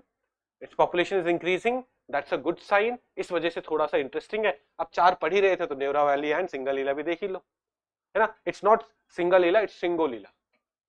हमारी एक student थी last year, उसने मुझे correct किया था कि sir it's not Singalila, it is Singolila, है ना. उसका पहली बार प्री हुआ था लास्ट ईयर, पहली बार मेंस हुआ था, पहली बार इंटरव्यू दे रही है. अभी 2-4 दिन में इंटरव्यू देगी, होपफुली सिलेक्ट हो जाए. But I named her Singolila class में. जैसे इसका नाम क्या रख दिया है? टार्डिग्राडा. क्या पता मैं फ्यूचर में बोल पाऊं कि मैंने एक बच्ची का नाम क्या रखा? टार्डिग्राडा, और वो इंटरव्यू देने जा रही है, वो सिलेक्ट हो गई है ना. तो when I name a student there are very good chances कि वो सिलेक्ट. एक और स्टूडेंट थी जो बहुत बदमाशी कर रही थी क्लास में, मैंने उसका नाम रखा था बेवड़ी. वो आईपीएस बन गई है. और जिस दिन उसका सिलेक्शन हुआ, पता है वो सबसे पहले आके क्या बोलती है? सर मम्मी पापा आएंगे मिलने, प्लीज उनके सामने बेवड़ी मत बोलना. क्या गधा? चलिए लेट्स कम बैक. तो सिंगोलीला, मेरे को सिंगोलीला वहां से ध्यान आया. Coming back to national parks in West Bengal. Which are the national parks in West Bengal? Sundarban, Gorumara, Jaldapara, Neora Valley, Singolila and Buxa. कर पा रहे हैं? इजी है ना. एक बार रिवाइज कर लेते हैं before we end the class. Let's start with West Bengal. Sundarban, Gorumara, Jaldapara, Neora Valley, Singalila, Buxa. Jharkhand, Betla. Bihar, Valmiki, Dudhwa. Uttar Pradesh, Dudhwa.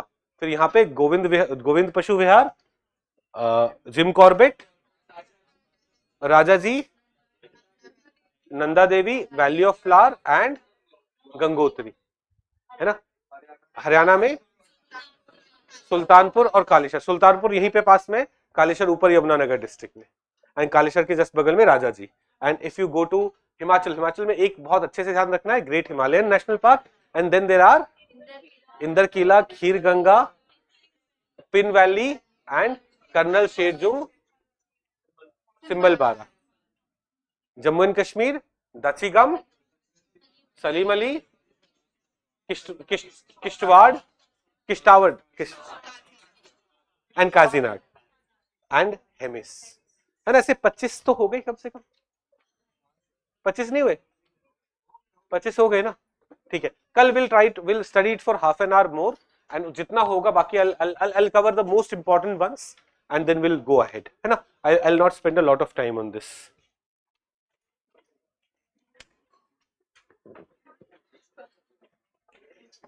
Okay, चलिए thank you very much. We will normal class में जिन बच्चों का शेड्यूल क्लास है उस क्लास में we will continue tomorrow. Tomorrow I'll give you another booklet on national efforts and if possible also on some basics of ecology and all. But वो basics of ecology वगैरह की मैं आपकी एक class और लूंगा. Fine. तो I'll see you tomorrow at 2 PM. Thank you very much. नहीं कल एक्स्ट्रा क्लास नहीं है, कल रेगुलर क्लासेस जो है वही है. ठीक है. There's no extra class tomorrow. Sir, lots of love to you. Feeling great while watching parade and able to locate animals. Okay, thank you, beta.